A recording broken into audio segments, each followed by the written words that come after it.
for this. We're going to take a quick commercial break. We'll touch on the Mini Swift, how the qualification went when we come back.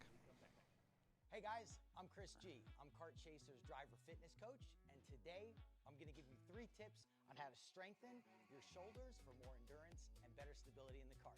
Here we go. Okay, so exercise number 1 is the front rope pull-through cable raises. Okay, now this is the upright cable row. What you are doing here is you're picking a straight bar, as you see, and we're working the side areas of our shoulders, the medial. Exercise number 3, the dumbbell shrugs. As you guys can tell, I like to pause at the top before releasing. It's great for your strength, for that wheel stability. It's great for those shoulders and that upper back area. Chris G coaching, race-ready training that carries into real life. That's what we do here. See you on the next one.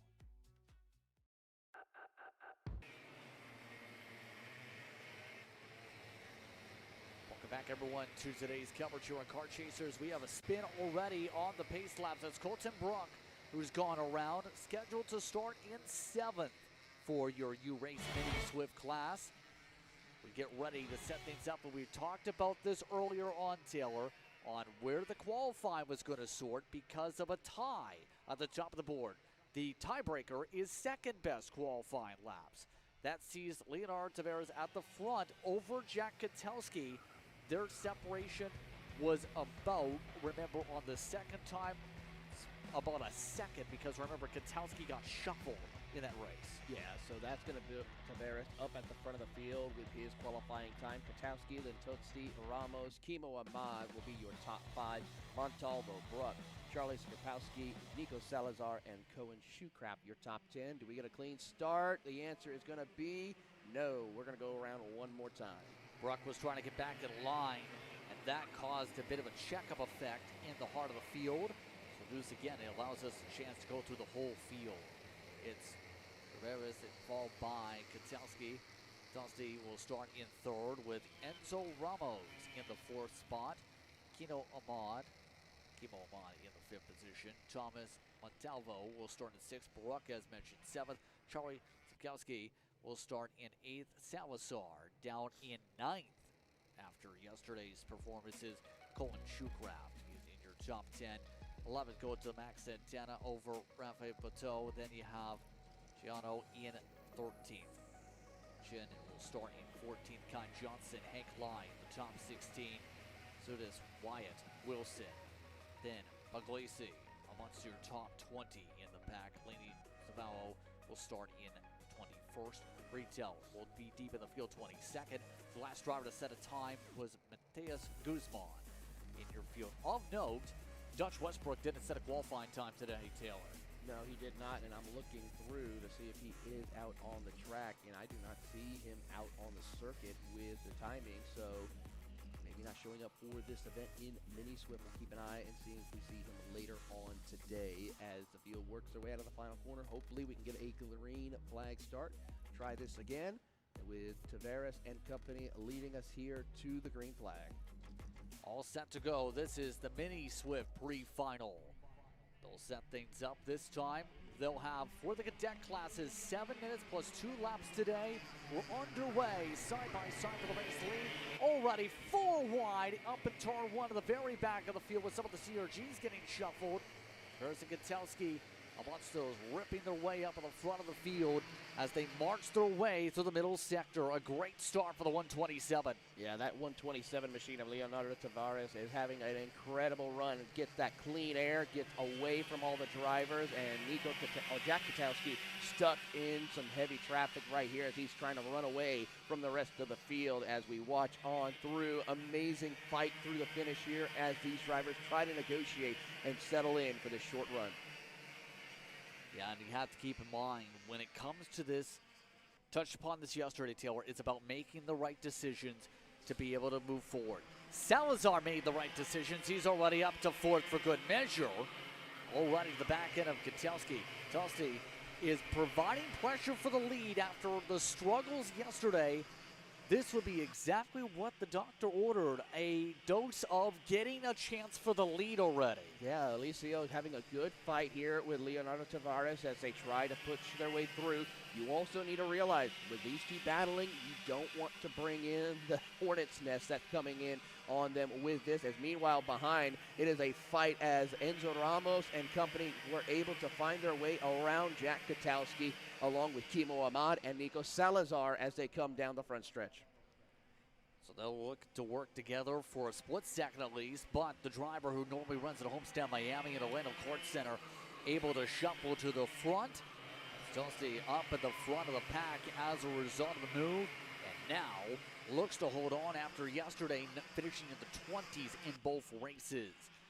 Remember, that was with a pickup originally of about a 10th and a half, 2/10 to set that up in the first place. Right there, and there's an off track. Off track right there for Totsi. Went a little too far off track right there as he was trying to snake his way back into line. That will open the door for Tavares and bring Kimo Ahmad into the hunt as well. He's got help from Salazar and Colton Brook as they try to work together to catch up to your top two. So that will see a bit of a shuffle to say the release. Tavares with the advantage now by 0.8 of a second. That's going to throw Ahmad and company right in the conversation to battle with them. And we've seen Kimo Ahmad yesterday very happy to say the very least up on the podium, a part of the celebrations. Fact was amongst those we've seen really get the chance to celebrate with the new trophies. The orange and black trophies, the glass feel offset trophies stand out a part of the final. But it's going to take a lot of work to get another one of those trophies because Ahmad's getting pressurized. And look at that bumper. Yeah, that bumper's got a little bit of bang to it right there. We'll keep an eye, see how that will play out when they come out post-race. For as we watch Salazar, big run out of the final corner, will stay tucked up behind, trying to make the charge towards Totsi as they head into turn number one. Looks to the inside, and Kimo Ahmad moves up to P2. Salazar will have to fight with Alicio for that third spot, completes the pass out of turn number three. Kwiatkowski also got a little bit of contact behind them. They're side-by-side out of four. Bit of checkups involving the Burrell Art. Contact behind on the checkup effect. Getting a little bit too hectic potentially. They've lost a lot of ground, Kwiatkowski and company have, as a result of this squabble. And you see a little frustration from some of the drivers right there, wondering what are you guys doing? We're losing touch to the front of the field, that being Enzo Ramos and company, trying to regroup and reorganize with only a few laps left to go in the race as we watch this gap start to grow further. There you see Kwiatkowski trying to keep up with Colton Brook and Cohen Shoecraft right there. This is going to be, for some of the drivers, a little bit of a wrestling match to try and sort out. Remember, Shoecraft in his other class was the top of the board yesterday. Shoecraft going to have to dodge cars because that's Salazar in the middle of the road. Salazar the wrong way around in the middle sector. Karts all zip by, and one other cart gets stuck. That looks like also be Alicio Tutsi involved in that incident as well. A tough break for two of our front runners in this fight for the finish here, as we will now wait to see how this will all reorganize. But with that also, Kwiatkowski losing more positioning on the front of the field as we watch on. Kimo Ahmad and company have pulled away. It's now half a second between those two. The new third place runner is going to go to Tomas Montalvo with Cohen Shoecraft and Enzo Ramos, your top five, who will battle for the third position going into turn number three. Not done yet, though, because you have Ramos, one of the Paralympians. You have Brock as well, one of Paralympians. You also have Shoecraft, we mentioned, who's looking to try to reset. Montalvo, though, up 3 spots since the start of this race to be able to get to this position. Nearly missed the corner coming out of 6. Able to plant it back down. Here comes the run from Shoecraft. Gets blocked off. It's time to white line for some of the first times all weekend. We really have not seen too hard of a white line around the bottom much of the weekend. Some of the drivers really being aggressive to block here. Yeah, that's going to cause some things. As now battle for the race lead, Kimo Ahmad. He has the time. 2 laps to go for him as he looks to try and take over the race lead here. As he loses a little bit of ground after turn number 2. Has to recover as the gaggle of drivers behind jockey for third. Yeah, it's a bit of a hornet's nest with how this is going in the battle for third, and especially for the lead. Those photographers definitely going to have a lot of good photos to take part here as we're coming up to the white flag this time through. Tavares still holding on in front. Will Ahmad be able to take the run to the inside here? What will they do as they come down the front straight away? White flag getting ready to wave. Final time around. The 127 up by a kart length. Now moves to the middle. Now able to hold off. No sends up to 1. Calm before the storm for Kimo Ahmad. He knows he's got a couple of other passing opportunities here for him to set himself up. He just needs to have a good run off corner exit amongst the competitors. That Kart Republic is going to try everything to take the fight to the Sodi as you see Tavares go on the defensive. Working their way up through 6 and 7. They go. Tavares still holds on towards the middle line. Now they work with him on now, looking outside, looking for a diamond line. Works his way up through 11. Now off towards 12 they go. Going to require a bit of a run for Ahmad to have a shot. He goes to the bumper through 13. Tavares holds on in front. Ahmad takes the peak, but it's going to be Tavares who gets the win by about 51 thousandths. Katowski in a drag race does take third. Great recovery by Jack Katowski with Thomas Montalvo, Enzo Ramos, your top 5. Brooke Krapowski, Shoecraft for Wyatt with a good run here today in a 9th position, with Liam Astolas in 10th position. Bit of a wild run and a lot of hard chargers in the outside of the top 10 also. Breakdale was up 10 just outside that range, but it's +9 for Bo Wyatt to get to the 9th spot as well in the charge. It was a 3-second cushion between the top 2. Look at some of the other drivers though. Breakdale went up +10, +7 for Puglisi. Then you have +3 and 4 for Miles Wilson and Lieni Chievo as well, a part of those on the charge. Then you have some of the drivers. Nico Salazar with the spin ends up 19th as a result, Taylor. Yeah, not a good situation for either one of those drivers. And a look at Alicio Tozzi out of the race. Tailing Charlie for him as he's got a lot of work to do for the finals later on this afternoon. Talk about Nini Luck, that has not gone his direction here this weekend. Has had the speed, just not the finishing results to show it. But now we get ready for our next pack pretty soon. The KA Juniors, we'll see them hit the racetrack pretty soon. Remember, that class has been a 4-kart wrestling group in terms of determining who gets the edge there. The top 5 were all within 4/10 of each other on the qualifying session. See those drivers coming up in just a moment. Take a listen to the sights and sounds here from Florida as we get ready for action.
KA100 Juniors, followed by Internet S now ready to go.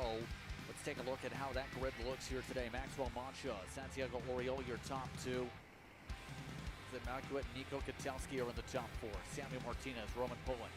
Then Bogoli and Burgess, followed by Flamini and Moskolenko are in your top 10, Taylor. This should be a fun battle. Remember, 26 were on the registration list. Absolutely, it's going to be a fun little fight here. We're going to watch these drivers. Isaac Malkuit is going to have a fun fight up into third position. Maxwell Macha looking to try to put on a great clinic here once again.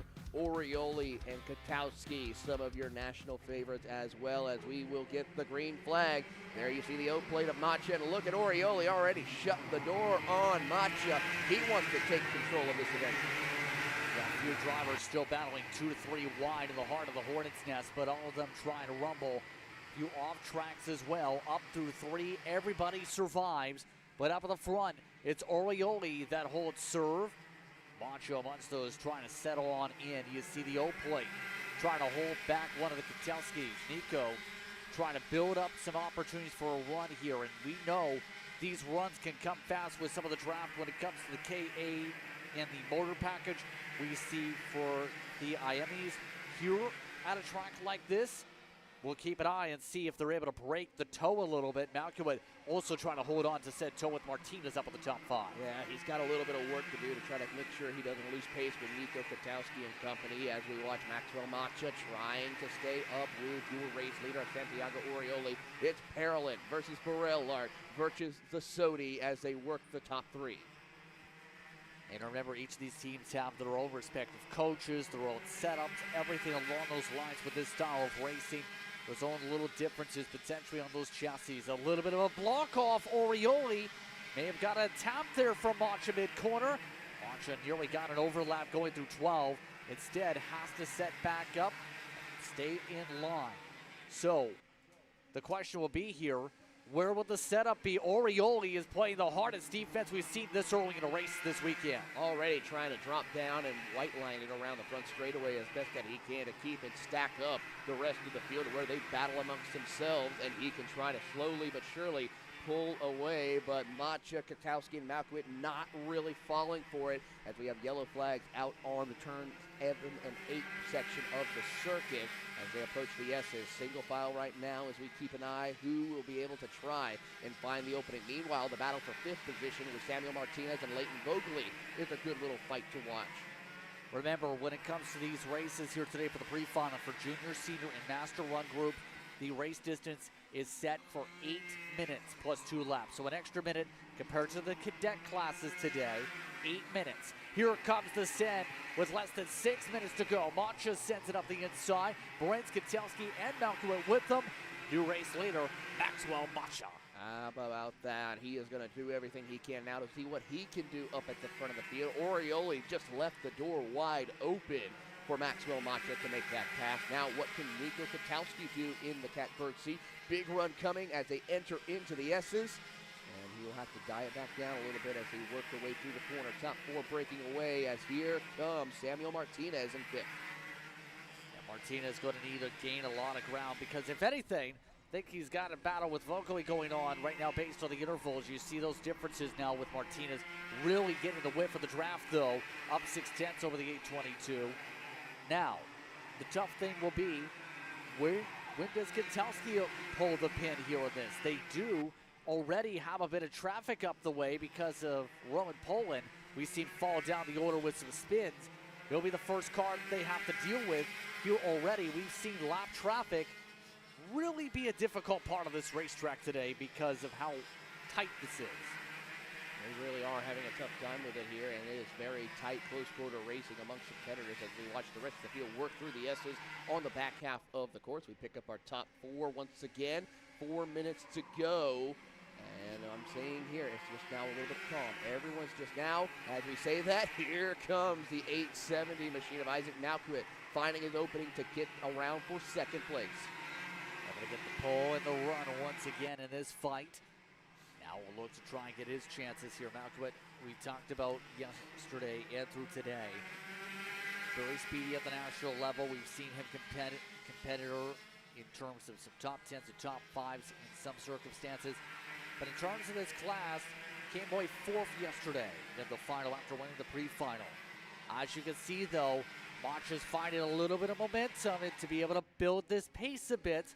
Kotowski seeing it, already adapting to it to close it back up so they don't lose the ground with one more pass attempt. Yeah, that's the thing, though. They've been making a lot of passes going into that hairpin here and this group of drivers. So I got to say, they have to be careful how much room they leave open in order to not get that pass happen for them.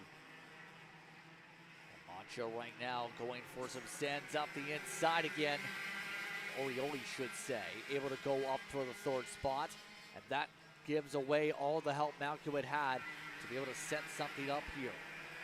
Keep in mind, among some of the drivers also in the championship fight, with Ruiz, who is in the 5:32 mark. He's going to need to gain a lot of spots. 16th spot, by the way, for the gate 73. Vogeli, who is next to the point stand, is behind him already, well up the road in 7th. A part of that fight. Kai Park also was 8th yesterday. About where he's running right now in the standings, would be in a decent spot entering the final for those standings. So as we continue to look around and see these battles, here's a look at some of those carts just referred to here. There's that 822 Flamini doing it really good, holding on to 6th here. Yeah, 6th position for Sirio Flamini as he is trying to hold off Leighton Vogeli, who we've talked about pretty much all weekend, just on the edges of trying to be in the top 5 as they keep pace, losing touch with Samuel Martinez, who is having a great run here today, as able to make some improvements as Macha sets the fastest lap of the race. You watch on. Here comes Vogeli to the inside of Flamini. Takes the spot. Flamini tries to cross him over, but Vogeli shuts the door on him, and now more contact, and Flamini not afraid to get the elbows out and moves him out of the way. So the Duncan Racing Machine getting bumped off the racetrack there for a moment with the 822 in that fight off of turn 3. And keep in mind, we've talked about this a little bit, with how tight these areas are. Turns 3 and turn 6 are the hardest high-speed, high-camber, high-velocity parts of the racetrack, where it's so easy for the grip up to come into play, and that will make it so hard when you're side-by-side like that to keep it when it's a single file line in those areas. It really is, or you have to be careful with how much you want to be single file or side-by-side. We're going to go a little further back because here comes the driver of Maddox Ruiz and company, who are making a run up through the front of the field as well. Mosalenko moving up as well. Moving down, if anything, I believe just peeled down into the tech line. That's why you see that cart falling down the pylon. So obviously something going awry on the 828 late in this one for them going straight to tech. But right now, this entire group, this train, when you add up all the times here, essentially goes as far back as 18th from the 14th, 13th spot or so. Well connected here, and some of these drivers testing different lines here to make sure they know where they can find little bits of speed for when they pack back up for the start and the final. Yeah, but the thing is, you also want to try to find some way to pick up some time here around the circuit to make those passes that you need. Maddox moving up to 14th position with that issue that happened with Mosalenko, and we watch on and seeing what he can accomplish, watching the 819 machine with Eric, trying to find his way around Sebastian Malnaud. Just trying to find way ahead in this circumstance. Coming up to 2 laps to go here, by the way. We have zeros on the clock already for the drivers. The 2 to go mark just taken by the leaders. Right now, Macha still in front. Orioli did get to the back end of Malkiewicz at the very least as we looked away, but have not been able to chip away that gap. It's still 6/10, near 7/10 of a second, in fact, on the mark. So even though they've stayed in drafting distance, Taylor, they've just not been able to reel them in. Yeah, they haven't been able to find any extra pace here around the circuit as we watch, see what Orioli can do as he's trying to find his way back into second, to at least have a front row starting for the finals this afternoon. Big run coming for him as they come out of the final corner to get the white flag. Coming up to the final time around here. White flag officially up. Final time around for Macha. 12 laps already complete up on the board. Does Orioli take a chance and gain a little bit of extra points here in this pre-final? Does he take the inside line for the final? Right now, nothing doing in terms of a close-up yet. Staying within a quarter cart length to the back end of the 870. They make their way up through turn 9, Taylor. Coming up through the 5 S's here, we've seen some great passing opportunity in this category around this section, and we see a big run coming from Orioli. Can he find the afterburners to slingshot past Isaac Malkovic? Front straight away, this time through, Mancha takes the pre-final. Malkovic holds on over Orioli. Nico Kotowski rounds out your top 4 with Samuel Martinez after initially closing up, fading back to 7 seconds back to the leader, Flamini. Vogeli, Dwyer, Carney, Zawerko, a part of the top 10 here. We have a Kart in the barrier. Elon Dwyer hard into the barriers with his LN Kart. He's trying to get it refired, but that's not a good situation there, especially with a top 10 finish. Hopefully not severe damage to that Kart. So they'll get some cleanup, obviously, with that circumstance here. As a result of that situation, Burko, 15 seconds back to the leader, rounded out your top 10. Alexander Savage rounded out into 11. Then it was Burgess Park, Louise, Jackson Alfonte, then Wojciechowski in 16th, Lanov and Lewis, along with Fallon and Malkova in amongst your top 20. Roman Poland, after the issues, did DNF, as we see here. Moskolenko, as said, did peel down into the tech lane with about 5 laps to go. Will end up finishing 24th today. Part of the order behind Gonzalez, Wolf, and Mox on track. So with that in mind, bit of cleanup expected here. We'll let the teams and the drivers prepare, because the next grouping is one of your bigger ones. It's going to be shifter racing with the seniors and the masters coming up. We are back in a moment.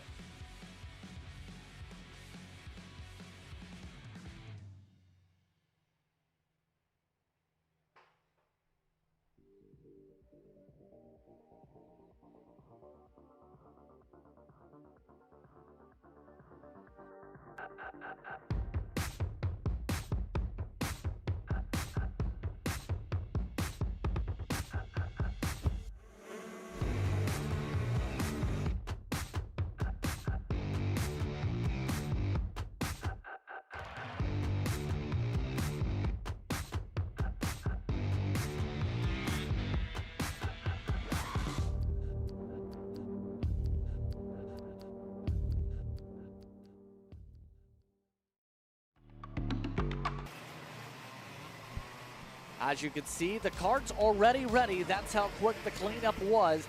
It's time for the drivers to go racing for some shifters. So how will they line up here today? James Andrus is on the pole. Scott Presti alongside for your seniors today. Then it's Soule and Stoltz, who will be in your top 4. Christopher Girum, who competed yesterday, did not set a time today.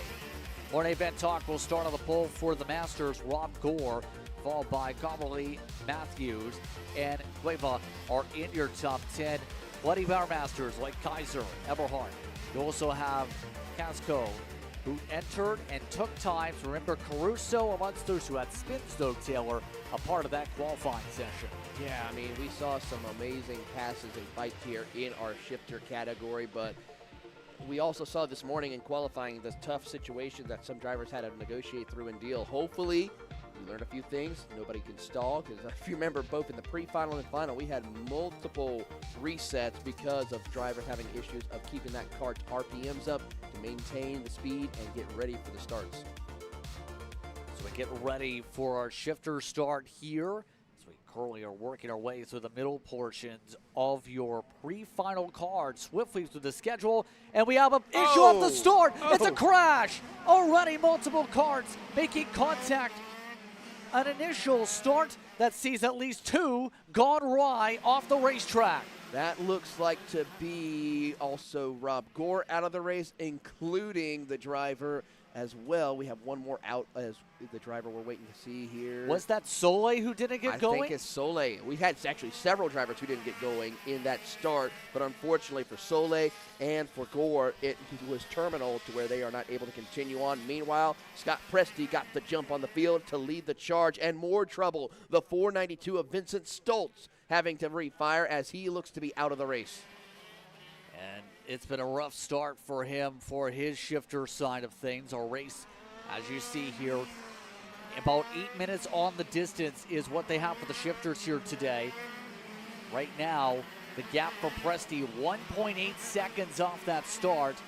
Hiram, who is in the race, by the way, after not qualifying, already up to third spot. I mean, when you have a start like that just happened and prevents others from continuing on, you can pick up a few more spots here.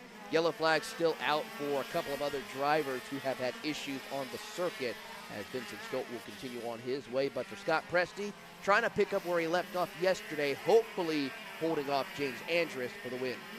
Well, yesterday, keep in mind, he and Andrus both had the pace, but it was Andrus who got the upper hand in the racing, in the final especially. But Presti in particular is going to have a lot of pressure here today. Hiram getting pressurized by some of the masters you see, though. Ben Talk looking for some overall positions, getting a little bit of a buffer if he can, in fact, as Cumberland tries to go. Keep in mind, the other kart that had issues off the track, it appears, was Rob Gore, which is big for your standings. There was another kart right there on the racing circuit, trying to get the number of that one. It looks like to be the 27 machine. Caruso. Yeah, Caruso stuck out there, just out there on the racing line. Got to get that kart off quickly before they come back around. So chaos reigns here in your VTM shifter, senior, and master, to say the very least. But this is what sometimes you love with the shifters, can put together some intriguing racing. And for Matthews, trying to pass by Eberhardt here in this one. Corey started this race, remember, in 12, was able to get around the traffic log, and now sees Matthews nearly eating the back bumper. Matthews doing everything he can to get a good run. Corey Matthews and Eberhardt having a good fight. It's the battle of the Corys right now between these two as they try to snake their way through. One driver slides it into the inside. Matthews around Eberhardt for position. Beautiful pass right there. Yeah, nicely done to get him up to 6 overall on the racetrack. That in the class will end up seeing Matthews move up amongst the top 4, give or take top 3, in fact, should say, for your Masters cars at the moment. This again, with your closer battles, the racetrack as we go. Stoltz is able to get going. We also have these two tucked together in this circumstance. These drivers, Span Talk, really letting Hiram pull him around the racetrack, and that's building him a buffer here. Last time by, it was for probably dead even with the 68. We'll see where the markers go this time on the time pickup. With the draft, Van Talk ends up seeing a 2:10 pickup compared to the 79 on track. Yeah, Morn Van Talk is just taking his time managing the gap behind him and Coberly. No need to push the envelope as he works his way around the circuit, keeping pace with Christopher as those two work together around the circuit. Andrus losing touch, but does set the fastest lap of the race so far, with Scott Presti trying to manage his 1.5-second gap. Yeah, Presti right now looking to strike back to get some points, to say the very least, after a close qualifying session and close racing yesterday. So right now looking very good to do that already about halfway or so through this race, plus the 2 laps on the marker. Noticing the big differences in the braking zone.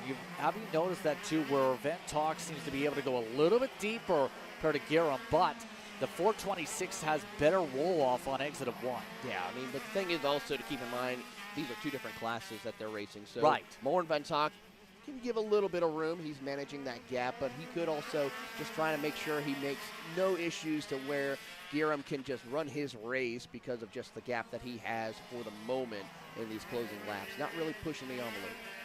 And again, for those who missed the coverage yesterday, Mornay, one of the big people when it comes to the karting scene here in Florida. Applied a vast majority of the engines, actually, when it comes to shifter class, especially for the Masters here in the RS cars. 5 years of operation now, give or take, for VTM Racing. And for him, again, it was about the excitement of having a series that, for a really long time, had a gap for a year-round multi-track series, because a lot of circuits here at the Florida Karting Championship will be talked about and seen races. We haven't touched upon the schedule too much yet on the season yet, Taylor, but Monticello, which is a town of 3,000 or so, has their karting club on the next date. You have PK Race Park, that's a part of the schedule in June. In July and August, Bushnell Motorsports Park. You go to Jacksonville in October, and of course Homestead, Miami, down in December. A wide range of tracks and a wide range of communities that bring you state to state. For example, Monticello, you're talking up near Tallahassee. Yep, you're talking about some of the most iconic karting tracks all across the state here of Florida, and I'm looking forward to seeing some of the action as we get set. We have about a month off before we go to Monticello, and then PK Park in South Florida area, Bushnell, Jacksonville, once again, which we already have covered multiple times this year with both CK&A as well as the Apex Karting Challenge. So really great to see them cover some of those iconic tracks in the state. And right now, these drivers seeing the lead evaporate, though. Presti's long run pace all of a sudden, Taylor, has seen 2 tenths fall off last time. A couple tenths a lap for Andrus. He's found the speed again. Here comes the 486 on the chip away. Here they come through as they work their way around the circuit. Presti struggling for it, and as they work their way around here, it's going to start closing that gap between them coming out of the final couple of corners. Working their way around the racetrack, down the front straightaway they go, separated by 4 kart lanes. Up through 1 and 2 they rumble. Right now Andrus trying to find a way to hunt to get himself to the point in this battle up here. They make their way through Andrus down to 4 kart lanes, up to the middle sector. He's got the whip of the draft, but as we know in shifter, draft is not the end-all be-all. It's about your ability on the overall pace. Presti and company as they snake their way through the S's. Big fight for positioning.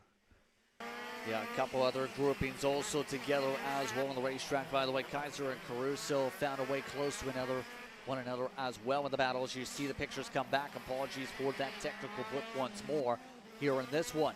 But right now, Andrus, now you see the deeper marks coming into the corners, into the hard braking zones like 6. Presti still getting decent exits here, coming to 2 laps to go. Can Andrus find enough on those deeper sends here to chip this away? He did close up a kart length compared to last lap here. Yeah, Andrus has had that long run pace as they come around, and here they go down to the inside. He will send it in there, but a crossover by Presti, but that gives Andrus the inside advantage. Clips the curb a little bit. A beautiful job right there by the driver of James Andrus as Presti try to show the nose. Squeeze back, Presti looking for a cross back. Andrus goes to the middle of the track. They rumble their way up to turn 6. Presti looks to get a cut. No yellow flags anymore in this sector from earlier on. Now Andrus having to defend off for the run up through 9, 10, 11. They go up to 12. Coming up to the white flag this time. Presti losing ground all of a sudden to the final corners where Andrus gained had previously. They have traffic on the left. Traffic there, it gives way. That's the 59 of Brian Erb who kindly lets them through. But here comes Scott Presti with a big run as they come out of turn number 3. Loses a little bit of time as we see James Andrus just planting that kart exactly where he wants it to prevent any gain from Scott Presti. Right now, things are looking solid for Andrus to try and hold on. This is looking similar to yesterday where Presti was in control for parts of the pre-final. Now, Presti needs to build up a run. So far, today and through this weekend, no one successfully got in a drag race to make a pass to the start and finish line. There's not going to be one here. Andrus holds on by more than a tenth. Presti second. Giram, in turn, top 3 for the seniors. Well, all of this as well, the gap for the Masters did grow to more than 2 seconds. Mornay Van Talk holding on for that advantage. Cobley did get within half a second or so at the end, but not close enough to take the checkered away for the 68. Absolutely great run here, and we're excited to see what the next category has to offer with the KA seniors as the rest of your top 10 come across the line in your shifter category. We'll step aside, say a quick thank you as we have some cleanup on the track. We'll be back after our messages.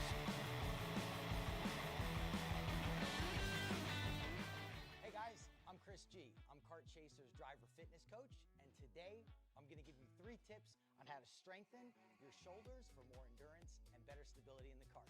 Here we go. Okay, so exercise number 1 is the front row rope pull-through cable raises. Okay, now, this is the upright cable row. What you are doing here is you're picking a straight bar, as you see, and we're working the side areas of our shoulders, the medial. Exercise number 3, the dumbbell shrugs. As you guys can tell, I like to pause at the top before releasing. It's great for your strength, for that wheel stability. It's great for those shoulders and that upper back area. Chris G coaching, race ready training that carries into real life. That's what we do here. See you on the next one.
Come on, man.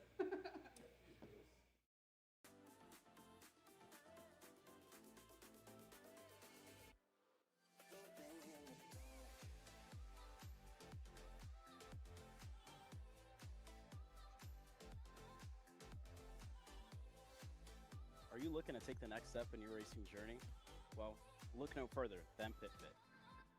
With 2 locations in Charlotte, North Carolina and Indianapolis, Indiana, PitFit trains drivers all the way from grassroots level karting to IndyCar and NASCAR with top-of-the-line personalized coaching to improve physical and cognitive fitness. For more information on programs, check out PitFit on Instagram or Facebook today. Paulie Massimino wins the Wisconsin Grand Prix! James Overbeck on start number 2 gets win number 1 in OKN Stars! On track or off, Brandon Jarsekrak Racing delivers elite performance. Led by 4-time Pro National Champion Brandon Jarsekrak, our team masters driver coaching, data-driven analysis, and mechanical precision at every national event. Contact us today at BrandonJarsekrakracing.com. Are you stuck with your kart racing? Welcome back, everyone, to today's coverage of the FLKC. It's the KA100 Seniors now on the racetrack as we get ready for their respective groups. Stephen Miller on the front row with Chase Gassiet-Lee. He'll set up with Torres Jr. and Vin Montien. Norberg and Jasir. Russo and Gabriel Rochetti and Karai are amongst your top 10 here. As we get ready for the launch trailer, they're already set up at the tramline. Great run here as we get set to see the drivers find their way through as we watch them in the tram line. Green flag is out. Miller with a great jump against Chase Gassiet-Lee thanks to the push from Torres Jr. He'll slide up in front of the field to make sure he has control. Oh, it's some trouble in the heart of the field, yes. At least 3-4 carts around, a couple stuck together at the back of the field. That includes Fulton, who's on top of one of the other carts. The rest of the leaders making their way through on the other side as things get cleaned up on the other side of the circuit. Top 3 trying to break away. Top 3 now is going to be led still by Miller, Gassiet-Lee, and Torres. Vin Montien with help from Ryan Norberg as Norberg was able to stay up ahead for the time being with Beckham Jasir right there hot on his tail as they come out of turn number, the final corner. Right now, Miller Jr. holding on. Yellow flag still waving in the first sector from that initial incident, with the cart still being cleaned up there. But right now, we'll have to find out how things go for some of the drivers as they try and chip away here. We know drivers like Norberg and Vin Montien going to be pretty aggressive to try and get some of those spots back up here. You see some of those sends, like right there. There goes Norberg, able to go up to 4th around Jasir. Beautiful pass right there in that section as here comes Vidmontien to follow suit as he will now follow the leader as they close the gap between themselves and Torres. Both of them able to go up as a result of the move here. And of course, Ryan Norberg is a big name when it comes to racing. Again, he's based out of Florida after a multiple-time champion. Screw's a legend. There's not much else you can say other than he knows how to dominate now with his team and that partnership he had in field last September. Going to be interesting how he does in 2026. I mean, it is. I mean, he's not running a full-time schedule like we're used to seeing him. He's kind of taken a step back, going more running in the ownership position that he has with the GFC partnership with Norberg Academy, and to work their way through, watching on through the field. Enzo Vidmontien trying to put a little bit of pressure as they have caught Torres Jr. Of course, Norberg Academy a part of the backers when it comes to KA100 Seniors here today. As these drivers look to steady on out.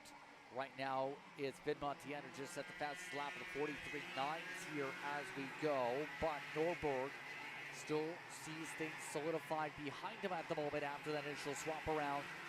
These two continuing to stay buttoned up together, and right now this kind of showcases the difference of one day makes, right? One day you have the top two carts really pull away, break away together. Now they're stuck in the heart of the hornet's nest, fourth and fifth, still trying to sort out how to make the passes here to get around drivers who are making splashes today like Torres. Yeah, Torres doing a great job of placing his kart to stay in that third position, with Vidmontien moving up into the fourth spot after finding his way around Norberg. But Chase Gassiet-Lee now has reclaimed the race lead as now Vidmontien and Norberg find their way around Torres to move up into the top four. So that will see Gassiet-Lee look to try and hold on to the Bannock machine. Torres Jr., keep in mind, in this choo-choo train. One of the drivers that also runs here down in Florida a fair bit, has competed in series like the Florida Winter Tour. Also competed in the local series down around Homestead, Miami once again for that circuit. So in our words, able to make the drive up for a few hours to get here and is already making a splash. However, it's going to be a little bit more difficult, you can tell, because Vidmontien, through that discussion point, is able to charge up to get the third. Torres Jr. shuffled a fifth behind Norberg, and Miller Jr. plotting and planning to figure out when to go. That urgency has to pick up now that you have both the 0 and the 948 picking them off together. Yeah, you saw him take a quick look over the shoulder to see where Vidmontien has been placing it. Oh, big little bobble right there from Chase Gassiet-Lee. That opens the door for now Vidmontien to get around Stephen Miller for position. And now Norberg side by side with Vidmontien, pushes them out of the way to take over the third spot as Gassiet-Lee is trying to just make sure he can hold on for dear life. Able to start settling down here for a bit, but for how long? There's a bit of a block attempt. Peek to the inside. Miller Jr. didn't like the angle. Has to back out of it. Backs out of it here, but here we go into turn number 3 where we've seen some big-time passes and argy-bargy moves here as Norberg is all over the back bumper of the driver as trouble further back. One driver out of the cart. Yeah, we've had a spin, a red flag. Red flag is out. The field's going to stop here. Red flag is out. It's our first red flag, second actually of the day. First during racing green flag conditions. Well, that will go quiet here till we see what happens from officials.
Getting ourselves back going here. We'll see how things get sorted for this field. Come out of the red flag, yellow flags currently waving across the racetrack. Taylor, got an update on that situation that happened to cause the red flag. Yeah, that was due to the fact of a major incident happening over on the front stretch towards turn number 1. Driver is okay. We did not get the driver. We will find more information as we progress, but he is okay for the time being. They will just look them over. So we are going to do a single file restart with just about 3 minutes to go, plus an additional 2 laps. And with that, we'll see how this all plays out for the rest of this pre-final event in your KA100 Seniors presented by Norberg Academy. So they'll take the slow roll to reset. Again, at the time of caution, Gassiet Lee, Miller Jr., Vidmontien, Norberg, Torres Jr. were the scoring loops. Jasir, Russo, Fernandez, Dialankar, Ismail Duran, part of your top 10. Field's back going. 3 minutes and 13 seconds on the clock. We're back going. So they'll have, give or take here, about 6 maybe laps to work with overall. But Gassiet Lee has the whole choo-choo train behind him. He certainly does, and they're doing everything they can to make that push for the field and trying to make sure he can maintain the race lead as they come through the turn 6 and 7 complex. And already you see drivers trying to just negotiate who they can work with to chase down their position. Right now, Gassiet Lee doing a good job holding on. We talked about his move last night in regards to changing over to Bennett during the offseason mid-December, competing in the Winter Series with Scusa. In regards to Bennett, now looking to try and get themselves wins here in Florida. Already playing some defense. Miller Jr. thought about some moves. Vidmontien seeing some pressure building behind because some of the drivers like Torres and Jasir are starting to get the elbows felt back there. Beckham Jasir decided to send it in there and make the pass work. He moves up into the 5th position around Torres as your top 4 has now a little bit of breathing room as they work their way out of the complex. And so far, it's now going to just be settling in to see who can make that push. Miller, though, itching to get to the race lead. Looking to try and find a way forward. We've already seen one attempt on a poke down the front straightaway, but already Gassiet Lee's made it clear you're going to have to go for a brave move if you do go for a send this time through. The pack's starting to splinter, and Vidmontien wants to keep up his progression. Sends it, clears it, gets it done through 1. Now Vidmontien in the O plate looks for the lead. He's going to now move up to that 2nd spot. Beautiful pass around Stephen Miller as Norberg watches and waiting in the wings. If things get a little dicey, he could be there to pick up the pieces as they work their way around. Big time push. He'll move out of the way, and Stephen Miller and we see Vidmontien battle for the race lead after that bump and run. That will move Chase Gassiet Lee out of the top 5 and into the 6th position for the moment as your top 4 break away. We've Gassiet Lee able to hold on to maybe 5th as well, though, but it's still not done for this lead with a minute to go on the clock. You're talking about maybe 4 laps to work with. Draft by Miller Jr. Draft by Norberg. Draft by Jasir. All 3 able to slip by before turn 1. They work through turn 3. Now Miller Jr. looking to see if he can keep making waves here. Yesterday he fell down to 7th and couldn't make his way up in the pre-final. Today, he's in a fierce battle with Norberg taking the lead in near contact for 2nd. A little bit of contact between him and Beckham Jasir as they now give a little hand signals here. That gives a little bit of a breakaway for Ryan Norberg as here comes Chase Gassiet Lee back on the attack on Vidmontien. Those two got together and it was not pretty, and they're now having to fight and work their way through. Coming out of the final corner is going to be 3 laps to go. 3 more times around with the time on the board, and Flying Ryan is up at the top of the board. Jasir looking for a place to go because Miller Jr. now is becoming the cork in the bottle for this pack. This entire group stretches as far to as about 7th at the moment. So we know Jasir is one of the drivers hungry for some moves. Same for Vidmontien. He takes it up 6 and takes it away again. Here comes Gassiet Lee again. Chase Gassiet Lee tried to follow suit, but unfortunately Beckham Jasir kept the power down in order to maintain at least that position to stop the bleeding as we watch on Miller breaking away as Vidmontien tries to keep up. And right now at this point, with a couple laps to work with, what do you see coming into play here? We know Jasir, who's planning to run F4 this year, is amongst those drivers hungry to try and get some good waves and good momentum starting karting Do you try and make a bold move on someone like Vin Montien, or do you keep it calm and keep yourself in a decent starting spot? I mean, you have to try to be as calm as possible during this event as they work their way through, coming to take the white flag next time by, as we keep on seeing what will happen. Trouble for one driver, though. That looks like to be the 917. If it is 917, that would have been Gutierrez, who was running 11th previously, was right in the battle with Duran and company previously, and Gelioso. Mick Gabriel down to 13th previously. But checkered flag comes out this time. Norberg takes the win over Miller Jr. Vin Montien in third, Jasir fourth, Gassieli, Torres Jr., Russo, Fernandez, De Alencar, and Duran the top 10. So Norberg is the one who's able to hold on. Great run by Ryan Norberg to get his way through aggressively, take the spots, and find his way back up to the front. That's going to be a big help for his points day after what happened to him in the finals yesterday. Yesterday put him 12th in the point standings coming into today. This will definitely be a helpful part of that to gain up some ground, get himself back maybe towards the top 10, if not top 5, if he's able to replicate similar speed for a good run in the final. Mick Gabriel of note got to 11th. Some of the other notables back there, Frederick Manning, who was a part of the top 10 yesterday, down 16th. Julian Vincent down in 20th. 12.9 seconds back. Also of note, 3 DNFs. Donato, Fieldley, Staub are those drivers that had issues in this race. 5, 5, and 7 laps down respectively. Part of your KA100 seniors. So an interesting pack and an interesting race. But we get ready for your Tillisons to hit the racetrack for their respective classifications. They are a part of 3 of the next 4 groups. We come back, let's listen to some of the sights and sounds around the racetrack as we get ready for that group in a moment.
T4 Minis and 206 Cadets are now heading out onto the track right now for their pre-final event. Here's your starting lineup, Justin. Yes, indeed. It's Cohen Shoecraft who's on the pole. Grayson Kurtz will start in second. Charlie Sikowski will start in third. Then Parker Kurtz in the fourth position. Walmore, Picos, and Maccabee are how things look for the T4 minis today. Hank Lai will start in the cadets out the front. Calhevo in ninth overall. Second in cadet. Then it's now in 10th position. Adams, Aker, Lopez are the other drivers lined up. You also had Vergano and Leo, who are part of the order. Keep in mind, Lopez, Vergano, and Leo did not take part in qualifying. And the two packs are set. They'll have a decent amount of separation for the green flag. Yeah, it's going to be a good help for them. Make sure no issues going into turn number one will be a big help as we are watching on here and waiting with anticipation for the excitement that will happen in our T4 Mini and 206 Cadet categories. And Shoecraft looking to repeat what was a strong performance yesterday to get to the top step of the podium. Well, Hank Line Company looking to see what waves they can make when a bunch of your 204 cadets. We'll keep an eye on these starts here as the cadets make their way out of the final corner. Here are the T4 minis. They're already up on the gas, already getting separation. We're underway. Shoecraft bringing the inside line forward while the 206 cadets have some separation on the inside groove underway and side by side for the lead. Great fight for position here as they work their way around the circuit and drivers trying to negotiate. Great fight for the positioning of the zero plate machine of Cohen Shoecraft as Charlie Skarkowski looks over to take the lead away here. On the podiums, they made sure to note it's not the zero plate, it's the O plate in terms of that discussion point. And the O plate is the one that's up at the point for now. Shoecraft able to take the race lead. How much pressure does that add after getting the chance to put the O plate on a car, on your cart, to have to replicate that for the second half of the weekend? Well, I mean, it's always a big push as you try to figure out, no matter what it is, to try and go back to back, especially with the performance that you showcased the day before. But now it's even more so when you have the chance to be the first ever winner here for the Florida Karting Championship as we watch on these drivers trying to negotiate your top three, pulling away from the rest of the field as Grayson Kurtz right there holds third. Yeah, she's looking pretty solid as one of the two females that was a part of yesterday's action and through today's action also. And remember, we talked about this a little bit with this package. They had some updates to it where, in terms of the motors, less top end, but it's the torque coming out of the corners in particular that we've seen really come into play. That's seen a lot of drivers make it where they can go side by side into the corners. That makes it hard, though, if you don't get a good drop like this opportunity. You're going to have to work hard to get side by side to take advantage of that torque. Side by side, nose to tail as we watch on the 133 of Charlie Skarkowski, holding on to second with pressure from Grayson, who's making some great headway, trying to challenge him for the second spot. These two are going to go at it while Cohen Shoecraft continues to extend that race lead. Meanwhile, back down in the 206 Cadet, it's Hank Lyle holding on a little bit of a gap right now over Lucas Clavijo. That's 4/10 last time through the scoring loops. Clavijo right now holding on to that spot for second over down by a narrow 3/10 as well in that respective pack as they go here. And so as they sort out how the battles play out here, it's going to be, again, about where do you make the smart moves. Right now for these race leaders, we've seen the separation build up, but second, still seeing Grayson Kurtz really go. Has the experience of the track championship we talked about yesterday here for her. And she's right now one of the youngest drivers in this field, continuing to try and find a way to plot and plan around this 133. Yeah, she knows a thing or two. She has had the opportunity for some amazing performances throughout the season, and she's looking to continue that here today as they work their way through. And it's going to be interesting how this now goes for a couple of the drivers here as we go. So as we zip through, here's a look at what we're referring to, by the way, where we've seen a change for the lead. It's Galebo now in the front of the field and some swaps with Lion Company, trying to figure out who wants to win in the musical chairs because they are reaching lap traffic, but they're also right now at the point where they've stayed pretty active for this battle for the race lead all race. You see the pushing and pulling out of turn 13. Yeah, now they're going to see some passing for position as down to the inside. We will see Joaquin Dow trying to go around Hank Lai with help from Oliver Adams in this battle for position.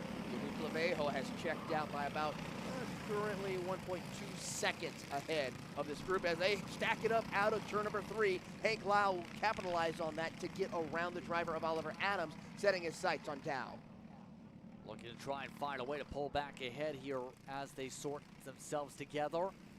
And one of the major things when it comes to 206 Cadets, you have to remember, yeah, it takes a lot about the momentum. It's like a super speedway we touched upon yesterday. How do you try and harness the draft to really take advantage of it? It's at a track that doesn't have a lot of straightaways for the draft. I mean, well, that's where you have to just make sure you keep your RPMs up, stay hooked up to the driver in front of you as best that you can is going to be a critical thing. And then when you have that run like we're seeing right now from Oliver Adams, you take it, make the pass, and make it stick. That puts Lai down to 10th spot. Bit of a change from yesterday, to say the very least, from Hank on the tempo for him. With less than 2.5 minutes to go, though, now we'll see Adams right now having to dig 6/10 to get up there. So they continue to stay close. Shoecraft has the advantage by 2.3 seconds, by the way. Last scoring loops for the T4 minis. And some of those minis are right in the midst of that battle up front. Here's the battle going on for second, though. Grayson, she wants it. She takes it. She's able to make it stick coming out of 1. Grayson hugs the inside, but misses turn 3. Still gets the power off the corner to hold on. And she was wheeling and dealing in that car. You saw that kart sliding all over the racetrack, but she was able to have some amazing car control to hold on to that position as we go back to the battle here around the race lead for your 206 Cadets as they approach on to the front of the field, back half of the field. T4 and Clavejo is going to have some problems as here comes Dow with some trouble. This is going to cause a little bit of a stack up as Hank Lyle and Oliver Adams all over the back bumper. A little bit of a block off there initially. Wilburn right now in front of the Urquharts in the field here. We've seen how things can be in traffic. Parker trying to be a little bit careful with that mohawk on the helmet. See that difference down the straightaways right there. The corners make it so difficult to make an overlap pass here with those differences on where the speeds come in for these two classes. It really does, and that's what's going to be so difficult as now we have a pass for the race lead to the inside. Oliver Adams will take over the spot ahead of Lucas as Lucas tries to find his way back around. He does have help from his teammate right behind of Joaquin Dow as they try to find their opening to work around and get past both the leader and the T4 drivers. As here it goes, Dow looks to the inside. Able to try and send it through here yet again. Still the T4's in front of this, coming around to a few laps to go here. See if we get the 3 or the 2 at the marker, but right now getting blocked off again. Still protecting. Right now Adams still looking out to the inside. Might get a chance to peel up in front of traffic. They can get in front. That's going to be perfect for them. But Adams right now yet to find a way forward. Here comes the push again. Nearly changing from musical chairs with the two teammates trying to think about this one as we are down to what is going to be 3 laps to go that time through, coming at 2 to go. On to see how this will all play out because Hank Lyle has caught the tail end of your podium finishers here, looking to work their way through around the circuit. Big time hop over the curves for Hank as he tries to gather it back up. All of them right now trying to battle and fight it out. Dow, Lai amongst those shuffling yet again to the rear. Now Adams once again losing a bit of momentum. They worked their way once again through the final sectors this time. Working through 10, send their way through. A bit of an outside groove as Lai now digs his way into the traffic jam. Adams parks it off on the apex of 12. Couple laps to go, less than 2 laps to go. The T4s have already taken the 2 to go mark. No change here. Clavejo holding back Lai right now as they go. As there goes the poke for Lai. Thought about the inside, couldn't get the momentum. He could not. He struggled for positioning here as they work their way out of the corner. The 6-21 machine of Clavejo just now pushing the back bumper of Adams as here comes Hank Lyle. He'll look to the inside of Clavejo and looks to get around Adams. 2-for-1 special for him as he now has to find his way around the T4 drivers quickly. White flag is out, final top around already on the racetrack. Shoecraft with the white flag by almost 3 seconds in front. This is the battle to keep an eye on the racetrack. More send to the back of the group as drivers try and gain at the rear end of this pack like Dow and company. But as they zip through, what will be the situation for Lai? He looks defensive for the front straightaway. Coelho looks to the outside. Dow in the popcorn seat. Another hug of the line for 2. Covers off the inside. Parks it through 3.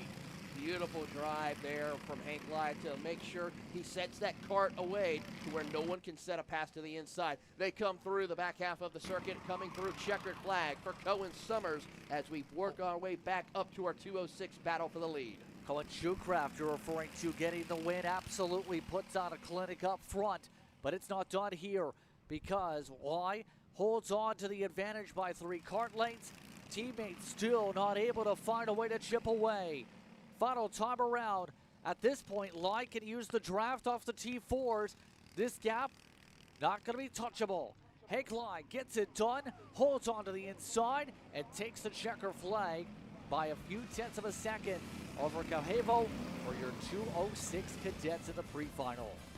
Great racing action here in our 206 category. I gotta say, it's gonna be a fun one to watch for the finals amongst those 4 competitors as Cohen Shoecraft looks to try and take home a win once again in your T4 minis. Yeah, Charlie Kowski, by the way, in the top 3 in that pack. Lost ground to Grayson after the pass by an hour 4 seconds. Pico's top 4 over Wellburn. Parker Kurtz going down to 6th. Lye, Coelho, followed by Dow and Adams. In your top 10 overall today, Logan Aker finished off in 11th in the order overall in the cadets. So our next group of drivers coming up, and we'll talk about a storyline to keep an eye on. A big one, in fact, for your juniors. We come back after this break. Are you stuck with your kart racing? Not sure the ideal kart setup? Or going to a track for the first time? Well, Kart Class has the answers for you. Our online portal has a wealth of experience and knowledge to help your kart racing. From kart setup advice to track guides that are targeted specifically to your circuit, or the driver coaching aspects with mindset, racecraft and driving techniques. If you want to take your karting to the next level, visit us at kartclass.com.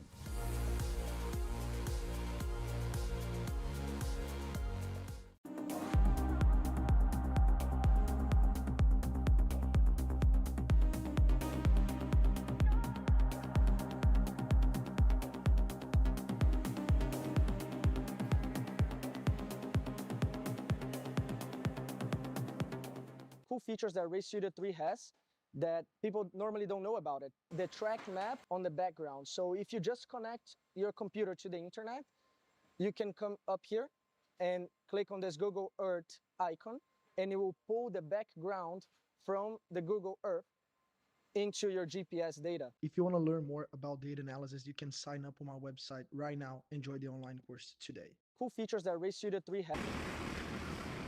Welcome back, everyone, to today's coverage of the FLKC. As let's touch upon that storyline illusion here, because here's an interesting thing. Isaac Malkowicz is starting in the back for this one.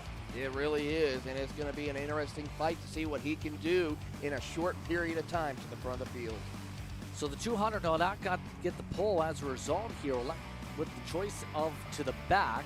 It's Pearson and Parks that are set to move up. That Fortune, Jones, Appel, Pullen, Farley should say. Hopper and Maron amongst those, the top 9 backs. Hudman would get 10 amongst the juniors. You also have Miller and Paget, who are going to be up ahead of Malkowicz, who was a rocket yesterday.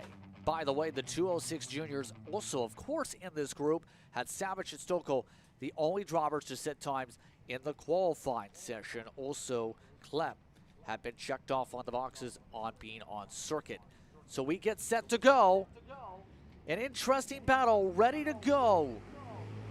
We are underway as they roll their way off to turn 1. A bit of a slide up for Parks as Parks clears by. Pearson shuffles his way back to second. Jockeying for position here in this stage of the race in the opening laps as they work their way around. Contact, one kart around in front of the entire group of drivers. You see the frustration out of them as they try to get themselves unhooked and get back going. 3 different karts stuck together and glued together as some of the team members work to try and pull them apart. The race leaders, Pearson still over the back end of Parks, making the way up through 11, up to 12 this time through. So the gap as a result is massive, Taylor. You're talking about 15 kart lengths between third and fourth from that. Yeah, it's going to be a big-time work for some of these drivers who are a little further back. Right now, Riley Parks, your new race leader, with Pearson, Pullen, and Paget and Hudman, your top 5. Meanwhile, for Isaac Malkit, he is 10th, 7 seconds back. I think that was one of the drivers who had to cut through the grass there, Taylor, too, in that circumstance because of the incident. So that, starting at the back, really going to play a factor on how the points now fare out as a result and how hard that is going to be to come back from. The error cards that were stuck together, Jones, Pell, Fortune, are those 3 that just came through the scoring loops about half a track back after getting unglued. Yeah, that's going to be a tough break for those 3 drivers who had such great performances yesterday in both the pre-final and final event. They have their work cut out for them starting tomorrow, as we now have a battle for the race lead. To the inside, here comes Pearson looking to take over their lead from Parks. Beautiful job to the inside of 1. And let's flip on through. Pearson able to get the advantage. Now the pressure's on from behind, all while pulling. Here's the wild thing about that start. +4 for him. Paget up 9. As a result of dodging that incident, they were able to get around on the outside of that initial crash. So some of the drivers that we talked about having struggles a little bit in qualifying, really capitalizing, to say the least, on this. Absolutely, they certainly are, and they are doing a great job of keeping up with the pace here and capitalizing on others' mistakes. That's one of the things I love about with certain racing is being patient, staying out of the trouble, and you can still come home with a great finish. Survival is key. What's the saying? To finish first, you must first finish. I know that's the very cliche thing, Taylor, but it remains true. When it comes to this style of racing, if you have a damaged cart, it's hard to move forward. But right now, with 5 minutes to go, the field still having your 2 seconds, in fact, more than 2 seconds to buffer the next pack. Take a look at some of those in the heart of the pack, mind you, as we go. And remember, Malcolm amongst those still trying to slice and dice in the 200 and make these passes. Yeah, right now he has picked up about a little over 1.5 seconds right now compared to the rest of the field. So he's working his way through. The question is, does he have enough time to at least break into the top 5, as Roman Pullian will now move to 2nd. Paget is making some gains as he is trying to work his way through. Malkit up to 7th, 6.3 seconds back. Actually picked up 6th spot from Hopper for good measure. Right now, in 4 minutes, we've seen yesterday in the final in particular, the gap was pretty significant. But at this point, 8 seconds might be a big ask to do over the course of what's going to be probably, give or take, 8 laps to do it. You're talking having to be more than a second or 2 quicker than the field to get up to the leader here. Well, I mean, when you're someone like the driver of Isaac Malkit, who's been very consistent and running some incredible lap times like he has been, which has been over 1 second for most of the drivers outside of your race leader, it could be doable. Possibilities are there as we see the set for the battle for the top 5. That's going to see Malkit by Hudman as a result. So the gap is down to under 6 seconds, as you alluded to. Time chipping away. By the way, 206 Jr, new fastest lap of the weekend by Alexander Savage, who's built up a 4-second cushion in the 701 machine over Stokel. Kleb right now holding on to the 3rd spot amongst those. Those are the drivers 11th through 13th on your running order as we go. They are separated by about a second a cart. Yeah, it's incredible as we are watching Isaac Malkit work his way through, making time up. Let's see how much he has been able to improve as they cross the line. Over here they come through, everyone making some big gains on time, and Malkit 5.7 seconds back from your race leader, 1.2 back from Tyler Paget. But indeed, doing a good job in terms of this pace to chip away this margin. Still fastest cart when it comes to your T4 juniors here today with less than 3 minutes to work with. However, in all of this too, Pearson has been able to build up the buffer pretty significantly here with the 242 machine. Know that him and his teammate, remember, are 1 and 2 actually up at the front of the field. Some young drivers with only a few races under their belt. We talked about this yesterday. So for some of those competitors, big time margin put on for Team 1-2 up in the front. Yep, really good drive for both of those two competitors as they continue on. We watch and see as Malkuit looks to take the fourth spot away as he has closed in on Tyler Paget and ready to get around as quickly as possible. More lap cars up ahead as they try to negotiate through the 206 Jr traffic. Yep, all of them right now seeing the speed of the 200, and all you can really say is once the send comes on through, let them on go. You recognize speed for speed. There it is right there, able to make the pass up to the fourth spot pretty easily with the lift. That's Riley Park's not too far up the road from them either, so they are really making some headway as they work their way across the front straightaway. So let's see what the times are, and it's now a second separating for Isaac to Riley Parks and Orman Pullen. So at the very least, the highest the 200 can get here is going to be second, of course, Taylor. So now, obviously, going to still be a great finishing position. Still going to be good for the points regardless here, however you slice it. So for Malkuit, really good test to see how far he could get. The incident obviously put him on the back foot on how far he could test. He could go from back to front, but he's done a really good job recovering from the initial checkup from that crash coming out of turn 4. I mean, either way, it's a great test, and it's a really good run for him as he works his way to the back bumper of Riley Parks. He's going to have a great toe of the draft. He's going to now try to see if he can set himself up for a slingshot. He'll look to the inside to send it, thinks better of it. Not close enough to really just send it in deep to make his task stick, but he does into turn 2. Slide job in front of Riley Parks for the third position. Able to get the job done pretty easily once again on the pass. Malkuit continues to slice and dice like a chef in a kitchen. But we're coming up to a final couple laps. Here's the charge ups. Malkuit, remember, started initially for the pole, or really had qualified on the pole, had the start of the back situation. Now is a -3 from that spot. So with the -2, once it updates this lap, it's going to be right about back to where it was. Pulling up 5, 8 for Paget here in this group. Hudman up 5 amongst this pack. Here it is for second. The charge up the inside. Malkuit slips on by with 2 to go. Beautiful job there. Now let's see how much he can make up in 2 laps. The gap is 4.8 seconds between himself and the leader of Ashton Pearson as they work their way through. Meanwhile, no pressure for Alexander Savage as he is keeping it on the track and holding a comfortable lead in your 206 Jr. Watching through the rest of the field of drivers, seeing if there's any other passes. Everyone else has kind of separated themselves as we have trouble for one driver. That is Dillinger Apple, who is now fallen off the pace. It's Stoko, in fact, as well, who's fallen off the pace, who is up in the second spot in 206. So they've fallen down the order all of a sudden after originally having a, 5-second time loss. But the final time is out for this time through the race. Right now, Pearson holds on by a significant margin up at the point. One of the Team USA representatives for the Nations Cup in the past. Right now holding on to a firm margin up at the front. They're working their way through Sector 2. Pearson has been able to run away since getting the lead after the initial chaos. And really able to take advantage of the situation and thrive here, Taylor. Absolutely. Clean air has been a big help for the driver of Ashton Pearson as they work their way out of the final couple of corners. That T4 machine looking to capture a pre-final victory here in your T4 Juniors. Ashton Pearson able to celebrate a win, gets it done in T4 Junior, and is able to get the edge over Isaac Malkuit, who's able to get within 4.6 seconds. Keep in mind, white flag is now here as they close things out here.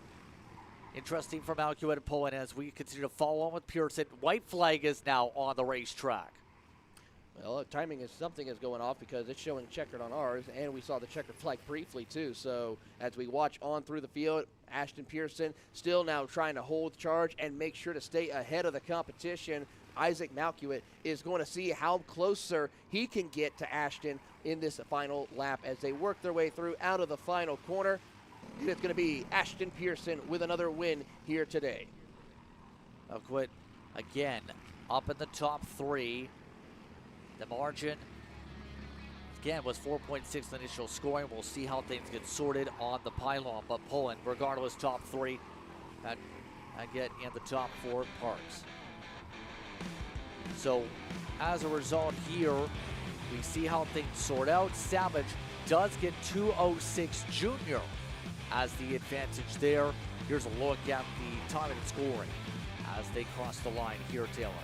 A great run for all of our drivers here. We still have only a couple of more races left to go. We have our 206 seniors, our T4 seniors, and then our KA Masters next here on Kart Chaser.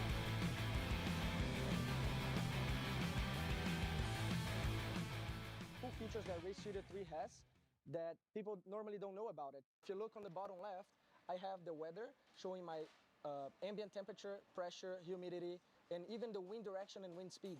To be able to get this, you got to create an account on the AIM website and just log in. If you log in and have internet on, it will pull the weather from the previous year of sessions that you have. If you want to learn more about data analysis, you can sign up on my website right now. Enjoy the online course today.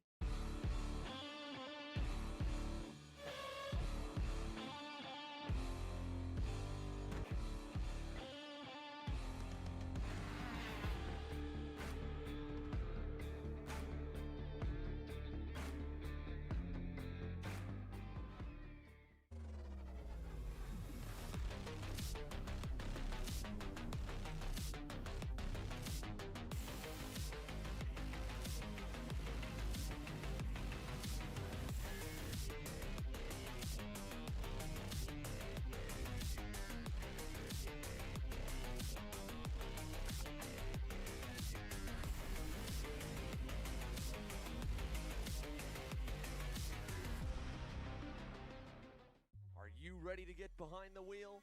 From Formula One to NASCAR and IndyCar, all the pros start here.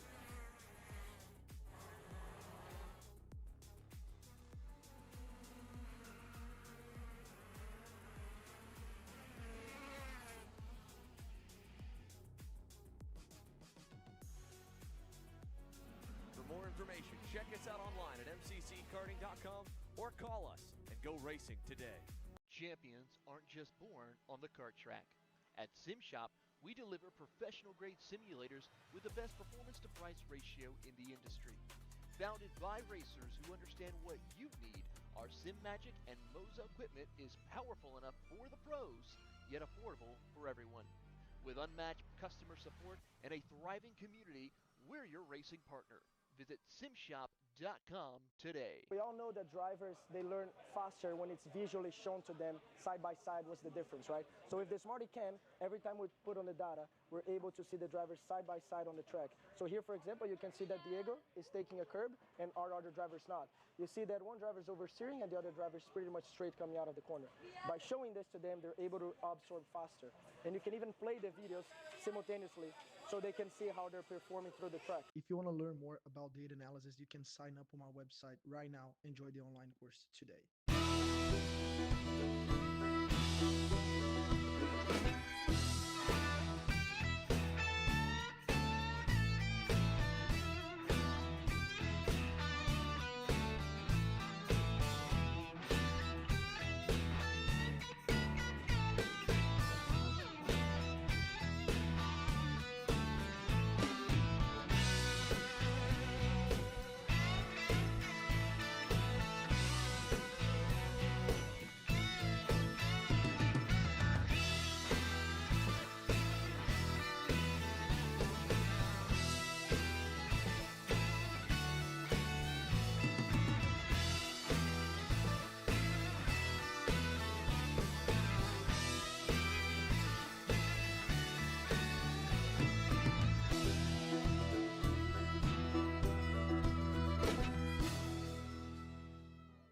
Motorsport, every detail.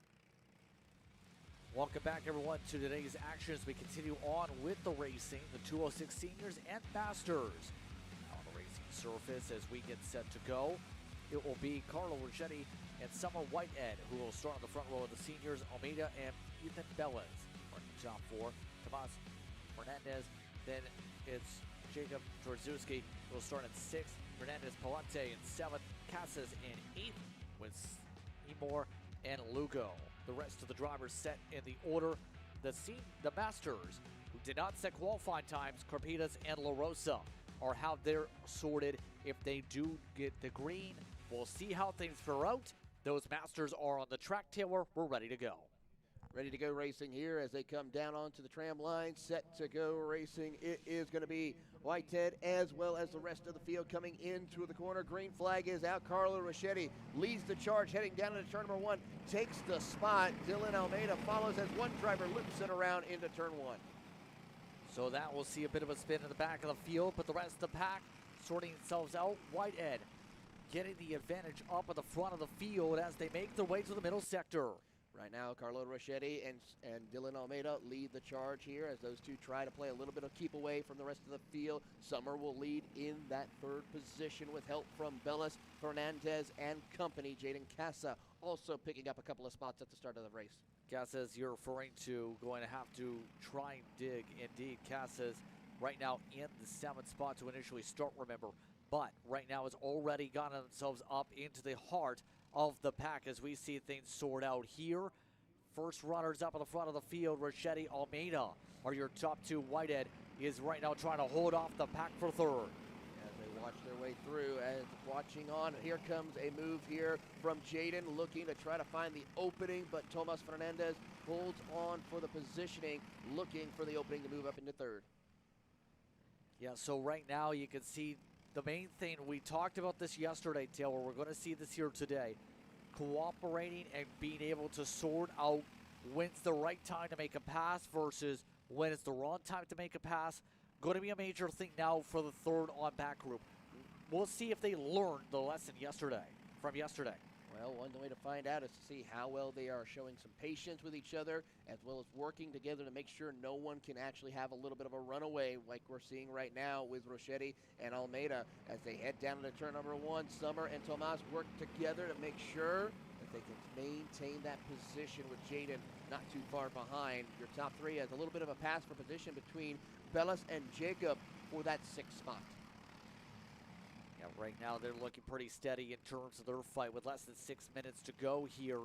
The upper pack right now, Bellas, Zerski, Yosef, Seymour also staying pretty close, rather at least the 6th to 7th carts packed together. The leaders, by the way, for the Masters, staying within half a second of each other in their respective fight. So as we continue to set these things out here, interesting thing's going to be with now these conditions. We're now reaching towards the already past noon, already almost at 1 p.m. here. Temperature's going to get hotter and hotter, Taylor, in theory. We're starting to get towards that peak. It stayed pretty cloudy, but it's still expecting to get hotter and hotter towards the end of this day. Yeah, temperatures are just going to be shy of 80 degrees before we end today's action in the racing world. It's currently about 76 as we work our way through. Temperature and the cloud cover is another thing. There's going to be certain spots where the clouds will cover part of the racetrack as we watch on the battle for third position amongst our front runners in the 206. Now dropping back a little bit further to about the 5th, 6th, and positioning as Bellas and Jacob battle for 6th. Yeah, by the way, the temperature difference, 13 degrees from when we started off the day. As contact, that pushes up to 385 with the contact that time with Bellas. Bellas almost ran over the left side tires of Jezerski that time, it seemed. And allowed Zachary Seymour to pick up both the positions to move up into the 6th spot. Great heads-up driving by Zachary Seymour to see that as we now see some battling further back as Jaden gets around Tomas Fernandez for the 4th position. Able to keep the charge after the week qualifying session for them. Whitehead right now holds on still in the 3rd spot. Whitehead still holding on for now in that fight as they continue to shuffle through. Yeah, Whitehead is now working his way through, as they work on this battle for the 2nd spot with Dylan Almeida as Carlo Rochetti continues to stretch that lead out just a little bit further, almost half a second. Yep, right now, see the charge up for them at the moment. Almeida within 3/10 right now. You see right now the 377 just continuing to plot and plan here when it comes to this. And it looks like the goal of work together with somebody and close up has gone exactly to their plan.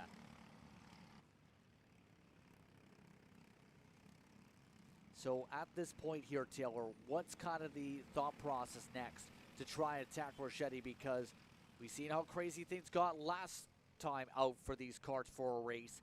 What does the 375 do when this pack closes up here? I mean, just trying to make sure that the momentum doesn't fall in the favor of the two drivers that are working together right now. That's going to be the biggest thing in hitting their marks.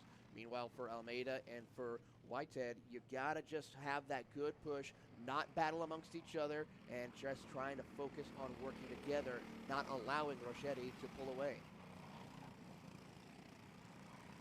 Yep, right now, as they go through, with less than 3 minutes to go.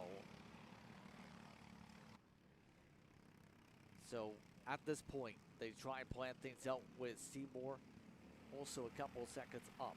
Fernandez right now within a couple seconds of Casas on the separation. So it's starting to break out a little bit. Usually see these little packs together. We've seen a lot of separation outside your top three here with how things have fractured for the groups.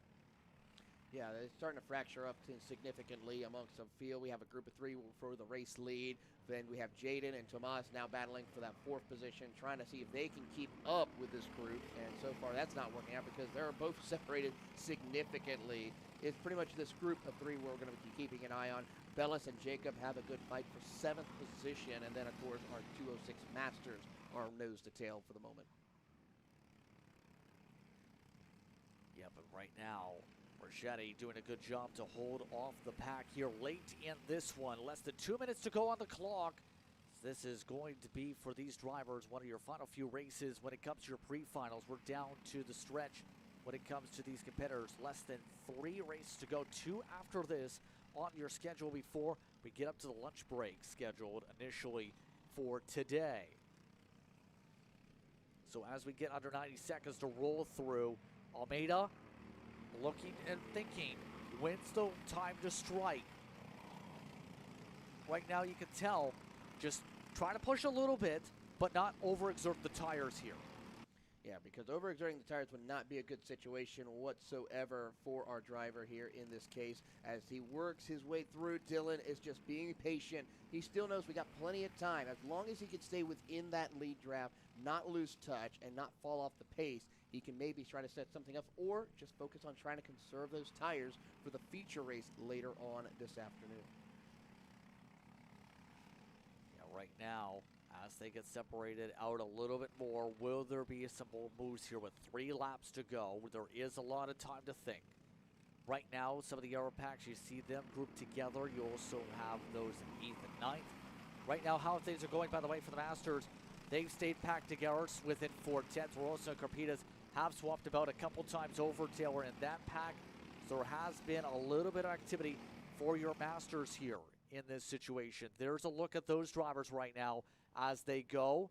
Couple kart lengths, the difference for them coming up to 2 to go. Yeah, good little fight there. We'll keep an eye on them as they fight it out amongst themselves, the two of them. And now we have a change for the race lead. Dylan Almeida found the opening and took it away from Carlo Rochetti. Now can Rochetti respond as they come out of the final corner with a big push? 2 laps to go in the air as they come across the line. Whitehead is now getting a big push and will push Rochetti around. Could not do it as Almeida shuts the door on both of them. Still trying to stay on the bumper now. Trying to reset for the move. Rochetti nearly hits the back end of Almeida, pushing them forward, coming out of turn 3. Right now, Summer stays in the popcorn seat, waiting for things to bubble over here as they work their way up to turn 6. Higher arc Rochetti to get the angle to set things up for 9 and 10.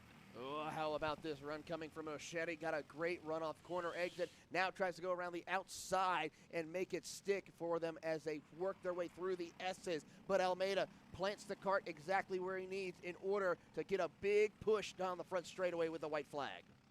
This time through, coming on through, it's a block to the inside. Almeida tries to hug the inner groove. Rochetti looks trying to set something, anything up to be able to get back alongside. Thought about a move through 2, instead swoops on behind the bumper. Tries to provide pressure as they all bump dropped each other out of 4. Just trying to get themselves situated for that final last-ditch effort in the final couple of corners as they work their way through. Sidewinding their way up out of the corner. No one able to get a good run off corner exit as we see Rochetti get back on the bumper of Almeida. Hugging the inside, Almeida parks it on through. Here comes the look from Whitehead, trying to sort things out. They make their way up to the final corners. Ricchetti looks to see, is there going to be a chance for a drag race? Parked off in 13th. Almeida stays in line, takes the celebration, and ends up taking the win by 83 1/1000ths over the 375. Great run right there by Dylan Almeida to go on the defensive once he got the race lead. Carlo Ricchetti, Summer Whitehead, and Jaden Cass were also with Thomas Fernandez, your top 5. Casas, you're referring to in the 4th spot with Fernandez in the top 5, Seymour in 6, Bellas, Zurski in the 8th position, Fernandez Palante in 9th, La Rosa and Carpitas. You see here, close together. How will they close it out? Thought about a move late. La Rosa gets it done for the Masters. There was a chance there for a drag race there with the way the Ford 20 was setting up that run initially, Taylor. Yeah, he tried everything, but unfortunately just ran out of time as they crossed the line. We'll hopefully see some changes there when they come back out for their feature race this afternoon.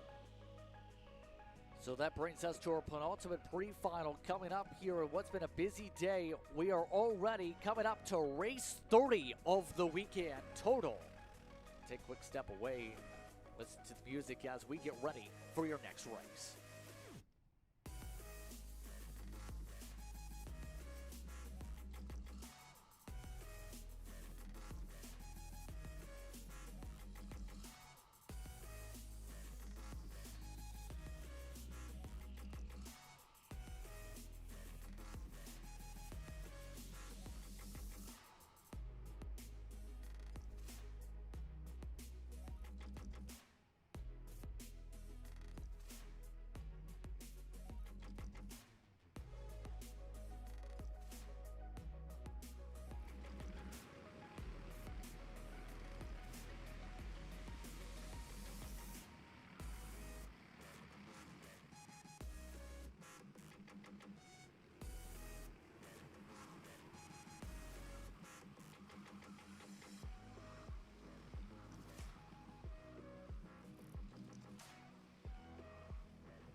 Coming up to the next group, it's 206 Senior, 206 Masters getting ready through here. Coming up, rather, should say, T4 Seniors and 204 and T4 Masters. As Stephen Miller, Jack O'Keefe are on the front row. Chase Piscaglia in 4th. Trudeau in the 4th position for that group. The Masters, Pinheiro, Delbon, Martins, how they lined up in their pack. We're underway with the inside groove, getting a really good launch. Great run right there by Stephen Miller. Chase Piscaglia already moving up inside the top 2 as they work their way out of turn number 3. Drivers now going to go single file, being patient, taking their time to see how this will all play out in these opening laps here as they work their way through. Everyone's single file, not pushing the envelope as we have a battle for the 6th spot. Yeah, already a lot of heavy battling. You see some of the signals from some of the competitors just trying to get some people to work with them. Piscaglia already up to the 2nd spot with that charge initially. They'll make their way on through to the 3rd sector and try and sort where they can try and close up the gaps here. Here they come down the front straightaway with the gaps. Starting things off with Miller up in the front. O'Keefe holds on to 3rd. Has no help from Hanger from behind. Trudeau, Ismail Durant is up in the 6th position. Velas down in 7th to start things off here in the midst of this one, as everyone's staying relatively distant between each other. About 2 kart lengths at the most is the distances here, Taylor. Hard to close up, we seem to see here to start. Yeah, watching on here amongst our competitors as they work their way through. Here comes Piscaglia to the inside of Stephen Miller. Looks his way through, takes over the race lead as O'Keefe tried to follow suit, just could not find his way around and will drop back to 3rd. Piscaglia looking to build off the momentum, looking to run lots of these races this season. He said in the discussion I had with him last night after the podium celebrations, he is looking to try and plant himself ahead of this pack. All smiles, to say the very least, after he picked up the trophies yesterday. But 2nd is up for grabs. Here comes O'Keefe. O'Keefe up turn 4, takes it back, and is able to get himself back up to 2nd. He says, charge! Yep, he does. Here comes Evan Hagar and Tristan Truchot right there behind. It's now those 4 cars. And now look at this. O'Keefe able to play a little bit of breakaway away from Stephen Miller as Miller is under immense pressure. Already beating and banging Hagar, Truchot as they shove bumpers through the corners. Yeah, right now, for now, it's about trying to figure out where these runs can play in. Taylor, at this point, the thought process here. You see Biscaglia with the short run speed has been very hard to match here. At this point, what do you think he's been able to do with the team to be able to have such the speed on the short run like we see yesterday, where it equaled often were by the mid-run? Well, it's all based on how well he takes care of his tires. There's no really adjustments you can make with these T4s whatsoever as far as the same spec in the rule book. So it's all of just how well he takes care of his tires and makes sure his way through. As we watch that pass for position, Hagar losing a spot to Truchot. Duran now trying to get in the fight as well as Ismail and Christian Velez try to fight their way through.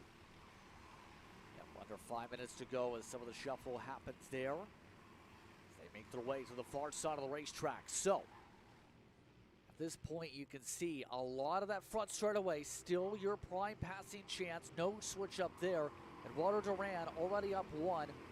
Velez is already up 3, despite initially on 7th on the opening lap as they shuffle things through amongst these carts here. So, we've seen how difficult it is to go from back to front here. In terms of that mindset, what's kind of the thought for some of those in this pack as they try and do that in some of these circumstances? Well, I mean, one thing is, if you're someone like Jack O'Keefe, as we have a pass for position, Truchot to the inside of Miller to take 3rd spot away. Great passing right there as now Miller struggling with the cart a little bit as far as possibly those tires starting to fall off as he is absolutely dropping like a rock almost outside the top 5 as we watch this gaggle of cars. Duran trying to work with his brother of Ismail and Eduardo as they try to close up on the top 5. And remember, it was mentioned by someone for the officiating crew and some of the parents that T4s were required to use the same tire for Sunday they used on the Saturday. So if you buzzed your tires yesterday, Taylor, you're in a bit of trouble today if you overexerted them trying to make passes on the Saturday through the evening conditions, mind you. Yeah, you certainly can. So you have to be careful with how much you utilize because you're using those same tires once again. So tough ask to make sure to maintain. And that's one of the things with karting is tire management is so important to take care from start to finish of a weekend. Yep, indeed. And right now these drivers with about 3 minutes to work with trying to figure out what they can do to jump up to another train car. Here's a look to the inside. Doing that time on the initial set. In the battle between the Durants, you see their helmets are near identical. You can pretty much tell here, by the way, between those two, down to the pattern, except for one little thing noticed. The slight color of the accent color is that difference. The yellow in front, the white in back, and they'll both say, "Hello, American flag kart. I'm going to try and make a pass now." That's Evan Hagar that they're trying to gang up on, and they will push him out of the way. Hagar going to lose multiple spots as the driver of Christian Velez tries to sneak his way through. Unfortunately, could not pull it out in order to make sure he holds position. Hagar losing plenty of time now with help from Velez to catch up to the drivers of Duran. Yep, all sorts of squabbling with 2 minutes to work with. Biscaglia's lead has grown up to 1.2, 1.3 seconds as they go here. Truchot still holding on to a little bit of a cushion ahead of all this. Miller next up at the clutches of the Durants who try and battle. There's a look at the 370 you're referring to, though, who continues to try and go for sends. Able to plant it down and make another pass as that 384 plummets to a -3. Tough break here for Evan Hagar, who had such an incredible drive yesterday inside the top 5, looking for more as we keep an eye on this battle. Miller has kind of stopped the bleeding as he is now under a pressure from Ismail Duran. And now we go up to the front of the field. Jack O'Keefe, Tristan Truchot, seeing if they can work together to close the gap. 1.4 seconds is the difference between them and Chase Buscaglia. Yep, it's going to require a big effort, to say the very least, to chip away that marker. Oh, wow, Truchot has done a really good job this lap, at least, to start to trim away on the eye test, to get right up to the bumper after initially being a fair back 4/10 initially to start it. Right there, you see the little bit of a difference, a little bit deeper for the 321 on the lift and brake mark. Seems to be sticking there, has a little bit more confidence to make the grip stick for the corner apex off. Yeah, seems like that kart is really good off corner exit. Looking at this kart right now as they work their way across the front straightaway. Gap, still no major changes. It is kind of just plateaued. No main gains, no loss. It's just trying to maintain the gap for Chase Buscaglia. Take care of those tires to get ready for the feature race later this afternoon. And one of the major things that Xander will note if he was here today would be the hands in terms of the wheel, in terms of the motions. You can tell right now, in this battle, Truchot, keeping a little bit more steady. Notice very slow, very precise movements. O'Keefe, a little bit of twitchiness coming through the kart a little bit, especially when he's hit the rumble strips here along the inside as they switch positions behind. Miller Jr. swaps behind the 951.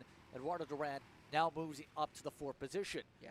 But all that, you have to keep a steady wheel. If you're twitching around, that means you're loose. Yeah, you are twitching around, and as we watch these two right here of Duran and Stephen Miller, that kart for Stephen Miller is a lot loose right now. Duran's just trying to be careful how much curbing he takes in order to try and maintain that spot and pull away from him.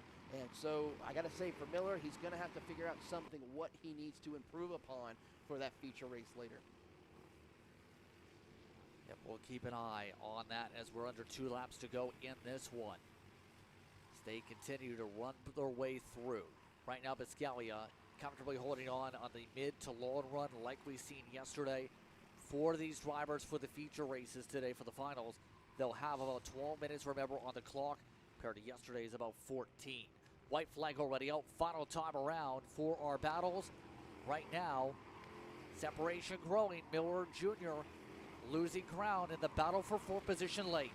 Now, Buscaglia is going to just make sure he holds that position, not push the envelope as much, and try to run away as we watch our leader lead the final few laps. How about this, though? Eduardo Duran is starting to make some headway.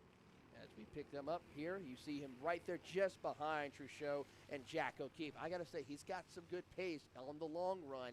If he has a little bit better track starting position, he could try something in the feature race for sure. Coming on through the final corners, Chase Buscaglia puts together fastest lap after fastest lap, comes away with the victory. The crowd cheers. Buscaglia wins the pre-final. O'Keefe, Truchot in the top 3. Eduardo Duran drives up up to 4th. Stephen Miller Jr. falls 4 to the 5th position. Now Duran in the 6th position. Then Velez Hager double on Cologne in the 9th spot. Tayson Bowling is able to throw a solid strike up to the top 10. By the way, your Masters, they ended up staying pretty calm in that race. Pinheiro wins by more than a 10th over Alexander Delbon in that grouping of drivers. Those drivers ran at about the edge of your top 20 officially out of this large group of karts. Yeah, really good. And now we're down to our final class of the day for the KA Masters as they get ready for their event. Before we take a quick little lunch break before racing again at 1:30. There will be KA Masters with their pre-final. Coming up next on the docket, you're on Kart Chaser. We'll take a quick step aside before those.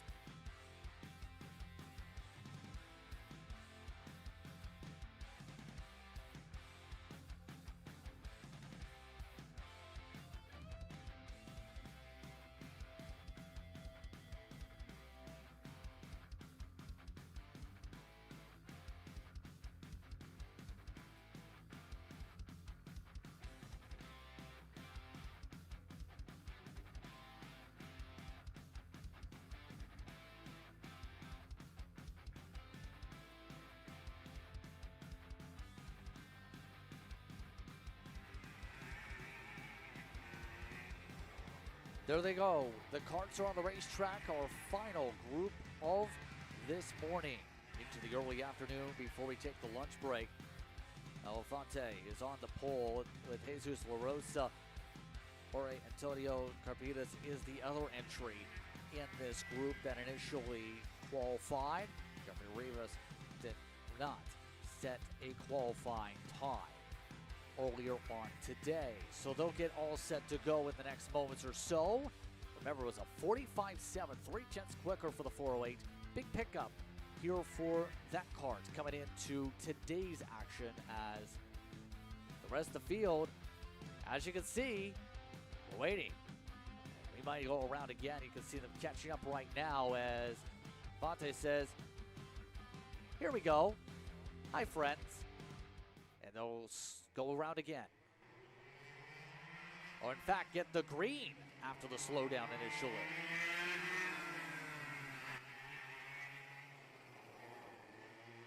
So they'll make their way on through, down through the straightaways as they start things off. Elefante, Larosa, Carpitas stay all single file amongst this group and to start off this race, Taylor. Elefante is going to hold his line here. Everyone's just going to work their way through as we see a little bit of a show the nose by La Rosa to get around Elefante, but so far not going to work out in his favor as they snake their way through the opening couple of corners out of the S's. Just single file for the most part, taking care of their equipment. Once we get towards the end of this race, we'll probably see them really kick in the afterburners as, a little issue for La Rosa as he got bogged down quite a bit out of the final corner. Going a minute through off the clock. Again, they have the 8-minute distance applied as a bit of contact. Carpitas hitting the back end of La Rosa. Now looking to cut underneath. Now will get underneath as the 406 allows them through. And now we'll see if Jorge can make a charge up to Paul Elefante, but so far Carpitas does have to pick up the pace just a little bit with those two making contact. They lose a bunch of time to your race leader. Yeah, right now, Elefante seems to have found something really solid, to say the very least, with the setup here today. At least that's the thought here, because that kart's just been able to pull off and away. Yesterday, of course, ended up officially as second spot on the racetrack, but today seems to have the tempo right on down here, has found the right wheelhouse in that 408 rocket machine. Currently the gap is 1.6 seconds, and he is setting a blistering pace, over a second faster than Jorge and Jesus La Rosa. And I gotta say, Elefante is putting on a clinic here with 6 minutes to go. I think if he can just keep it clean, it's safe to say he will come home with a victory in the pre-final. So as this goes on here today, what have you noticed as the day's gone on in these pre-finals, as we've gone from the start of the morning to mid-morning all the way to the top of the afternoon? I mean, there's going to be a lot of different changes that these drivers are going to have to negotiate. I mean, we're still going to have to progress. I mean, our drivers who are next up after our lunch break are going to have to be careful with what adjustments for or at least for the Bambinos in the kid kart side. Making sure, hey, we got to make some quick adjustments. Temperatures are starting to raise up a little bit. Bring those tire pressures up to where they would be up to temperature a little quicker for the most part. So as we keep an eye on the battle for second, no changes, single file for the most part in this stage of the race. What they're doing. Turns the pace here for them. As we come up to 5 minutes to work with here today for this class. Why don't we take a listen to a few of the sights and sounds as these karts continue to battle on out. 3 karts zipping around here for KA100 Master.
Here goes a send up the inside with the sights and sound. LaRosa says it's time for my sights to say I want second. Able to pull off into the spot. Beautiful pass right there by La Rosa, as now he will try to see if he can separate himself from Jorge Carpilla as they work their way through. And so far, Jorge is just now struggling a little bit with that kart. I have to say, he's got some steady hands, but just not enough tires, right, I have to say, for how that kart is handling. That is a name that's popped up at the karting scenes with tracks across the region, to say the very least, when it comes to La Rosa. But as Powell continuing to try and stay pretty close here with a couple minutes to go, less than 3 laps to go here in this race. Alfonte has just had to walk it, to say the very least. Lives up to the teammate. Absolutely a great run for him for the Rocket as he works his way around the circuit. 7 seconds ahead of Jesus La Rosa, and also for Jorge as he works his way around the circuit up towards the back half of the course. And looks like Jorge's trying to get some pressure on as La Rosa works their way through up to the top of the hill of the S's. They work their way through for the final 2 times around here in this fight. And again, these drivers have been racing for a fair bit amount of time in terms of this class, in terms of the experience levels. Right now, you're seeing that experience come into play. Right now, Carpitas and La Rosa in multiple classes this weekend, Taylor, have fought back and forth tooth and nail, where you think the position's secure and then they change spots normally on the last lap. That's been the trend I've noticed all weekend. Yeah, they really have, and the thing is, they've been really the only 2 drivers been running most of the Masters divisions out here, so a big round of applause for both of them to just be able to get in, get out of another kart, and go back at it once again. So great drive for both of these 2, and looking forward to seeing what they both can do in the 2026 season here for the Florida Karting Championship. Last lap underway for Alfante as they zip their way through the gap about more than 8 seconds. As right now, La Rosa, after the initial curb hit you see there in the middle sector, is really separating out the gap. Went up 3/4 of a second as a result. La Rosa's comfortable. La Rosa, I think it's safe to say, unless he makes a mistake on the track, it's going to be smooth sailings for him in second place. As for Paul Alfante, he is just out for a Sunday drive in his machine. That rocket machine really has dialed in, and of course, you got some great people working with that group as they work their way through. We talked to Alan Isabard and how well that kart has been dialed in for the event as they work their way across the line. Paul Alfante will win your KA Masters. Alfante gets himself the victory here today. More than 9 seconds is the interval. La Rosa gets the spot for second, and Carpitas drops off back for third after a slip up late. Lost 3 seconds towards the line. So with that in mind, your final pre-finals in the books here, Taylor. Your thoughts on what we've seen in the pre-finals before we go final racing? Saw a lot of different change-ups, I would have to say, compared to what we saw yesterday. Some drivers who I think made some much-needed adjustments that could help them propel them up the running order for the feature races later today. Some that got to go back to the drawing board and figure out what they can do to make sure they don't make the same mistake twice when we go racing here in about 15 minutes. Current scheduled start for Bambino for your finals, 1:30 p.m. Eastern Time. Be sure to stick around. When we come back, we'll be going racing for the finals. Buckle up. It's going to be a wild ride for points.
Kart's currently rolling as Maverick Reddick leads the field.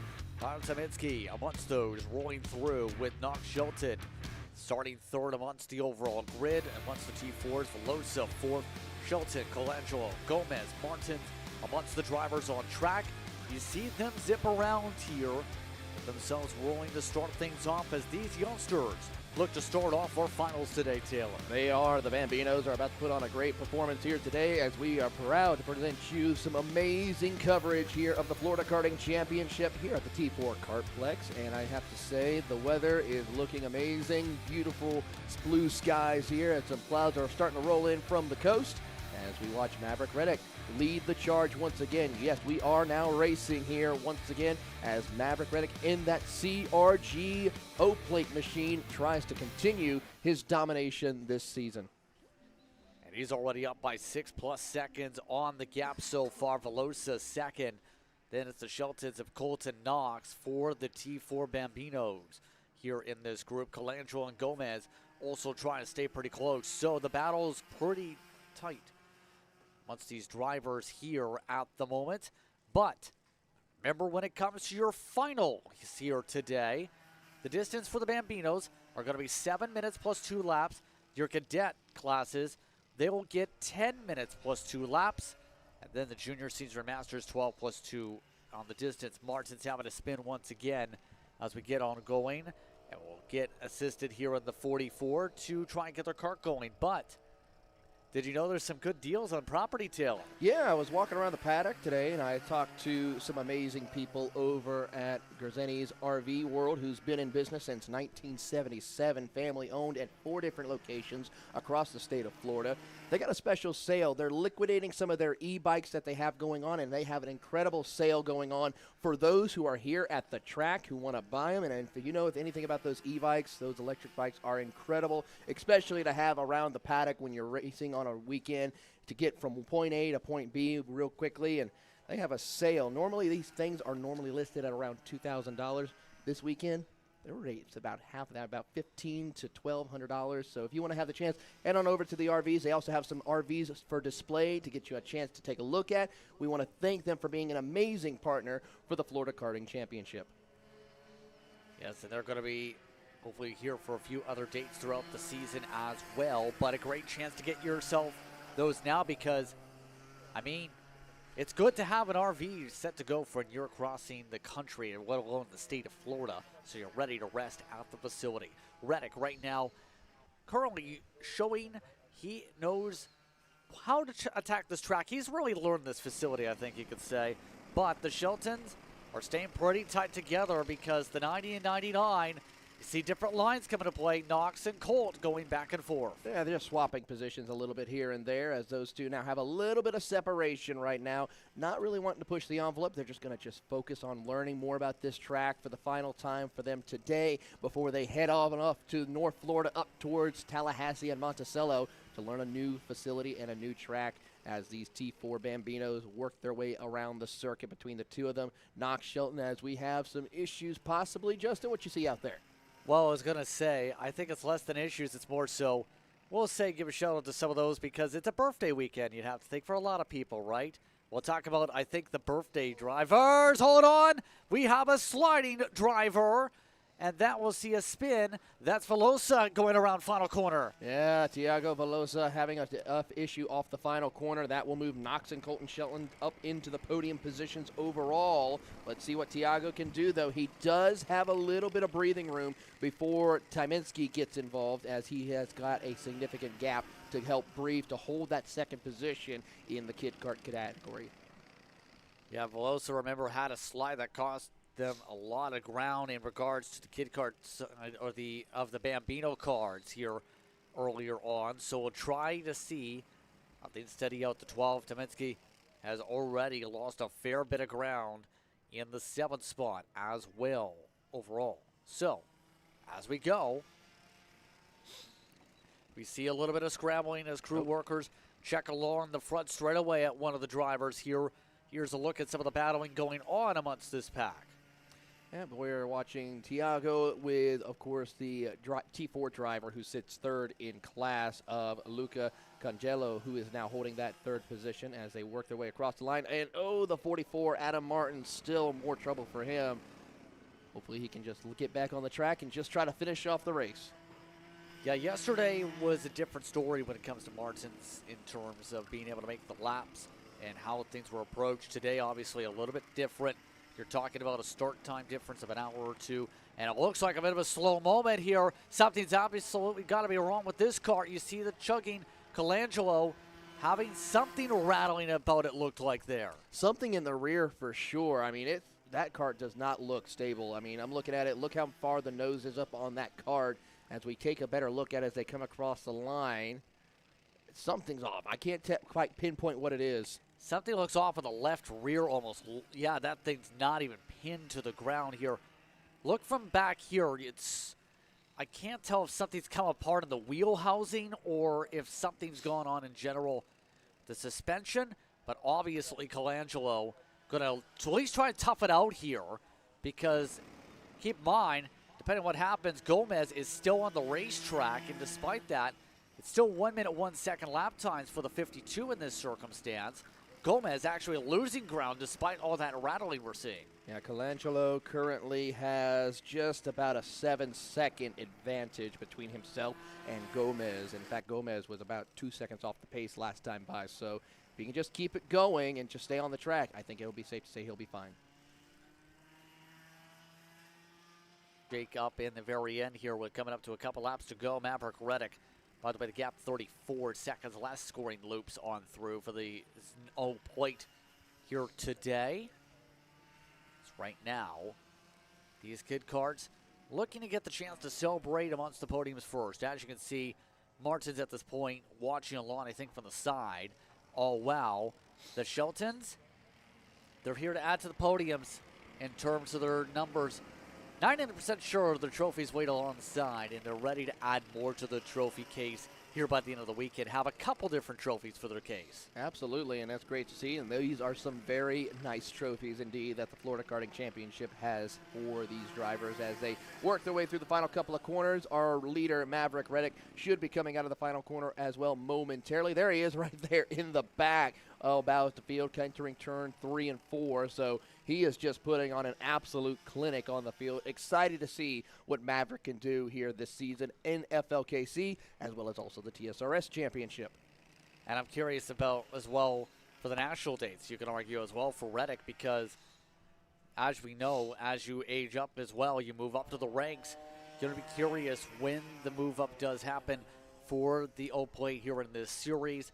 When it comes to Reddick, there's 2-to-go signals still being taken now for the T4 Bambinos as Reddick get ready for the white flag in the next moments or so in their case here. So well, you'll probably see Maverick next weekend at the CKNA Spring Nationals in the Kid Kart division. Good point, because that's also going to be, guess what, on Kart Chaser from Charlotte. It will be from the Charlotte Motor Speedway as we watch the field here between Knox and Colt Shelton. White flag in the air for our competitors as we watch and see how this will play out between the two siblings here as they work their way through. Here comes Tiago Velosa as well with a head of steam, trying to see if he can at least get his way on the overall podium before it's all said and done. Yeah, will there be a chance there for Velosa to drive on by? See how close it's getting here. Still a fair amount of time to go compared to Reddick on circuit, but Velosa still, despite the slide earlier on, in line for second in their side of the Bambino car. Looking like the chances there with the white flag taken. Velosa breaks up the group of T4s. Maverick Reddick, welcome back to Victory Lane. Reddick sweeps the weekend in Bambino. And now it's going to be a matter of who will finish second and who will win your T4 Bambino category. Velosa is now trying everything he can. He's got the pace. It's just a matter of where he can find his way around Knox Shelton for second place overall. And it's going to be a close one here as they come through the final couple of corners.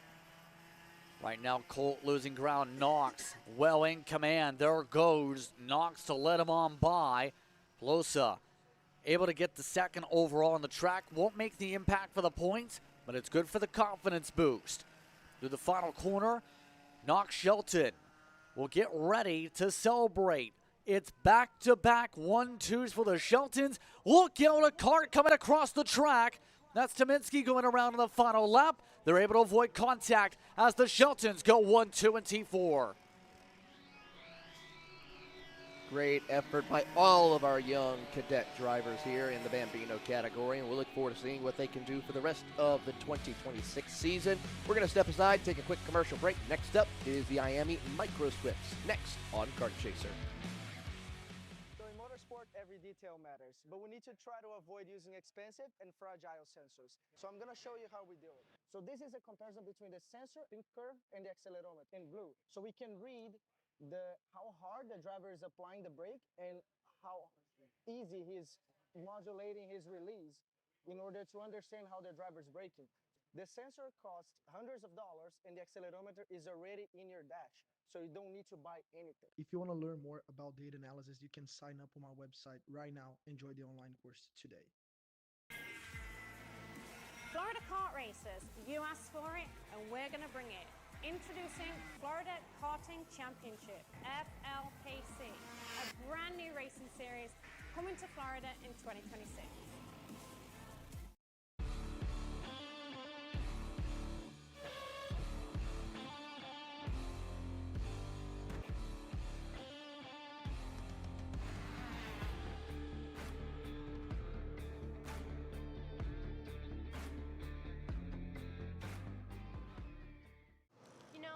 Starting to like this go-karting thing. Yeah, me too.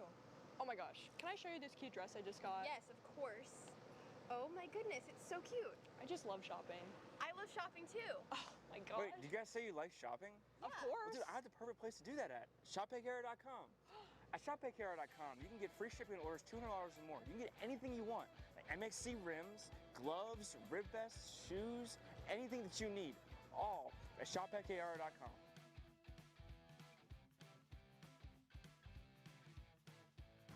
Who is he talking to? No idea. But we're gonna have to check it out. Sounds like a great deal. Sure does. This is Henry. Henry feels sad. Henry feels sad because it's time for his next big race and his go-kart is in bits. Henry doesn't know that Acceleration Kart Racing is the United States' #1 shop for all of your karting equipment needs. Henry also doesn't know that Acceleration Kart Racing can deliver anything from tires to race suits and even wheels directly to your front door or to the racetrack itself, quickly and efficiently, with tech support available 6 days a week. Poor Henry doesn't even know that Acceleration Kart Racing offers free shipping to mainland USA on selected product if you spend $200 or more. Do yourself a Welcome back, everyone.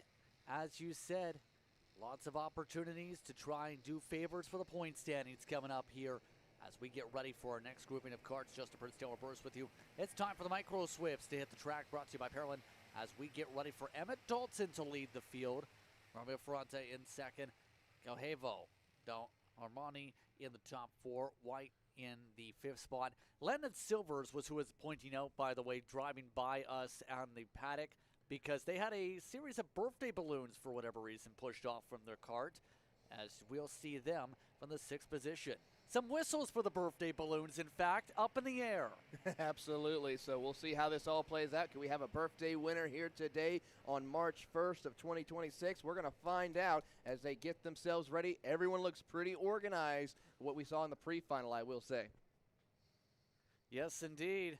And as they say, don't forget to wish happy birthday to some of your fellow competitors here today as we get ready for this field to go. And they're taking a slow crawl this time for the Micro Swips, to say the very least, here today.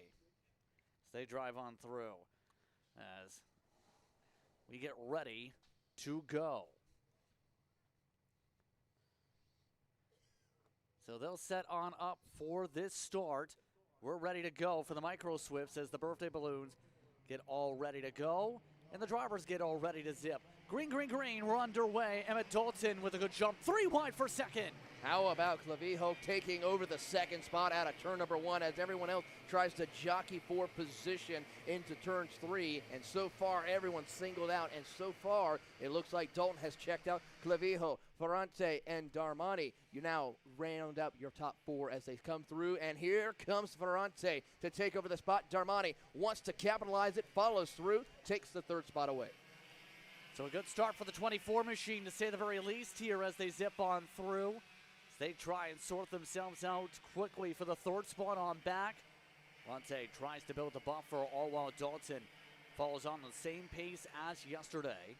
So, good beginning for the drivers here as they make their way down the front straightaway. Battle pack ready to get intensified.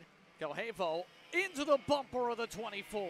Not afraid to put the chrome horn out and have a little fun here as we see the action kick into overdrive amongst our competitors as Darmani and Clavijo try to battle it out. Landon Silver's ready to capitalize on it as well as he has some help from Marco and Lopez. Yeah, they work their way through as they remember for this class, remember for those earlier 10 minutes here today, rather than yesterday's total, a little bit shorter compared to yesterday on your finals distance here for round number 2. All of that while the leaders continue to cycle down the far side of the course now to the front straightaway. Right now, good separations amongst the pack. Right now, Clavijo managing Silvers on the gap as they shuffle behind. A bit of a deep send. That is Lopez going a couple spots up. Lopez has made some incredible runs yesterday, looking to try to do the same thing here today in that number 88 machine as they work their way through. And so far, everyone else is trying to gather it up as Landon Silvers tries to find his way around Clavijo. Yes, indeed, they go. Silvers, see how much, look at the shattering of the chassis. You talked about a lot with the drivers mentioning the bumps yesterday. Well, you can kind of almost visualize it with a couple of these machines as they zip on through. It's like bump, bump, bump, bump, bump, as they come out of the corners. Yeah, it's starting to calm down just a little bit as they work their way through onto the front straightaway, having some passes for position amongst the field as we watch on through. A couple of drivers jockeying for position. The 22 machine of Alexander Young under pressure from the rest of the field as Aria Denenhauer looks to try to break further up the running order into the top 10. Yes, right now they're getting a little bit coiled up here with Young. They try and figure out the best way to get on through. Kojokar also stays in this train. 77 lost a little bit of ground to start off this run. -3 to start. Looking to try and get back on the offense here because we know that 77 has solid pace here in it. Yeah, Adam Kozakar definitely has some incredible pace, but the problem is I think he just started too far back to really put the emphasis on trying for a top 5 finish here. He's going to need some help as Kujakar is now having a little bit of a run with help from the 22 of Young. They're going to go to the inside of Marco to take the spot away. Able to come away with another spot, covers it off by turn 3 to make sure of it. Grayson White now loses a little bit of ground as a result on the slow up there.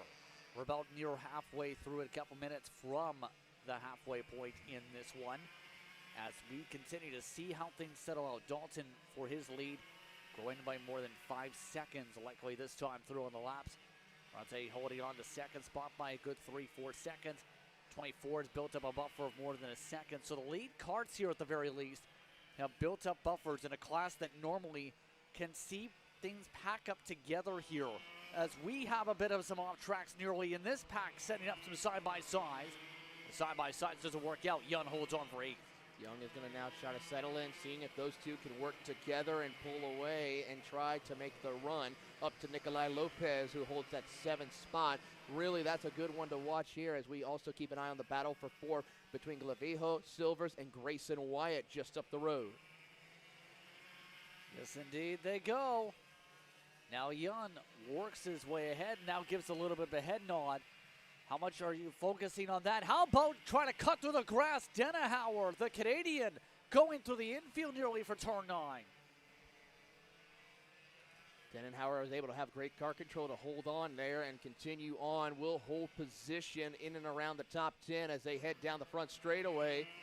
Here comes Kozakar down to the inside of Young. Will try to send it in. Will complete the pass. Yes, but Young tries to cross him over. Not able to do so. Now we'll say, keeping an eye on the fence line, noticing as you see some checkups. Denahauer having a problem, and Denahauer slows up, hand raised, so she'll pull off to the side. Yellow flag, sector 1.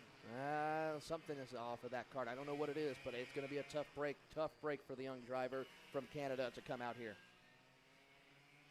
So that was a top 10 run, now fading away here for Denahauer. Less than 5 minutes to work with. Keeping an eye on this battle you see on screen. As you can see, the gas and go look in front for the 12. Zolman in 12. You also have this train. Silvers still trying to hold on. No passing chances. Remember, with the yellow flags, that is a penalty here in this series. They stay single file as a result for sector 1. And that's going to be a big help for Landon Silvers as he tries to see if he can chase down Darhamani. Currently, the gap between Silvers and Darhamani, 1.5 seconds. He has plenty of time. The fact is, will everyone behind him work with him to chase him down?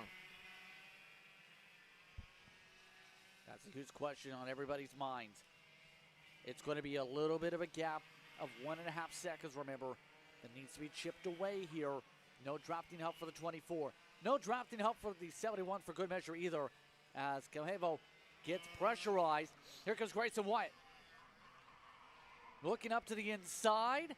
Backs off and yellow trouble. flags. Darhamani goes off the track. That moves him up to 3rd position for Landon Silvers.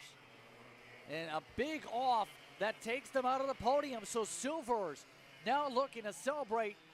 The family members cheer on as Silvers is now in the top 3. Well, he's got to hold on, though, because Clavijo and Grayson Wyatt, those two are definitely going to try everything they can to fight it out and put on a show here as they work their way through the S's. Yeah, right now less than 3 minutes to go here in this one. Right now, pressure is on from behind still. The push now for Cahevo gets the help from Wyatt to try and chip away. And competition amongst fellow competitors here if they want a chance to get the step up on the podium. The 24 did hold on to the 6th spot after that mistake. So right now they continue to square away here with only a few minutes to go, Taylor, here in this final.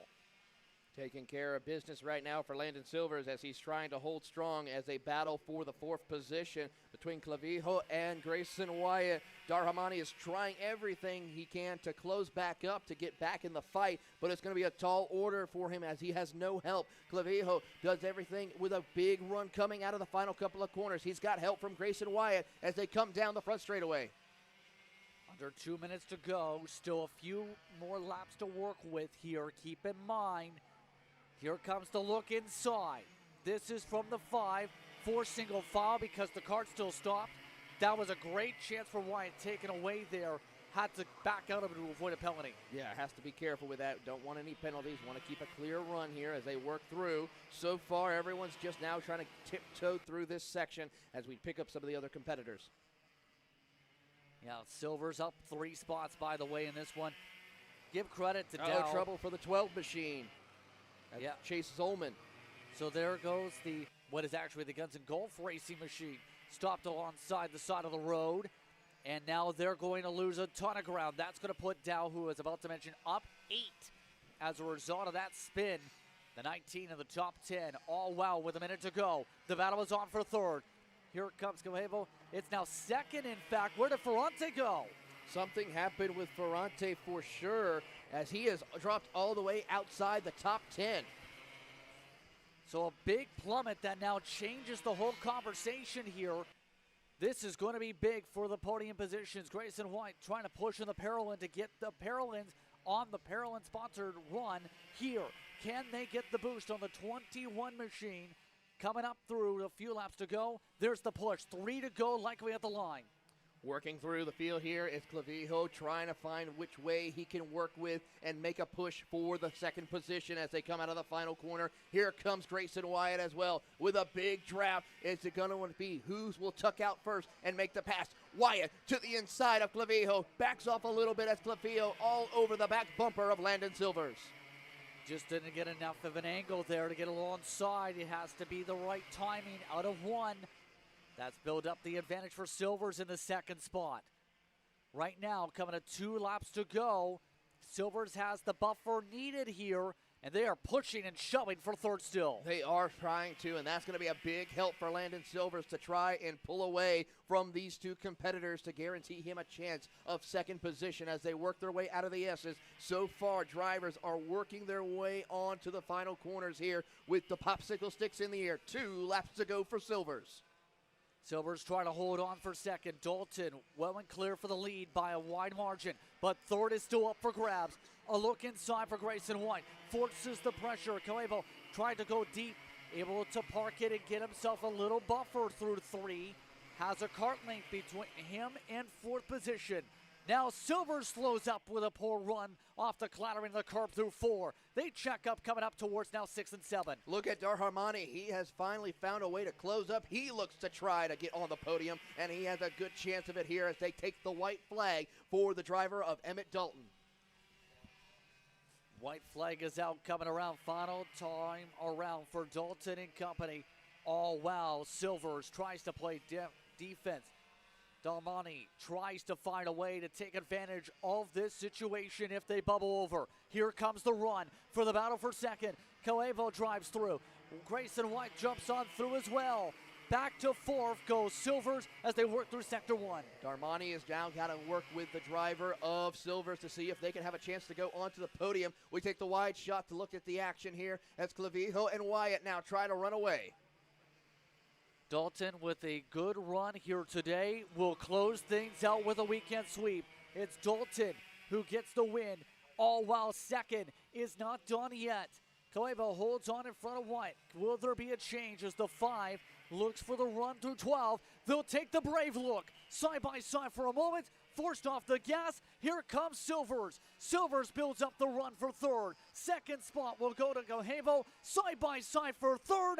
In the end, Grayson White holds on with a small razor-thin margin for the podium spots. Grayson White will get that 3rd position there with a great defense down to the inside to hold off Silvers. And as you saw, we saw on that final lap, Clavijo and Wyatt pulling the trigger to utilize the draft to get around Silvers for him to finish in 4th position, with Darmani in 5th, Kozar in 6th, followed by Lopez Ferrante. A tough break for him to finish in 8th. Young and Marco round out your top 10. What a wild end to the battle for the second spot onward here today. As you see that separation in the pack, 46 seconds from 1st to 10th, pretty wider, but it was intense. Dow ends up being a big mover, up 11 in the very end, up 7 to 11. Martin's the last on the lead lap. Lap down, Thomas, Zelski, Zolman, who had the spin, DNFs for Stone, Lau, Denahauer amongst those in the order here to end off this one. Ferrante in the 8th spot to give that mention. We'll take a break. More coverage coming up. You're watching Kart Chaser. This is Henry. Henry feels sad. Henry feels sad because it's time for his next big race and his go-kart is in bits. Henry doesn't know that Acceleration Kart Racing is the United States' #1 shop for all of your karting equipment needs. Henry also doesn't know that Acceleration Kart Racing can deliver anything from tires to race suits and even wheels directly to your front door or to the racetrack itself, quickly and efficiently, with tech support available 6 days a week. Poor Henry doesn't even know that Acceleration Kart Racing offers free shipping to mainland USA on selected product if you spend $200 or more. Do yourself a favor. Go to accelerationkarting.com and make sure that you are never left stuck on the pre-grid with Henry. Be smart and don't be like Henry. Macron Motorsports builds champions every day, drivers who won on the world stage. The Tillotson T4 Series is pure spec racing. Same engine, same chassis. When you win, it's because you were the best that day. Your edge is not the kart. It's the setup, the strategy, and the race team. With our Arrive and Drive program, you simply bring your gear, we provide the equipment and the championship-winning support to every event. Stop wrenching, start racing. Your path to the T4 Nations Cup in Spain starts with us. For more information, contact us at macronmotorsports.net.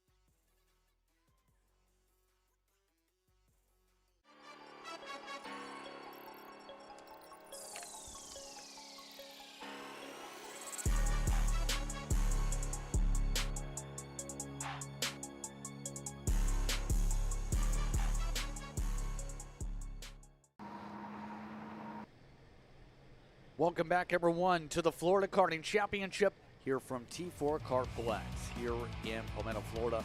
Justin Prince, Taylor Burks with you as we get set for our next grouping here. Taylor, Mini Swifts ready to go, and this should be an interesting group with 29 on the entry list, 23 who took the green in the pre-final. What do those drivers look like for the starters? Well, on the front row, it is going to be Kimo Ahmad and Thomas Montalvo who will lead it to the green flag, followed by Enzo Ramos and Leonardo Tavares in row 2, Colton Bruck and Jack Katowski in row 3, with, of course, the driver of Charlie Skrapowski and Cohen Shoecraft in row 4. Bo Wyatt and Leon Astulis will round out your top 10. Hank Lyle and Batista Bassi will round out in row 6. Row 7, we'll see Joe and Franco Babo in the 14th spot, rather. Miles Wilson and Lenny Cavallo in the 16th spot. Nico Salazar is a big name down the order, though, Taylor. 17th spot next to Brito.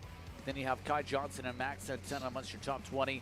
Tejas Guzman, Roman Machin, and the big one from the front row to the back, remember, with some incidents. The 136 Tosi will start in 23rd. Again, a fast kart looking for track position. That's going to be a fun one to watch as he works his way through the field here over these next few minutes and 2 laps around the circuit. So we'll see how this all plays out. He's got about, let's say, anywhere between 14 to 15 laps to try and get it done. Yeah, give or take. The total, by the way, we turn in Micro Swift for the comparison, was 15. So that seems to be a good ballpark for this mini side, too, when it comes to this age bracket here. Looks like most of the field taking the chance to stay doubled up here. Taylor, what are you watching out for the minis? Watching out to see how well they will be on the start of the race, who will be able to make those aggressive moves on opening lap, who will settle in and just try to log as many laps as possible will be another key factor. So we find out how things go here today. For your mini Swifts, brought to you by U-Race. See the U-Race machines. Some of the competitors having pace here this weekend.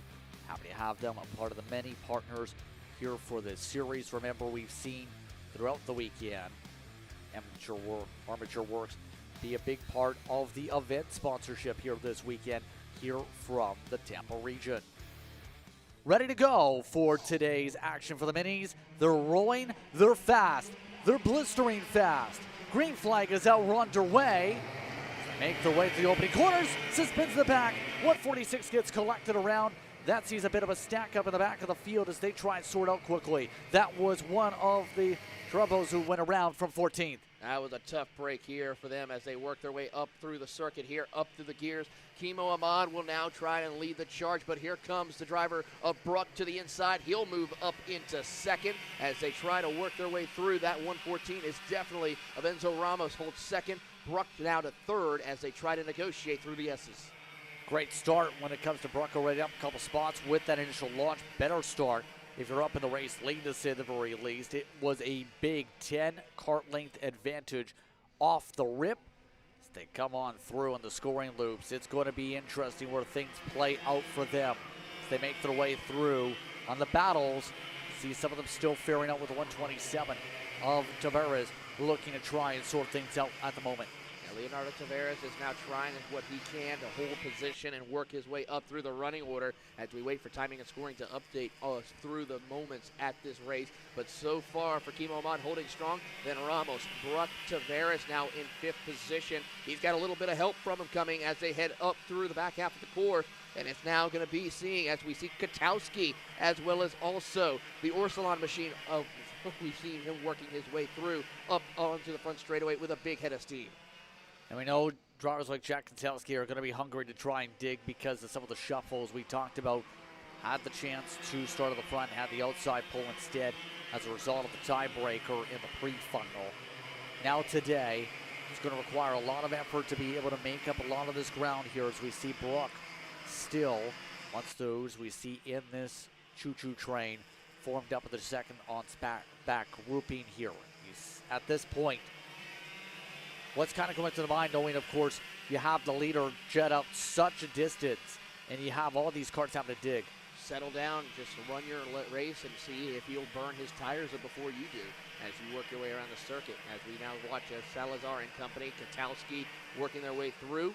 As they come onto the front straightaway, and still just separation from everyone. Katowski pulling away from Salazar as he now has to worry about the Benek right behind the 141. Yeah, right now that Benek machine working hard on the wheel. Bo Wyatt.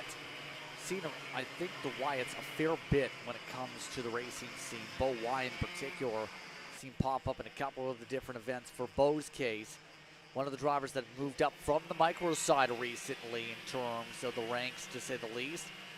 And big thing is about trying to build up the experience as young drivers. Again, we talked about this a lot when it comes to the Bambinos here today. But he's amongst those two that's almost learning the social aspect already in terms of trying to get into not just, oh, I'm here racing, I'm here winning. I'm also here building my cart, trying to learn the parts. Well, not only that, but also building your brand and your promotion to where if you want to work your way up into other forms of karting or other forms of motorsport, building your brand, showing that social media aspect like you were talking about there as you work your way through. As we watch the battle for the race lead starting to compress a little bit as the 114 of Enzo Ramos with a big run coming to Kimo Ahmad. Was about to say, Ahmad had the advantage by 15 kart lengths. That gap reduced very quick. We were talking 3-4 minutes it took for the gap to go away. Ramos having the best speed they've had all weekend to have a chance for this race lead. Does Ramos take it now? Not yet, but we do have a crash in the middle of the backpack. That is not good. That is multiple carts right there. Trying to get the numbers off of those as here comes Ramos with a big run. He's going to look to the inside of turn 3. Can't do it as he slides that cart around the circuit. Pressure is on, up for the race lead still as they try and slice and dice. Ramos waiting in the wings to figure out where the best place is to go here. Keep in mind in the mini Swift, Ramos came in with a 3rd in the pre-final, a big pickup after 24th in the pre-final, and then a charged up to 6th in yesterday's final. Now with the cart still on the outside wall, yellow flags waving, so that will take away a chance to make a move yet. But it's not the best spot. This is the best spot whenever Ramos wants to go, and it's pretty clear. He's playing it smart.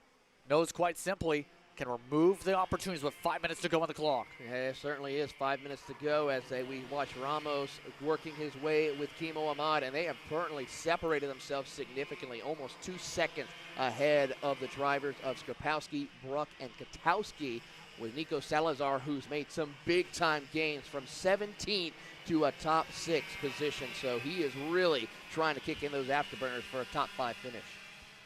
Well, remember, Salazar was the winner yesterday in the final. And just like that, he's causing a bit of a stack up there. Salazar slow, and a couple other carts stop on by. That's matching amongst those who had collected contact from the checkup. That's the 155 machine who had some issues as well, and they are trying to clear their carts off the circuit as quickly as possible. Roman Machin involved in that as here comes Enzo Ramos trying everything he can to get to that inside of Kimo Ahmad. It's almost waiting for the opportunity for the mistake to pop up here. We see things how they shuffle right now. Yellow flag right there. They can't pass. Yeah, can't get an opportunity to go around here. Right now, again, as you can see in the visual test, the 111 is still holding on to the race lead here on Ahmad with the time and scoring difference, even as you see some of the carts letting carts go. Smart thing to do for the lap traffic as they come out of the corner. Colton Bruck leading with Charlie Skopowski, and Katowski now trying everything he can to keep up with this pace as they come down the front straightaway. Nose to tail, will we see the driver of Ramos look to the inside? No, he's going to try and push him though a little bit, give some room as we watch the action. Still trying to play the game is the key word. It's the game of cat and mouse. When will they go? When will they not go? This sector filled with yellow flags now, by the way, in a couple different spots as the 155 walks away to the side barrier. We'll see when the chance goes. I know it's always the obvious question. Wait until the final couple minutes here in this situation.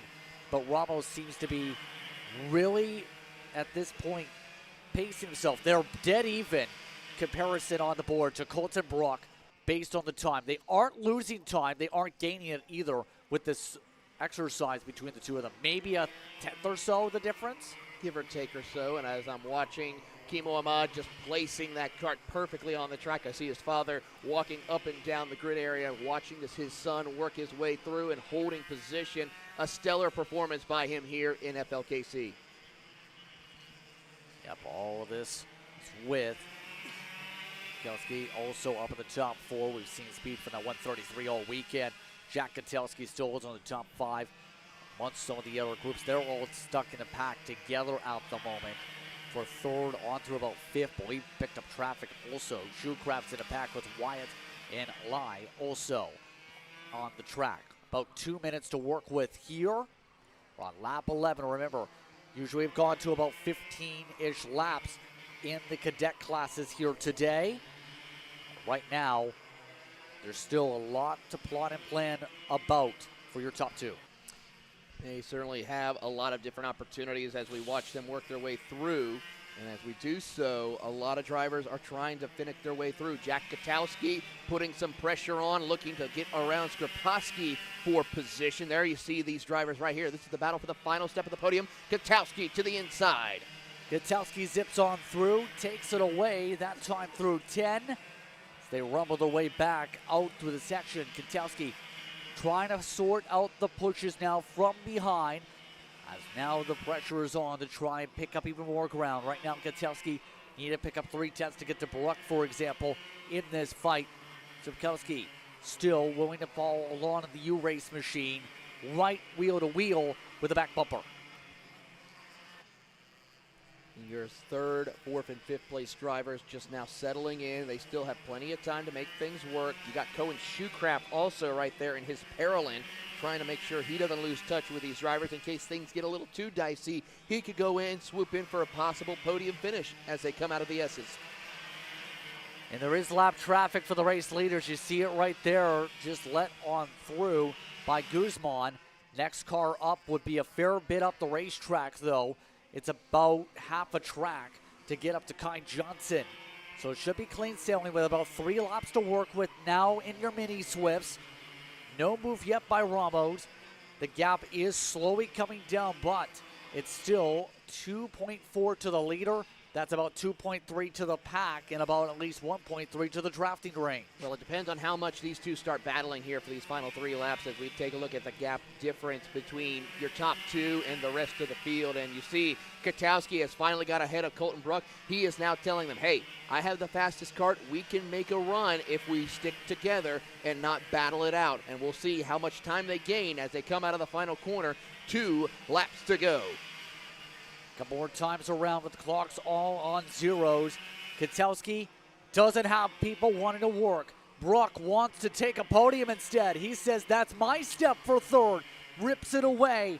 Now he looks to build those steps out and builds himself a buffer. He's got a kart length advantage for third now. Coming out of the corner, and we'll see if Ketelski can respond as they enter into some of the major passing zones, but he has to worry about Skrapowski seeing if he can sneak his way through for a 4th place finish. As they work their way up through the hill, here we watch them work their way through. Ketelski not close enough as Ahmad holds strong against Ramos.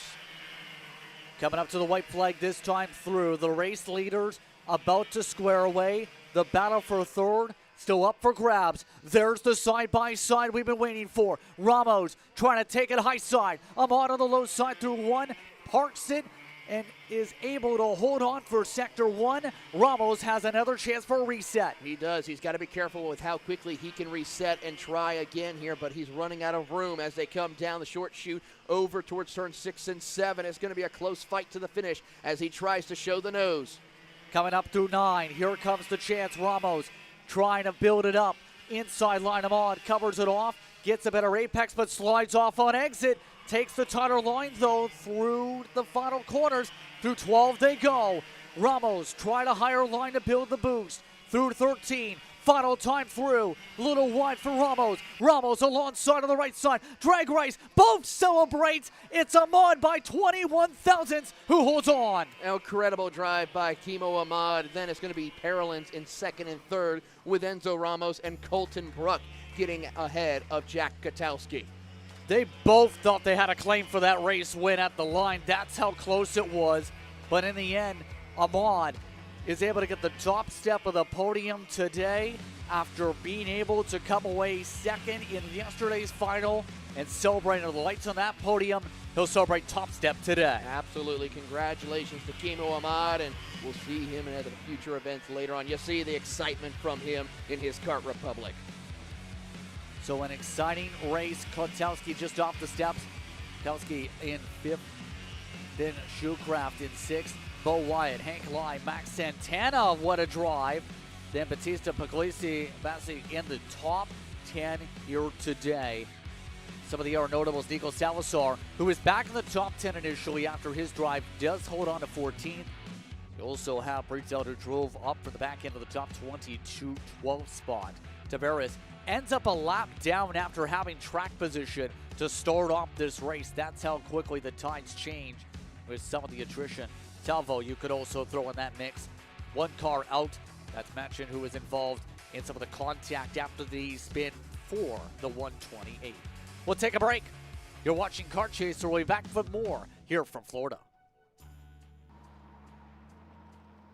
Cat food marketing. $9.99 a month. Dude, Caleb, wake up. Dude, we're live in 5 minutes. Let's go. Come on. What are you doing? Dude, I'm so sorry. Xander had me in a cat food marketing meeting till like 2 a.m. last night. Come on, man. Do you have anything I can drink? Dude, I got the perfect thing for you. Perico. It's a healthy energy drink alternative. Perico? Non-GMO? Gluten-free? Kosher? Magnesium? B12? B6? Yeah, it's good. B5? Biotin? And 0 sugar? Pericazo! Try Perico. Made with natural ingredients, organic caffeine, and supports your metabolism. Try the new official energy drink of Kart Chaser.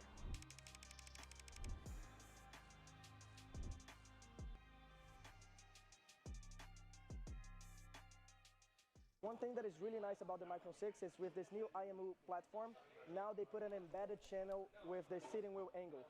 This channel is really nice to use if you're trying to understand how the drivers are behaving through the corners, if it's oversteering, understeering. But you need to be careful. Because we're measuring this at 100 times per second, when you look on the data, it's very, very noisy. So when you look on the data, we have here the steering wheel angle raw output in blue, and then we have to apply a filter to treat this data, and then that's the filter in red. If you want to learn more about data analysis, you can sign up on my website right now. Enjoy the online course today. Welcome back, everyone, to today's action after an exciting mini Swift final. They put on shows all weekend. They do it this time. It's time for our next grouping, the KA100 Juniors. They're brought to you by Inter MS as we get set with Max Walmacha on your pole. Isaac Melquit, it will start in second. Orioli, Nico Kotowski top 4. Martinez on side. Flamini in the top 6. Vogelin in 7th. Dwyer in 8th. Drupko and Park amongst your top 10 competitors here today. Maddox Ruiz, Nolan Carney, Alexander Savage, Jackson Alfonte, Marcos Burgess, followed by Eric Wojciechowski at 16. Milanov and Lewis, Volkova and Fallon are in your top 20. Karts are already rolling. Green, green, green. We're underway as we start things off in the battles as they make their way through with a little bit of chaos. And a little bit of contact in the back. The 819 gets lifted up in a bunny hop. Wojciechowski sent in a full circle. That will send them to the tail after starting around the middle third of the field. The rest of the pack rumbles its way through. Max Walmacha has the O-plate on the card here today. See that originally was the 874 yesterday. And right now that O-plate holds on in front of the pack. You also have Orioli setting up in the second position. Again, with these drivers, a little bit more time on the clock compared to the others. 12 minutes here today is your distance plus the 2 laps for your finals here from the Tampa region. Orioli now with the front of the field, able to make the swap in the opening sector. Has Melquit right in the conversation. They rumbled their way through Sector 2, still sorting out where to go. Kotowski stays in the solid 4th position. No major shuffles yet amongst your pack as this field rumbles its way through Sector 3. One of the major things to talk about when it comes to the curbs, the rubber buildup definitely getting thicker and thicker when it comes to those curbs, with some of these drivers having to use the left side tires in the majority of these corners right along the blue and white curbs. Keep in mind, it's slick paint on top, then you have concrete underneath. Malquit went on top of that curbing to send it in two. Didn't work with a contact with the side pod. Through sector 2, once again, Malquit wanting to prove that he does not quit here today on the charges. Seen earlier today in T4's the pre-final, try to go from the last to first challenge. And as our class got up to second, Malquit is going to be really quick, likely later today. But right now in this KA100 Jr grouping, it's a different story with a lot of heavy hitters. Your top 4 is your heavy hitter group in regards to the championship fight and the early going from round 1. All contenders at the national level, all top flight names where you see them contend for championships and contend for podiums. Going to be hard to find a way to get the advantage here as yellow flags wave in sector 1. By the way, something happening towards the start and finish line for one car. Couple minutes burned off the clock here. So far, we're happy to have you with us here on Kart Chaser for today's coverage. Florida Karting Championship, round 2 for those just tuning in here. KC Premium for our coverage. We're in the midst of the finals here this afternoon from T4 KartPlex, around since the early 2000s. Staple to the karting community here. Malquit goes up the inside, sending it for second, able to stick without hitting the curb this time. That pushes Macha down in the order. So Macha will try and figure out where to go next in the parallel. Already getting swarmed by the traffic building up behind him here in the short run. Now remember, we're coming into this race with the championship conversation. This is going to be with your adjustment of the pre-final. Macha still has the points lead. The victory between him and Ketelski, because Ketelski got 4th with 196 points, was the built-up separation of 30. That put the championship lead up to 60 coming into this race. That could get completely erased back depending on what happens for these race leaders, because Malquit in particular could potentially leapfrog himself past Ketelski if things plant up the same way they are. But it's still very early is the key difference here. Remember, the winners yesterday got 226 for the pre-final, 426 is the total for the final, to remind folks on those tallies. And so as we've gone, Taylor, the top 4 championship contenders again are in the main pack, working together here, shuffling a bit. Orioli has the advantage early after the 3rd place in earlier today's pre-final. Yeah, he has found a great way to find his way back up to the front of the field, but with Maxwell Macha all in the hunt, along with Nico Ketelski and Isaac Malquit, it's going to be very difficult to see who will come out on top. We saw how aggressive we saw Santiago work his way through the field. Macha, though, really has had some incredible long-run pace in this event. Yeah, that's going to be the key here with these tires in particular. Who's going to have the chance on the long runs to be able to run away? Because we talk about tire sets, it's been a talking point all throughout the paddocks here this weekend, depending on the class. And one of the things talked about when people were asking, KA had to qualify in newer sticker tires earlier on, keep in mind. 2 sets for the weekend, 1 set each. So basically, it's not like they're running on yesterday's for the KA package. We watch on through the field through our top 4 competitors. Samuel Martinez and Leighton Vogeli are having a good little fight for the 5th position as we wait and see who will be the one that goes and takes the fight to Santiago Orioli. It's a little bit of just that, lull moment of the race, Justin, where drivers are going to settle in, take care of their equipment, and then make that final push for the race win. Yeah, and right now, Ketelski did push that lap to take the 3rd spot here. We talked about the Ketelskis, big circles. Both brothers have been strong competitors at the national scene with several national championships to their banners here.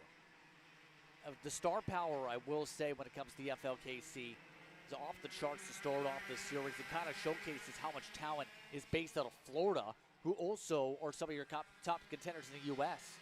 They certainly are, Justin, and I have to say we're seeing some incredible talent as we go a little further back to Martinez and Maddox Ruiz, who has been working his way up through the field. He's now looking at going for a run up to the top 5, as he now has quite a bit of work to do to catch up to your top 4. Currently, the gap between himself and Maxwell Macha, 5 seconds. Yeah, that's a pretty significant margin here, to say the least. But I have to say, for Martinez in particular, had to get a good finish here on the board for the season, because we talked about yesterday had the speed, not the finishing result, though, after the disqualification in the end that put him at the back of the point standings. Have to build something on the board if you are the 837. Get a top 5 to be able to salvage some good spots for this 12-round season. Absolutely, and we're going to watch and see. It's all about consistency is what's going to pay off who will win the championship, not who can win the most races, as we watch on this battle between Maddox and Samuel as they come across the line. They're losing more time. They lost about a second to Maxwell Macha, as they just have to hope that the top 4 starts battling. Yeah, right now, last time through. And look at this.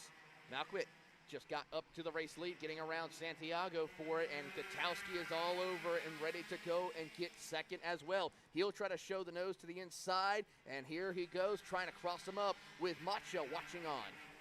Here comes Katowski, had to snap the wheel a little bit that time, going through 11. Got a little loose with the curve now, trying to set up the pole. Orioli looks for a setup. Looks like Orioli doesn't want to wait. He wants to stay. Katowski pushes it, rams him through. Here comes Malquit again, able to send it back for second, back and forth. Good crossover effect. I mean, that was an incredible run right there by Isaac to just find his way, let them through, backs off the corner a little bit, but then gets that hammer down to get around at least Katowski for the second position. Yeah, he's been really making it clear this race, Taylor, that Malquit wants to get the inside groove, wants to hug it for turn 2. Because if you lose that inside line, it's going to be hard to carry your momentum in theory for turn 3, it feels like. It really does, as we watch them come down the front straightaway once again. 3 minutes to go. And as we watch to see Katowski back on the inside, will take the spot. And here he goes again, takes it back over. And Macha's trying to follow, but unfortunately couldn't. Contact, Katowski had enough with it. He's going to push Malquit about all the way to 4th. Malquit now having to lift off and let the others go. So that attempt again worked well. Sending it deep in turn 2, cover off for turn 3. Originally from the inside groove. That time, though, didn't get the full clearance by the apex. That sees the difference. Now, look at how much time they've lost from all that fighting. It's going to take a lot of effort and cooperation to now work as a draft pack to get back into Orioli's draft, to get the 1/10, then multiple 10ths on the close. Yeah, they have 1.2 seconds to make up right here, as now Macha closes in on the back bumper of Nico Katowski. As you see, the driver of Isaac Malquit trying everything he can to send it deeper to gain the ground he lost. So all of this, we'll see the reset for this pack with about 2 minutes to go. This race going to take us towards probably 17, 18 laps if the estimates serve correctly here. We'll get that official count once we get to the end of this one. But right now, Katowski, one of the drivers who's had to dig, second in the championship standings after yesterday and including today's pre-final so far. This time through, keep it on at interval, it went up. Orioli faster by near 0.2 of a second on their own. 44-second lap times for everybody except Orioli. Yeah, we're looking through the field right now. Martinez just got passed by Achilles Ciperco as well, up to 6th spot for him. Jaden Lewis moving up a spot as well, as we watch the rest of the field with Katowski and Macha trying everything they can to make up the difference with only a minute to go. About 4 laps left to go in the race. 4 to go to sort out how things go here in this fight. 1 minute on the board itself as we zip around here in this battle. And it's been an interesting day for those who have kept up with this entire weekend in general. We've seen just about all the stages of weather whenever we've been here in Florida. We've seen the Sunshine State come out. You've seen the downpours come out. We've seen a little bit in between. We've got that sunshine back out and smiling with our temperatures now to the highest point of the day at the right time. Right now at about 77 degrees Fahrenheit as we go late. Right now these drivers with 3 laps to go, ready to see where their tires shake up for the final push. Coming out of the final corner here, we're going to see who is going to make that push here in the final closing stages. Orioli, well, he's still maintained. He's got the gap at about 1.3 seconds, and with only picking up half a tenth for Katowski, he's got to get in the overdrive right now and make that final push. Hopefully those tires ain't completely gone away from him to where he can make the run as they close the gap. Macha also pushes the envelope to see what he can accomplish. Yeah, this is going to require a lot of effort to get there. Keep in mind, see the wheel having to be really utilized by Martinez. Having a lot of shuffle under the bumps here locally. Looking to gain one more spot here in that 822 machine. And I think you commented a little bit on the color pattern on the 822 earlier on the weekend. Really stands out with what looks to be one of those older style Tony karts. Looking to dig here. Now looking outside with it. Deeper ascent, Martinez plants it back to the inside. No crossover attempt for 2. No crossover attempt. He's going to have to just settle in and try again here as we see the 822 machine working his way through vocally. Martinez just trying to hold on with that pink Kart Republic as he slides it into the corner.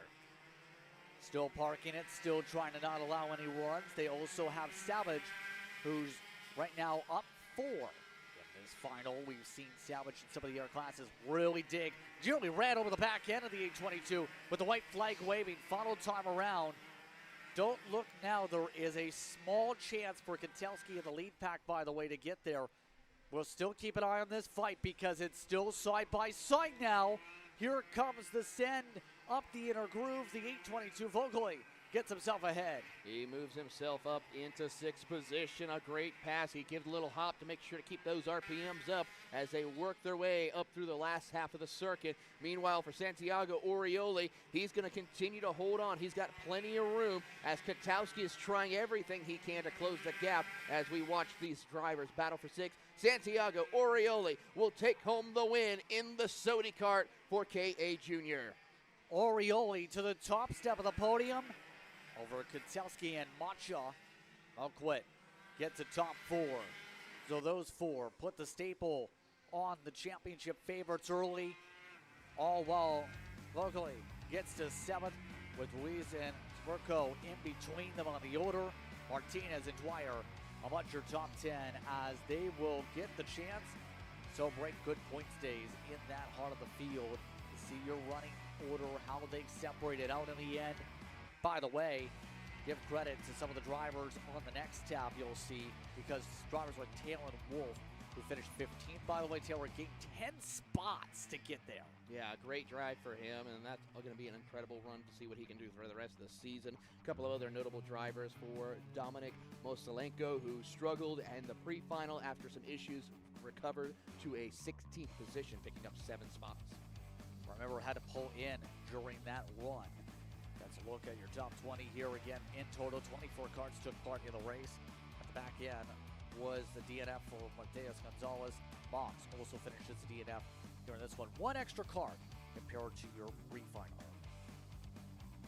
So all the drivers will now make their way to the safety of the tech lane and be able to get their karts inspected. Because when we get ourselves racing in the next few moments again, we go shifter racing once again. Those shifters are already ready to go to work here. So that pack will hit the track. Remember, there are 2 drivers in the seniors that have looked very stout today. James Andrus, Scott Presti. We've seen them change hands at the closing stages of each race. Absolutely we have. Then we go on through the rest of the field. It's going to be Christopher Grimes, got Giram versus Vincent Schultz in row 2. Zole Sule, who had a tough issue in the Pre-Final event did not start it, but unfortunately will rejoin us here in the 5th position. Then in Master Shifters, it is Morten Van Tok who will be able to hold the front row with Ryan Koberly. Corey Matthews and Corey Eberhardt will be in row 2 for the Shifter Masters division, followed by Caruso, Kaiser, Erb to round out your top 12. Casone, along with Gore and Cuevo, will be in the rest of the field in the top 15, and for Facade, rounded out in 16th. Of note, you have a couple of the drivers that count as DNSs originally. They're like Gore, and you mentioned Solik when that start. They're going to be amongst the drivers definitely looking to push forward. Gore in particular, who looks to contend for this championship, is going to need to find a way to get up through that field quickly to have a true chance as we get ready from the trampolines to launch off for the start. Keep an eye on how well they get the launches down here as you see them stagger out. Drivers trying to make sure they don't try and stall the engines here and don't miss a shift as we get set. One driver possibly having issues. We'll see as we wait for the start light. And it looks like they're going to go around again. They didn't like what they were seeing there, Taylor. No, they did not. It took a little too long to get themselves lined up, so we'll try it again. And of course, it's about getting the right start when it comes to shifter. In the pro scene, we see drivers do the little things like trying to get the little tiniest of angles in the start box to make sure they get the angle to their preferred groove off the jump. But from what we see, what's a better place to start today? Inside or the outside if you're in the shifters? It's been a bit of a mixed bag. Most of the time we've seen the inside lane be the dominant force, but we have seen a couple of times that outside just barely almost complete the pass to get that whole shot run. And the hope is simple. No stall-outs, no issues getting through the gears, no stack-ups. We've seen a bit of a slalom course in the pre-final earlier today when they try to go through off the launch. Replan a reset with Andrews and Presti yet again, setting up in front. It was all smiles, and he felt it was huge to be able to be amongst the first ever winners of this series in that 486 from yesterday's numbers. We'll see how Andrews does from that inside line this time as there are the calls to make sure they get the right spots for the trampolines. A little bit of separation this time. You see pop up between your seniors and your masters. Here we go. Green, green, green. And it's the outer line that gets the jump. How about that immediate launch? Presti perfect. Presti is perfect on that start indeed, and now he has plenty of room to work with as there is a hornet's nest further on back as drivers try and negotiate who will be where when they come out of turn number 3. And now Presti at this point. Remember, it's been the end of the long runs that's been the huge difference maker so far in this fight. They work with less than 11 minutes now already on your clock here in this race. On the other way through the third sector, they've built up the buffer to everyone else, all while the seniors, or rather the masters, really keeping themselves packed together. Very tight start for those masters, by the way, compared to what we see for the seniors, where the top two got the launch big time. Yeah, I mean, they really have pulled away. Giram is trying to keep pace, but he is going to lose more time to your top two. He's got to now worry about the master shifter driver of Ryan Koberly, who has the race lead us. Trouble for one driver pulling off the course. That's the 492 of Vincent Stoltz out. So his shifter debut, it's been a rough one, unfortunate for him. Was one of the drivers really looking forward to this chance after a year of getting this opportunity with VTM, who, again, is one of the sponsors of this event and sponsor for this class. Now, we'll have to review what to do for next time as these two lead karts duke it on out. And remember, Andrus likes to usually wait, we've noticed, whenever he's been behind Presti until the final couple laps, it seems. Might be the same case here today. So it's another one of those wait for the chance to build the run and go from there once the tires fade.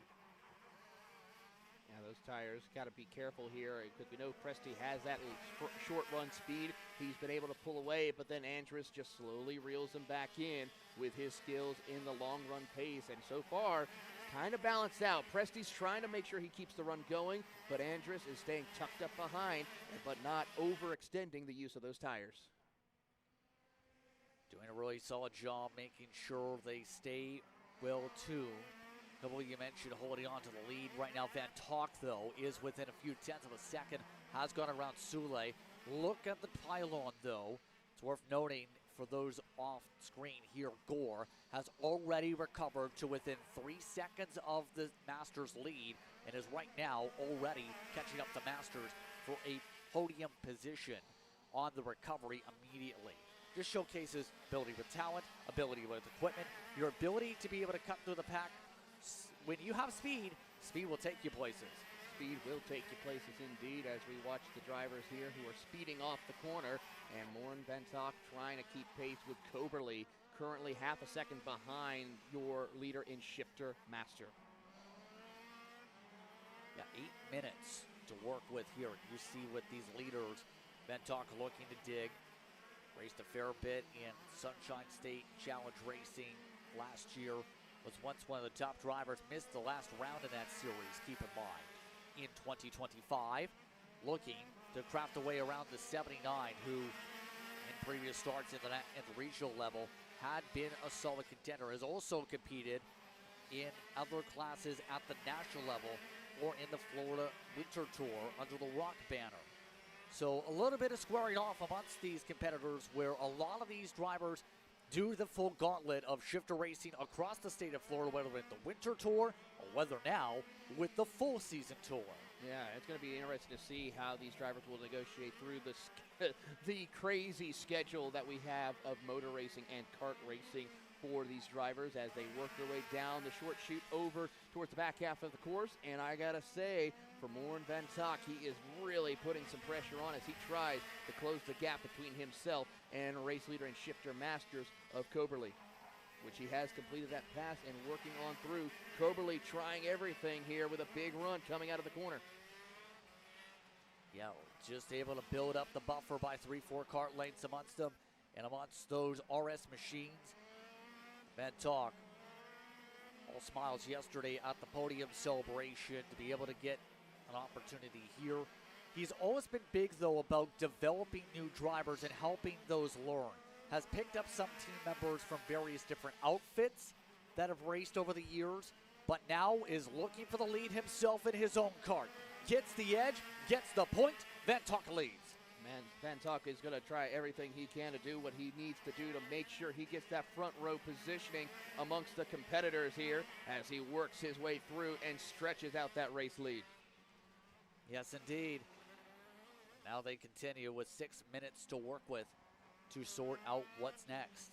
By the way, Rob Gore is a rocket ship right now. Fastest lap of the racetrack out of this shot of karts.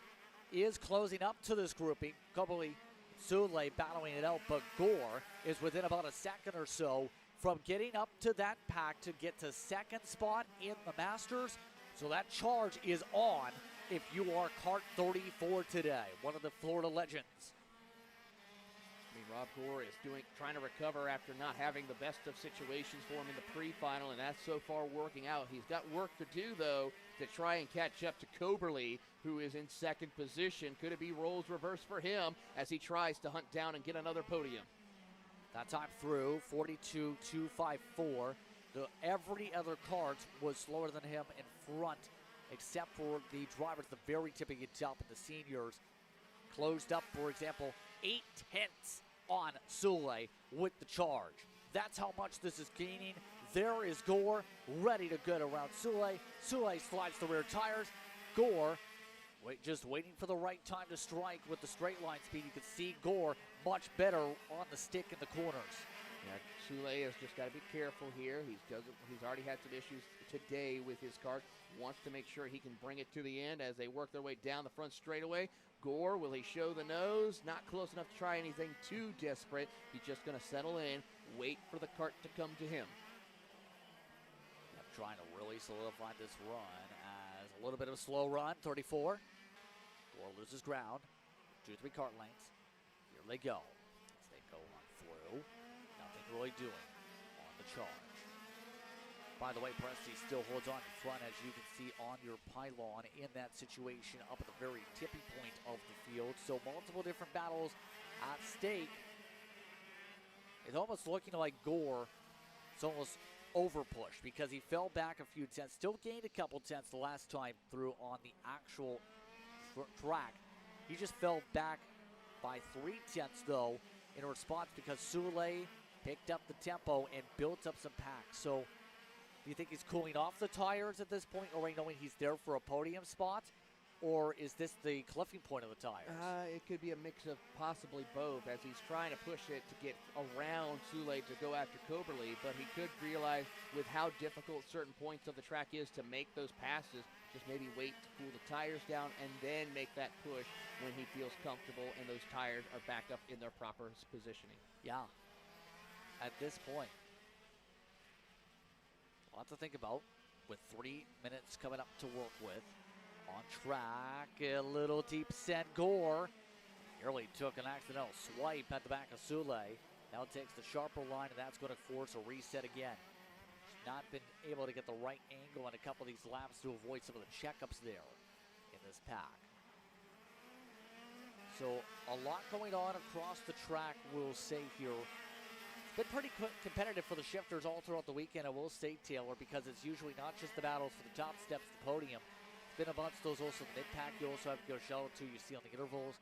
A lot of these karts really challenging one another in terms of finding the extra bit of pace. Absolutely they are, and I'm watching on to see who else can make some improvement. And just as I say that, Morn Van Tok sets a new track record with a 42.19 for master shifters. As Sule finds an opening, he gets around the driver of Ryan Koberly. That now puts it to where Koberly and Gore can go at it for position in the podiums. We'll see how those RS machines steady themselves out. The real speeds looking for a bit of a set. Once again, Gore stays on behind. Now looks to try and find an angle. Goes for a sharper line going out through 11 up to 12. Thought about it for a moment, had to lift off, didn't get the overlap needed to make that stick where only a couple have done so today. They rumble the way down the front straightaway, only a couple minutes to work with here in this one. This is about that time, by the way, that we should see the seniors start to heat up based on the tempo. No change there in regards to your masters, your contact between the 79 and the 34. In our words, what I'm saying is, you know, the process of heating an oven, right? Being able to get it up to temperature, start cooking. You're at about the time where you're starting to check the oven and be poking and prodding and seeing, is it ready? Is it ready? Is it about ready? Right now, it's not ready yet for James Andrus. He lost quite a bit of margin right there last time by. He was under a tenth of a second behind Scott Presti. Now he's back 0.3 of a second, so something might have started overcooking a little bit. There you see the 79 of Koberly letting Gore go. So I feel like that Gore might be a little bit too fast for him right there, so Koberly's just going to let him go as we go back up to the front of the field as Presti keeps banging through the gears, maintaining the gap between him and James Andrus. So it was talked about before that Andrus felt that Presti had gotten the upper hand previously in the other races they had leading up into this one. And now Andrus looking for the strike back to prove he can keep the advantage, but Presti looking to get the scoreboard back in his direction. These two, you felt, Andrus said, they've always fought hard against one another, and we've seen it all this weekend. They are fighting hard, coming up to a couple laps to go. And the question is going to be, will it be 4 laps or 3 laps to go for these drivers as they come around the circuit? It's looking like it's going to be, or 3 to 2 laps to go. As they come out of the final corner, it's going to be a mad dash to determine how it will play out across the front straightaway. We are looking 3 laps to go for our leaders as they come down across the line as they crossed it with 1 second left. So it's going to be a dash to the finish for the drivers here. Andrus putting more pressure as he found that little extra to put the pressure on Presti. Has to go for it. He's been waiting with the tires to make sure he was in the right window to power his way through. Looking a little bit deeper through the corners. A lot of bobbling up through the bumps as they rumble the way to 9. Off to turn 10. They go for the overlap. Presti has the cushion by a couple of kart lanes here. Keeping steady. looking to try and get his strike back for the win column. Coming up to the white flag this time by. Advantage grows another kart length. He's got the cushion. There was a signal of 2 to go there. It may say 1 to go, but the flag stand did show 2. So we still have an opportunity for some changes here as they work their way through around the circuit. Presti gets a little bit of breathing room out of turn number 3, and a little bit of a slide right there for Andrus. He's got to be careful with that as he tries to get it through. See the flag man right there signaling the 2 to go still is the indication for these karts right now. So we'll see what is done here for Andrus. Going to really have to find a way to get a charge up. Did he overuse it too early? Presti really boosting out of the final sector. That's been his bread and butter in the closing stages. Now the white flag's up for the final time. One more time around here for the driver of Scott Presti. He has plenty of breathing room as they work their way through out of turn number 3. Big time gap coming for Andrus as he loses touch, almost going to go into the curbing. Yeah, right now, Presti has everything right where he wants to be. Traffic was a big player of factors yesterday, not a factor today. Presti coming through the final corners, maintains a 4 kart length gap, works his way through the corners, getting ready to take the final turn. Coming out of the final corner, it is going to be Scott Presti. He was Presti perfect. Oh, a little issue for Andrus. He's going almost wide. Presti perfect week for him as he takes home the win here today in Shifter Senior. Scott Presti gets the response he was waiting for the point standings and gets the edge of the final over Andrus. Hero Van Talk, meanwhile, ready to celebrate. He'll come away across that line already, getting the chance to pick himself a win here today in the Master. As they get a good run in the end. Absolutely a great run, but now it is time for our next category, one of our senior categories once again for the KA Seniors, next here on Kart Chaser.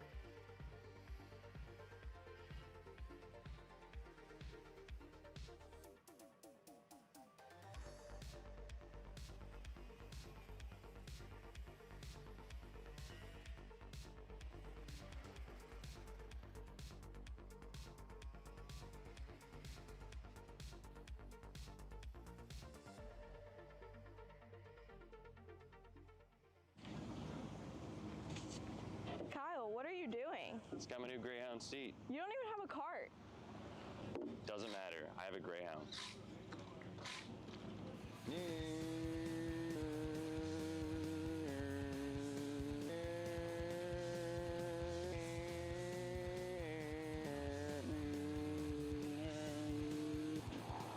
the f is Kyle Cuthbertson? Doesn't even have a go-kart. Doesn't matter.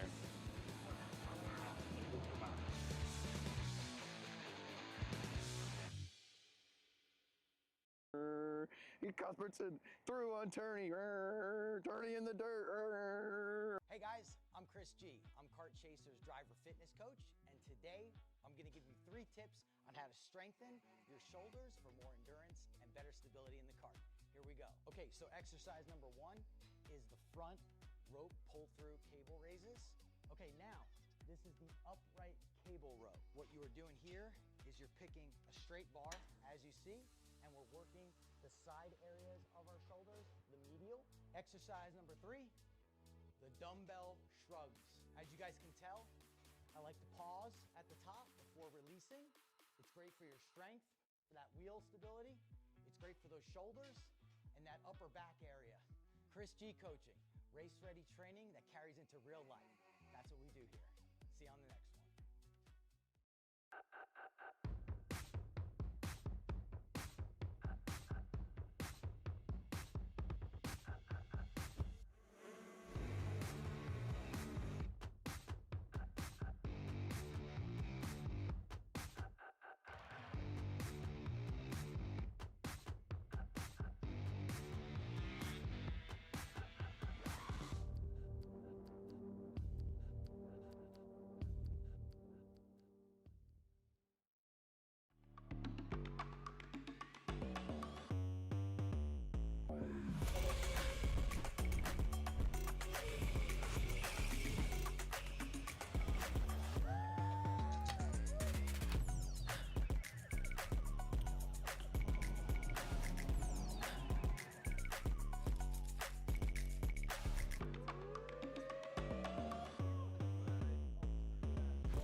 you looking to take the next step in your racing journey?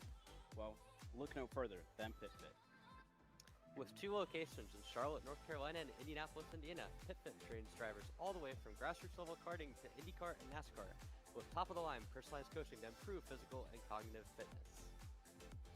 For more information on programs, check out PitFit on Instagram or Facebook today. Paulie Massimino wins. Welcome back to Kart Chasers coverage at the Florida Karting Championship here at the T4 KartPlex in Palmetto, Florida. Taylor Burris here, and we have a very special guest joining us here in the broadcast booth for the Ryan Norberg KA100 Sr Feature Race. Caleb Gaffera joins us here. Caleb, I got to say, you've been out there watching some of the action. It's been a little bit exciting for some of our classes, but our senior category here for the KA is going to be a barn burner for sure. Yes, sir. I mean, I've been watching a good bit this weekend. Haven't really seen the seniors a lot. I've been coaching 3 of our junior drivers this weekend under the host driver development, and we're doing pretty good. It's been an up and down weekend, just looking to get better throughout the year and ready to watch the senior race.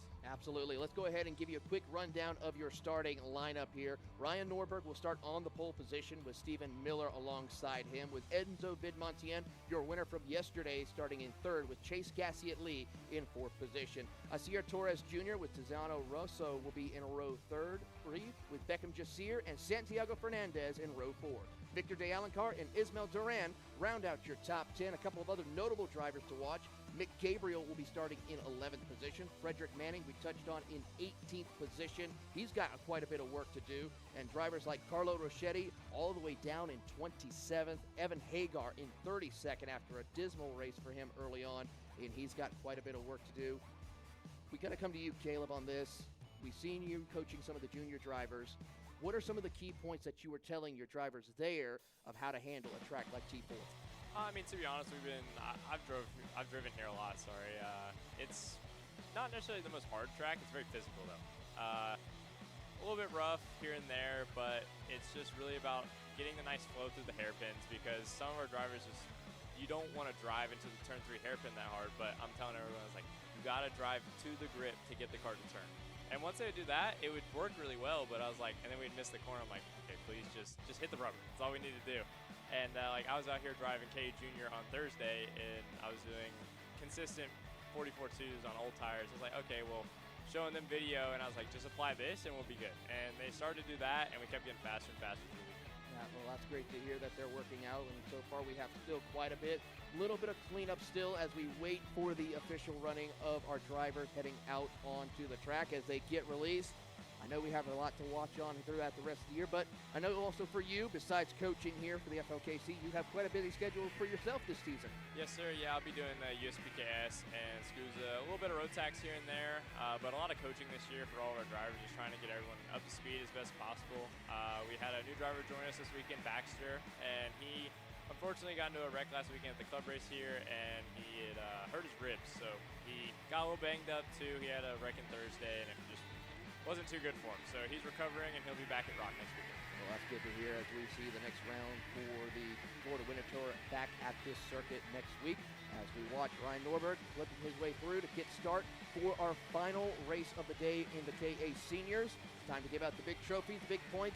Vidmontien looking to go back-to-back here with the O plate, being the first ever winner in the KA Seniors as they come into formation to get started.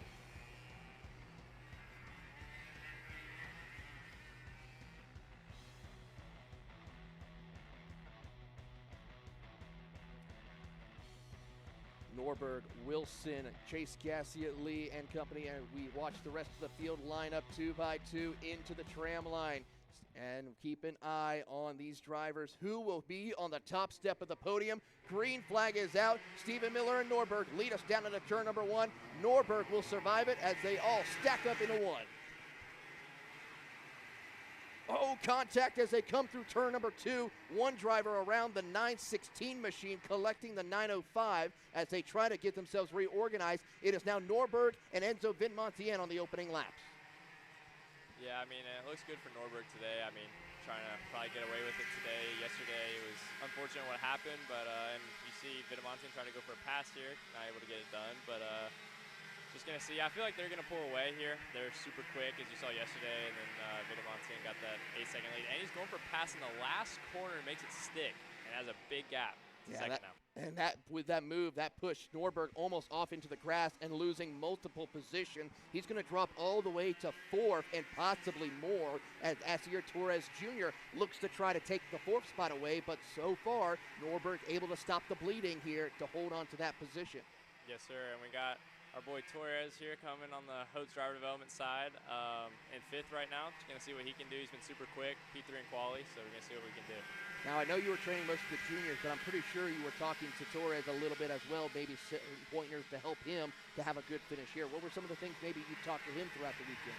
Absolutely. I mean, we've just talked about, it's like he's got to be a really good driver. He's just got to stay calm, be collective, and just go for smart moves. And you want to pass in the smart spots to where it's not going to mess you up, and you're going to be able to excel through those. Absolutely, as we watch on Norberg and Torres trying to see where they can find the opening, and Chase Gassiet-Lee in the Bennett trying to plant that kart in position to make sure no one gets by him for these opening couple of laps as we go watching on. Vid Montien stretching out that race lead as we have one kart off over in turn 1.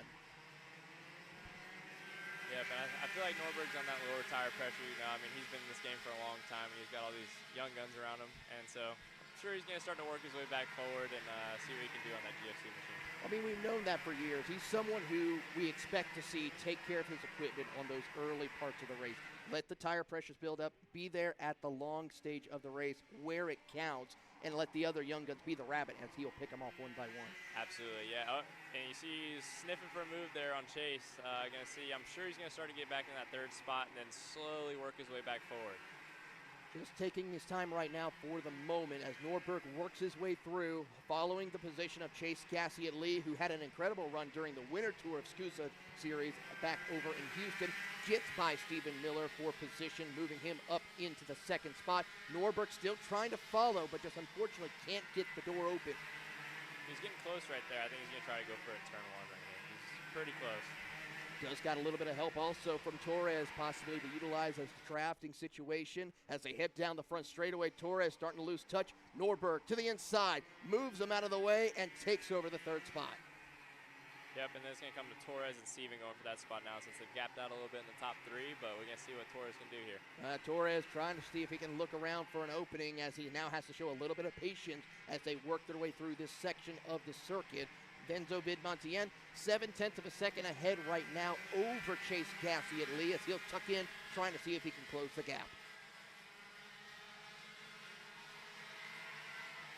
Right behind the battle for 5th position, you see Mick Gabriel, who's been on a little bit of a run, has picked up a couple of spots. Santiago Fernandez is also working with him. 5 spots gained for Mick Gabriel after starting outside the top 10. Absolutely. Mick's always one that's going to be able to come through the field, especially starting a little bit farther back, and see what he can do from there. Still looking at this battle here from Torres and Steven. It's really about even since the last lap, and just trying to see what they're going to be able to do. Yeah, watching on with Torres right now, both of them running similar lap times, about 0.2 faster was Torres as we go back to Mick Gabriel in the 9:34, who just ran the fastest lap of the race. In my opinion, for Mick Gabriel, one who's a consistent but one of the most aggressive drivers I've seen racing out on this track. Yes, absolutely. I mean, he was here when we were coaching last year, and he's been coaching a lot down here, and he is very aggressive here. And we got 2 collected. That is Carlo Rochetti in the 975 and Julian Vincent in the 909 getting collected together. Tough break for Rochetti. We'll see him racing later on in some of the other senior categories as we go back up to the front of the field. Norberg and Chase Gassiet-Lee closing in, reeling in another 10th or 2 on Enzo Vid Montien in this stage of the race. Absolutely. You see he can't make a pass there yet. Probably going to try to go for that hairpin, but if not, probably going to be another straightaway move because that's the safest spot to pass here. You don't lose as much time unless it's a super deep sin. If you just go down the inside nice and smooth, you don't really lose any time, and you're able to set up for turn 2 really easily. That seems like one of the things I've noticed with some of these drivers. You know, when you want to try to make position and make time on your competitor like your leader, you don't want to just start bobbing and weaving and battling it out. If you want to make the pass, get it done quickly and move on. And Chase Gassiet-Lee is going to get it done quickly to take over the race lead. Norberg tried to follow, but Vid Montien was able to quickly shut the door to prevent any more position lost. Yeah, I've been seeing a lot of passes there in turn 2, and it'll catch you off guard really quick, and then Norberg goes for P2 right there and gets it done on Vidamontian. Exactly. One thing we talked on about with that turn 2, turn 3 complex, it's almost like you have to pull a slide job position in order to make that spot work. It sometimes works out, but sometimes if you're not careful, you could end up losing multiple spots if you overshoot. Yes, absolutely. Because, I mean, that spot, you got to think you're cutting off distance to the corner. So when they go to set up, you can just dive it straight to the apex, and you're able to make that move pretty easily. Gap right now, half a second between Chase Gassiet-Lee and Ryan Norberg, with Vidamontian hot on his heels as they work their way through. Stephen Miller still working with Torres Jr. and Mick Gabriel, who has now caught up to these two, and now seeing if those three can work together, knowing that your top 3 is starting to battle it out a little bit, could help compress the field back up to where it's anyone's guess who could end up on the top step of the podium. Absolutely. I mean, you can see Ryan's tire pressure is definitely starting to come in right now. He started out at the front. Now he's coming back to the front, and I feel like Mick Gabriel, this is going to get pretty close right then. It's probably going to be a 6-kart race, I feel like. And I feel the same way for you too right there, Caleb, as we watch the drivers coming out of the final corner. There you see Stephen Miller with Torres and Mick Gabriel trying to make a big push here. They have picked up the pace significantly, 2.1 seconds behind. Let's see if they can close the gap with our leaders now starting to separate. Absolutely. Yeah, that turn 3 right there with all that rubber on the track, you really got to hit that almost perfectly every lap to get a good exit. If not, and you miss it, you're going to slide, miss the corner, and then it's an easy spot to get caught up. Justin Prince earlier today took a track walk this morning, and the rubber buildup was about like that thick on the apex of turn number 3. How much of that could cause possible problems for the tires if you are not careful? To be honest, if you can hit that, you want to be under it. You always want to be under the rubber to get the best usage of the track. And I mean, I have a video of my onboard the other day. I was hovering 2 tires across the track just about everywhere. Turn 1 was big, and especially turn 3. When you roll in there with a lot of speed, you'll get on 2 wheels. Absolutely. Well, we're going to try to keep it here on the track and stay away from all that. And watching on, here comes Norberg with a big run coming out of the couple of corners here. Will he try to send it in this section of the course? We've seen multiple passes. He made a pass around Vidamontian here a couple of laps ago as he tries to close the gap.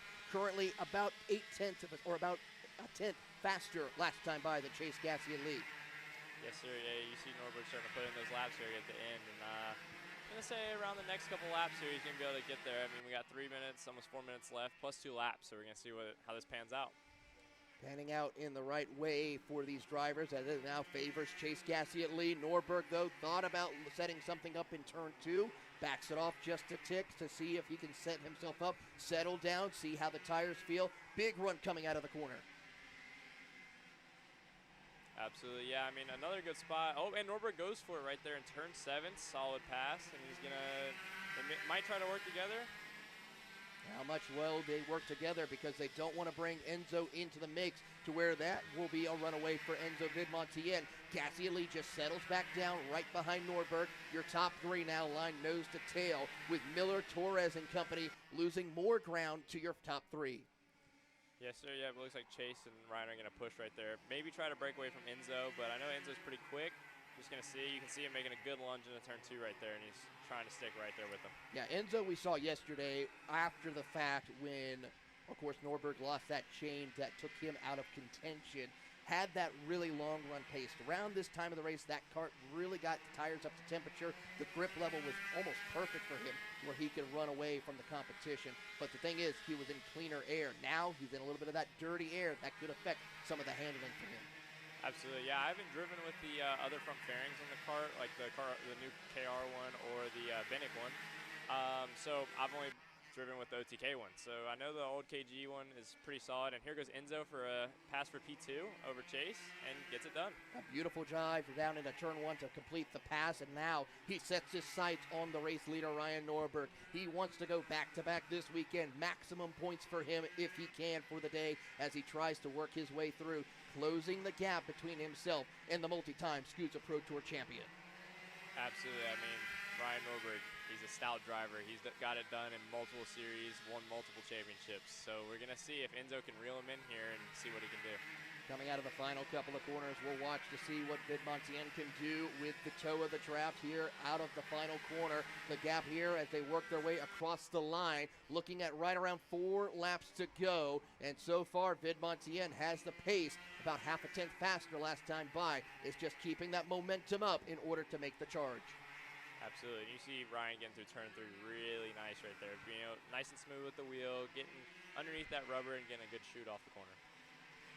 Keeping an eye also on the battle for 4th position. Mick Gabriel gets his way around Stephen Miller for position. The gap is to almost 3 seconds. They have quite a bit of work to do. The thing is, it might be not enough time. Absolutely, yeah. You see Torres is just kind of hanging on right there behind Stephen Miller. I really do feel like this is going to end up in a pack race coming in the last couple laps. You see we got 53 seconds left, and I think it's going to get pretty close. Well, normally what we've seen here for our KA Senior categories, whether it be the pre-final or finals, is it's those last 2 laps when the big moves, the big haymakers, lap after lap, start really coming into play. I think this is what we're seeing is the calm before the storm for our leaders and this group right here. Absolutely, and I know Enzo's a guy that if he even sees his pass, he's going to go for it and he's going to go for the win. So I know there's a little bit of a gap here to them two right now, and I think he's going to be able to close that in and go for a shot.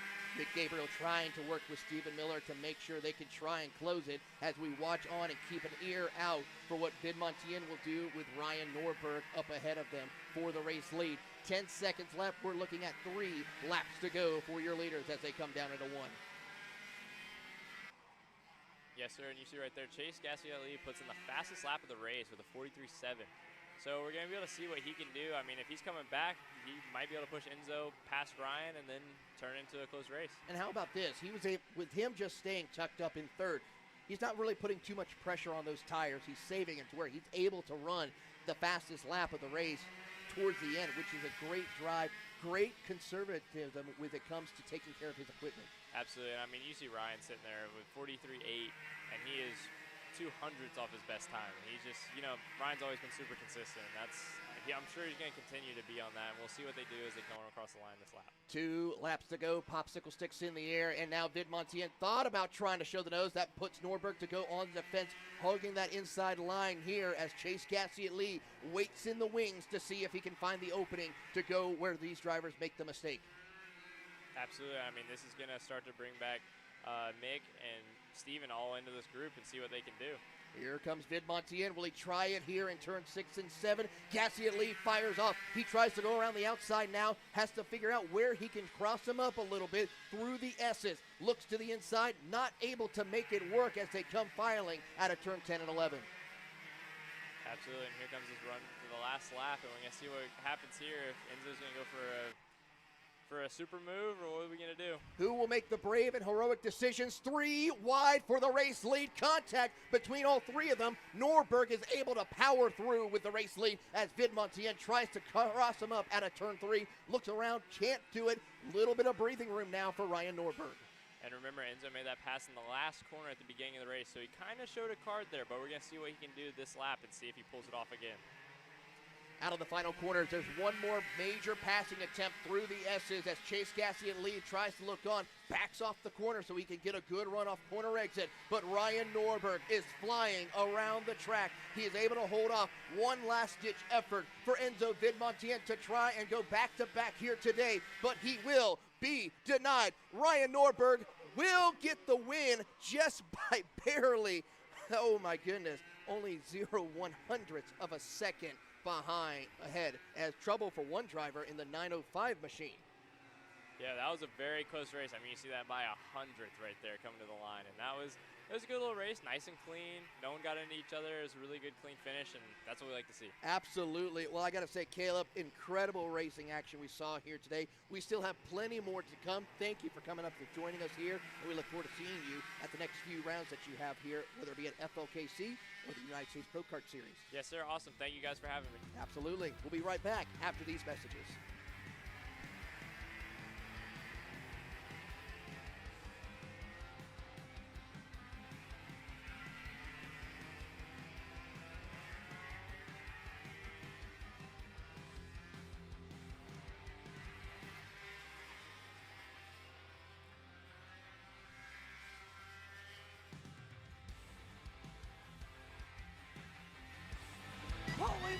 Bambino wins the Wisconsin Grand Prix. James Overbeck on start number 2 gets win number 1 in OKN Stars. On track or off, Brandon Jarsakrak Racing delivers elite performance. Led by 4-time Pro National Champion Brandon Jarsakrak, our team masters driver coaching, data-driven analysis, and mechanical precision at every national event. Contact us today at BrandonJarskakRacing.com. Are you stuck with your kart racing? Not sure the ideal kart setup? Or going to a track for the first time? Well, Kart Class has the answers for you. Our online portal has a wealth of experience and knowledge to help your kart racing. From kart setup advice to track guides that are targeted specifically to your circuit, or the driver coaching aspects with mindset, racecraft and driving techniques. If you want to take your karting to the next level, visit us at kartclass.com.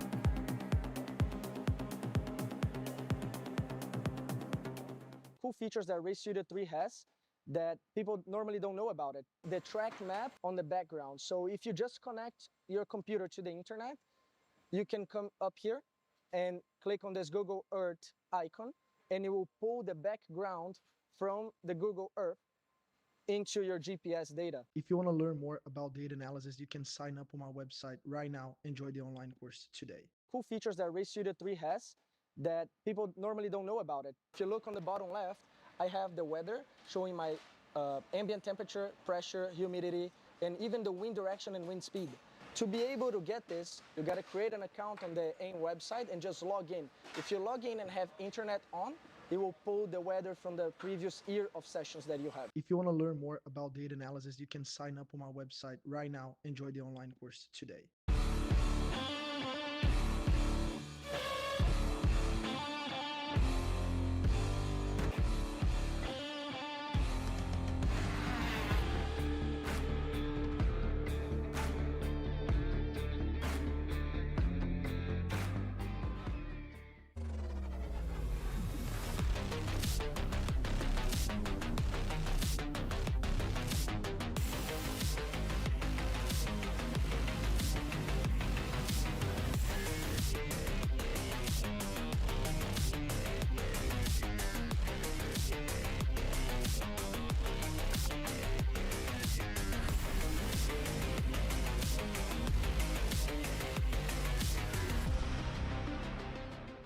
Are you ready to get behind the wheel?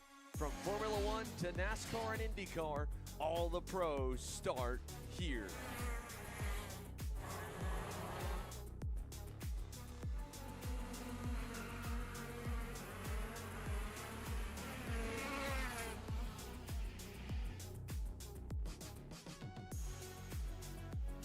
For more information, check us out online at mcckarting.com or call us and go racing today. Champions aren't just born on the kart track. At SimShop, we deliver professional-grade simulators with the best performance-to-price ratio in the industry.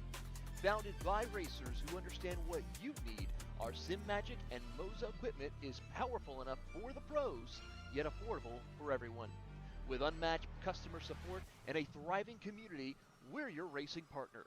Visit simshop.com today. We all know that drivers, they learn faster when it's visually shown to them side by side what's the difference, right? So with the Smarty Cam, every time we put on the data, we're able to see the drivers side by side on the track. So here, for example, you can see that Diego is taking a curb and our other driver's not. You see that one driver's oversteering and the other driver's pretty much straight coming out of the corner. By showing this to them, they're able to absorb faster. And you can even play the videos simultaneously so they can see how they're performing through the track. If you want to learn more about data analysis, you can sign up on my website right now. Enjoy the online course today. Welcome back to today's coverage of the Florida Karting Championship here from T4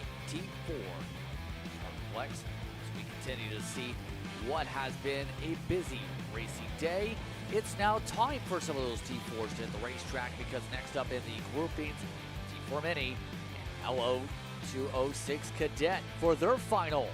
Taylor, this field getting set for what should be some intense racing up particularly interesting in the Cadet. Absolutely, as we get set for that. Of course, Shoecraft and Kurtz will be on the front rows. Grapowski and Picos will lead us in row 2. Wellburn and Parker Kurtz will be in row 4, with Cooper Maccabee leading off in the T4 minis. Cadets will be Hank Lyle and, of course, Lucas Clavijo, Joaquin Dow, Oliver Adams, Logan Aker, Nicola Lopez, Carter Purgado, and Gavin Leo, rounding out your 15 kart field. And if you're out here at the track, I gotta say one thing. You're probably seeing some of the cool merchandise with the FLKC t-shirts and stuff. Well, you know what? If you want to head over to T-Shirt Boss, they're the ones who's selling those amazing FLKC shirts. Make sure to go visit them. They're just over there by the scale line if you want your chance of FLKC merchandise, as well as your prints or pictures out here on the circuit.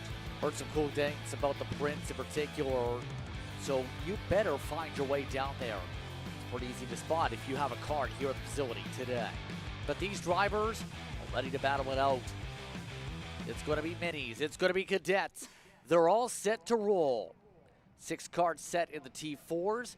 We're underway for that respective pack. We start things off with Shoecraft controlling things up at the front of the field.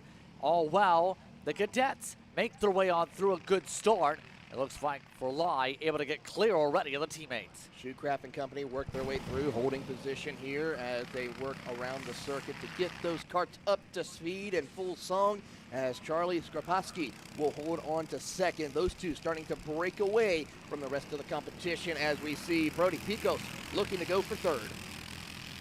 Picos trying to gain some ground quickly here in the midst of some of that fighting. Absolutely all of the leaders. Yet again, inside group got the better jump Taylor. And we heard those discussions previously in the last race. It's been about trying to manage where the grip levels are going to be, and we talked about that rubber buildup. That's got to be even more and more thicker than this morning alone in turns like 3 and 6.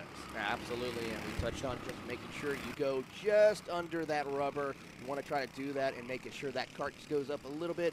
Don't want to try and keep that cart too planted in order to make it roll through the corners.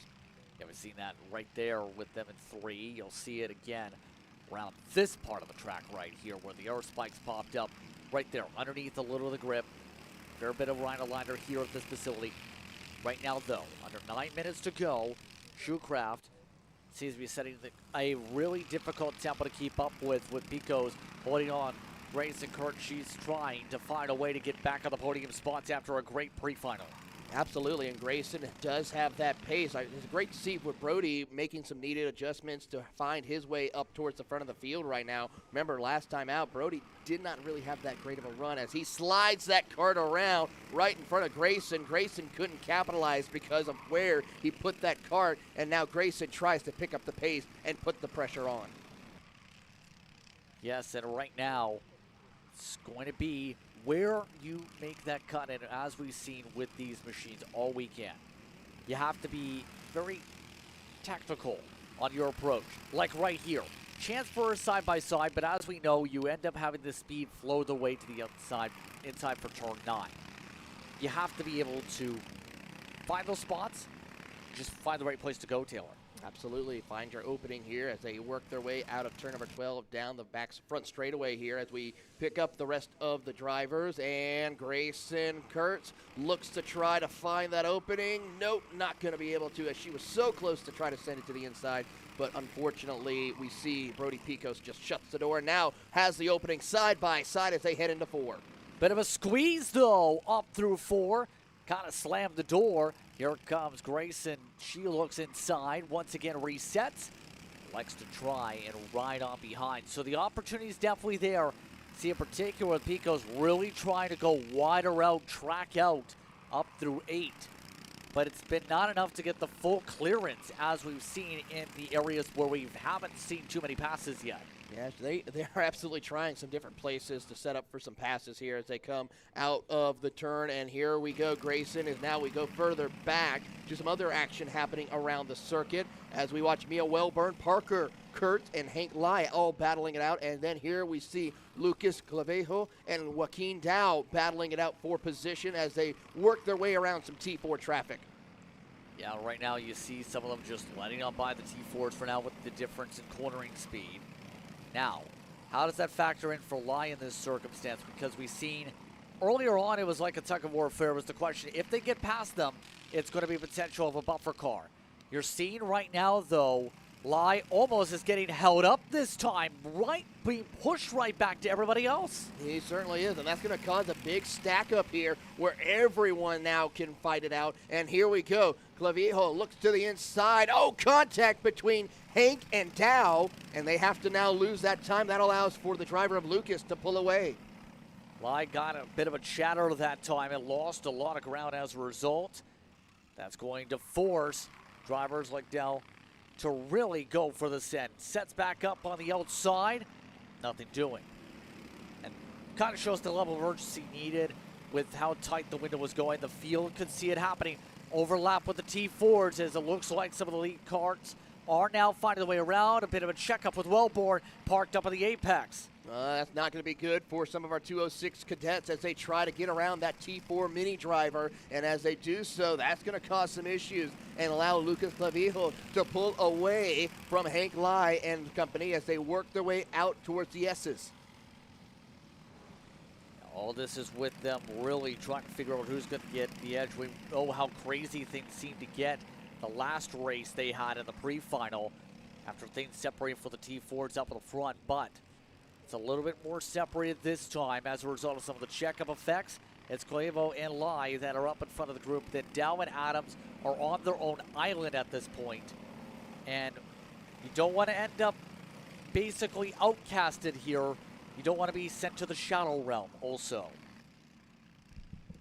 It's never a good thing to go to the Shadow Realm. Stay out of that place. As we watch on for this battle for position between Clavijo and for Hank Lai as they work their way around. Hank gets a good run off corner exit, gets right on the back bumper, switches over to the inside and makes the pass. Can Clavijo try and cross him up? No, he cannot. Hank Lai back in front. Nicely done to be able to switch on back, get the lead once again. They've got a cushion of 1 second. So, do you work on this? I think he just had the signal to go work together, if I see correctly. Well, I mean, if he does try and work together a little bit, that would be a big help for both of them to pull away. But also, I would wonder if Clavijo thinks, you know what, I would rather wait for my teammate, Joaquin Dow, to help me out a little bit. So try and see if they can back him up a little bit. But you also don't want to lose touch with your race leader. Good points there as they reach back again to one of the Kurts. That is going to be Parker just up the road that they'll have to deal with. Wellborn is still with that hour group, I believe, as well being a factor in that respective pack as they go. So, see that right there in the background. That is a big time amount of time they're losing right now with that hour group as we go here. Wellborn, for reference, has now had an hour second or so drop off compared to them with the cornering speed. Lai, just not willing to feed any draft, it looks like, though. Just wants to hug the inside. He certainly does, and that can be helpful but also hurtful for him, just wanting to just go ahead and run that inside. He's not then utilizing the full track, which can then bog that kart down a little bit and then lose time and positioning possibly compared to what Lucas, who's running the full circuit and utilizing all the racetrack. Talked about the experience when it comes to Hank Lai in terms of the racing side of things. Of course, we talked a little bit about his ability at the national level, but also has ran a fair bit, has the goals to go road racing, has also made appearances a part of the North Florida Kart Club, that over in Jacksonville. Also had done well, picking up pole positions in CKA competition. So controlling things up at the front here. Here's that group we're talking about, though. Adams looks like has gotten through, but you can see just the difference here on the cushion, the straight line. That little extra couple miles an hour makes a big difference on the straights, but the corner just right now is so much to where you have to find a way around your Dow, take advantage before that straight line speed powers that the traffic in front back in front of you. Yeah, you have to be so careful. We do have a change for the race lead as Charlie Skrapowski has gotten around Cohen Shoecraft here as we go back up, and Cohen ready to go back at it once again as he will try to fight his way through for the race lead. Shoecraft waits right now within a kart length to try and reset in the O-plate.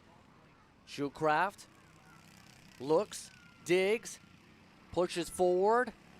Many of the young parents and some of the fellow drivers cheering at the fence line. liking what they're seeing with sends like this. Shoecraft takes the race lead. How about that pass there to the inside? Chaos it back up and will try and pull away as we see Skrapowski trying to get back up to speed and chase down Cohen Shoecraft here. They have about 3 laps to go here for your leaders as they cross the line, and it's about a 0.3 of a second difference. Might be 4 there, actually, with the amount of time. We'll find out for sure next time through. Shoecraft and Skrapowski now separate out a little bit.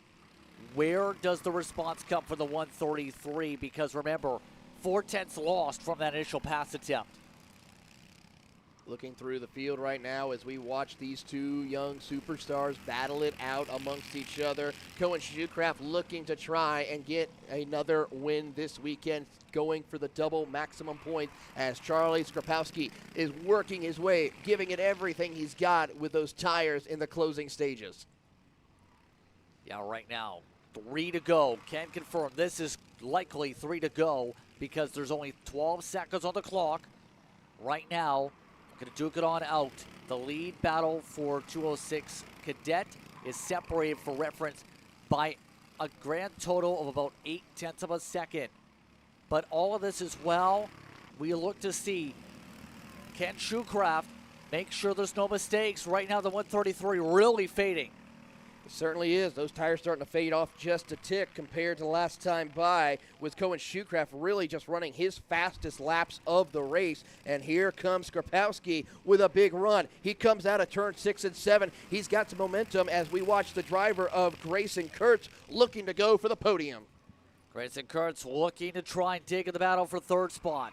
Right now looking at sliding the tires. Picos went a little bit higher up. Response back from Grayson Kurtz, having to try and avoid the curbs.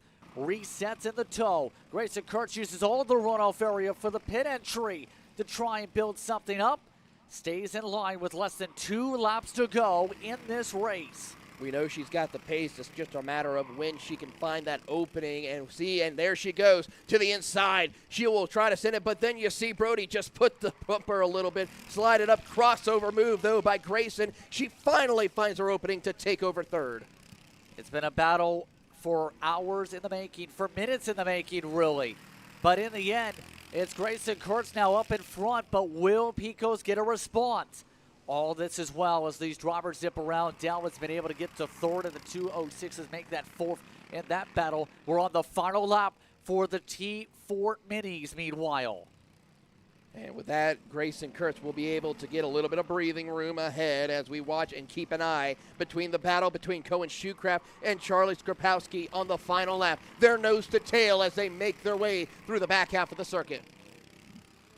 Keep an eye on how this plays out. All of this is still with us looking at the battle for 3rd spot. There's a look at the other side, though, on what things are going on here. Shoecraft still holds on in front. Grayson Kurtz getting a send from 6. Leaned on by Picos, side by side for the 3rd spot. Yeah, the thing is, though, right now for the driver of Grayson Kurtz, she has inside advantage as Brody Picos puts the bumper to her as they come out of the final corner across the line. It will be Cohen Shoecraft going back to back. Shoecraft holds off the race lead with a late surge. Grayson Kurtz able to get on the podium. She'll stand up and be happy about this one. One of her goals was to prove she can be powerful at this level in the regional sake for Florida. All of this as well.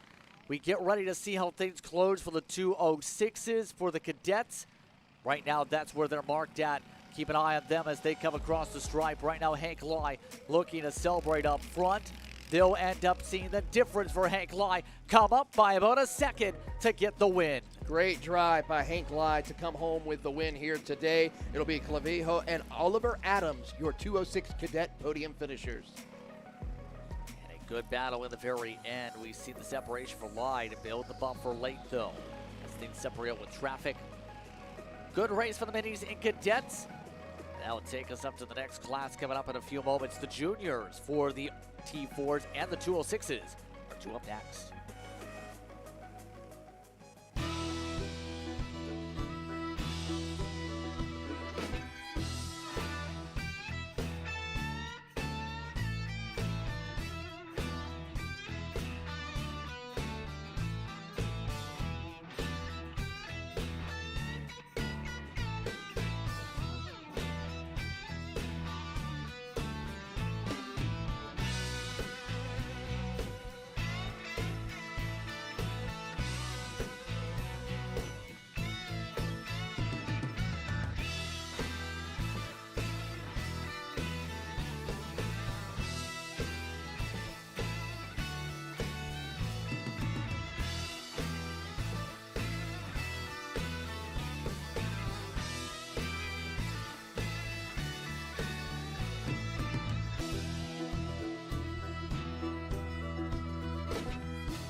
detail. Small suggestion for where we go after the race today. How about 2 there for our race sponsor here today? Absolutely. A beautiful facility they have over there. Multiple destinations for dining and entertainment. And it's great to see that area really come to play here. Of course, you want to have a nice little venue or championship dinner, perhaps, if you end up with the victory. Great place to go. Well, in the racing mode, Ashton Pearson starts up the front. Isaac Malquit will start in second. Remember, charged up from the very back after electing to start towards the tail. Then it's Roman Poland and Tower Adget will start in fourth. Then Parks and Hudman are in a hopper or in the order amongst your T4 juniors. You also have Farley and Miller set in your top 10, also a part of the list. Bolton will start off in 11th. Cameron Jones, Camille Fortune were a part of attrition down to the back. Then your juniors for 206, Savage, Stokel.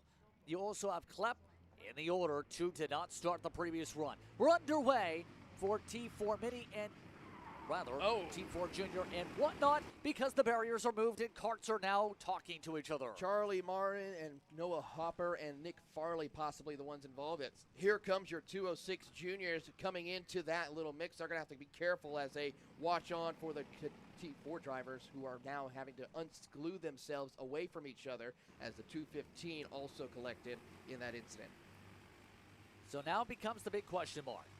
Where does this race take the pack? Because we already know things were intense in terms of the early incident through turn 4 in the pre-final.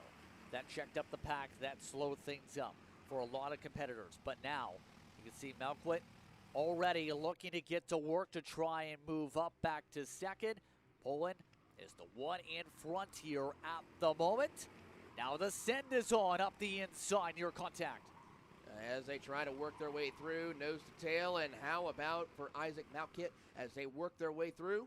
As Malquit works his way up to second, setting his sights on Ashton Pearson. Roman Pullian, though, really good run for him as he tries to find his way around in that machine as he drops back to third. Riley Parks, though, working with Tyler Padgett to try to close the gap to your podium drivers. Yeah, that's going to be an interesting thing to watch for is how far the 200 gets here. But all this is wow. By the way, Stokel did get the advantage to start off. You see early on Savage. Remember, yesterday the 715 didn't make it through the tech line. Want to make it through that line here today if you're any of these competitors with the points on the line. As we have that extended 12-minute race plus the 2 laps for all the classes basically from here on out. Here for the rest of your afternoons. We're in the closing stages on the opening weekend for the FLKC. Right now, as we continue to stretch along here, keeping an eye to see how this line plays out for the 200. You see how the gap is already reducing pretty quickly here. The draft is picked up, and Malquit is really good down the straightaway. I mean, he's just been good everywhere. He just didn't have that great of a qualifying effort sent to the back in his pre-final, so decided to pull his way up through the field. Well, he did qualify on pole, but then got the note. He wanted that we got the note he was starting at the back after getting lined up at the grid. Gives him a challenge today, and in turn, I think he's responded in kind.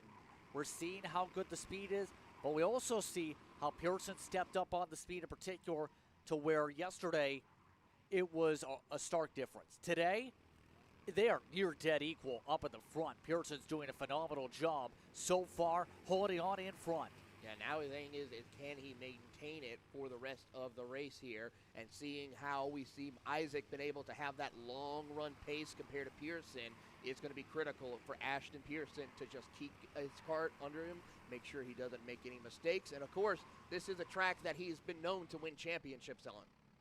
Keep in mind, when it came to the club races to start off 2026, Pearson was the one who picked up the win, but Malquit gets on through, makes the pass by turn 1, and now looks to try and put on the afterburners this time. So Pearson, who's having a phenomenal second day of the season, a previous track champion in the KartPlex Cup here at T4 KartPlex, now looking to see if he can manage the gap now over his fellow teammate who is still holding on to third. Yeah, that's Roman Pullian, who won yesterday in today's action, looking to try to see what he can accomplish as he holds that third spot. Plenty of room, though, as we go back to the battle for fourth with Parks. Paget and Cameron Jones, along with Camilla Fortune. Remember, Camilla and Cameron, or Camilla Fortune, also had some issues with Cameron Jones and also Dillinger Apple in a late race or early part of the pre-final event. Yeah, that's going to be something, to me, it always sticks to me in the mind, because I can remember something, if you do something in a wreck-wise, I remember it 5 years later and probably take notes on it on how I treat you on the racetrack. Do you have the short-term memory in karting or the long-term? Well, the thing is, it depends on the situation and how much you were able to affect my race. I mean, sometimes it's just best to move on and just race with the driver you're having to battle with, especially if they have the pace. I mean, no, it's a little off topic, but when we were sim racing teammates, I know for some drivers, if they had a history of causing a kerfluffle or being difficult to pass, I trade them with the kid gloves and be nervous around them almost. Obviously, you have to be brave as a racer if you want to be fast here at this level. At the local, the regional, or the national level, the higher up you go, the more brave moves you have to be able to make. Not only that, but the worry about to make sure of those who are around you making braver decisions probably as they work their way around the circuit in these races as we watch on through. Keeping an eye a little further back, we're watching, looks like to be the 715 machine. This is around the battle for your 206 juniors between Savage and Stockel, and also throw in yesterday's winner of Braden Kelpie.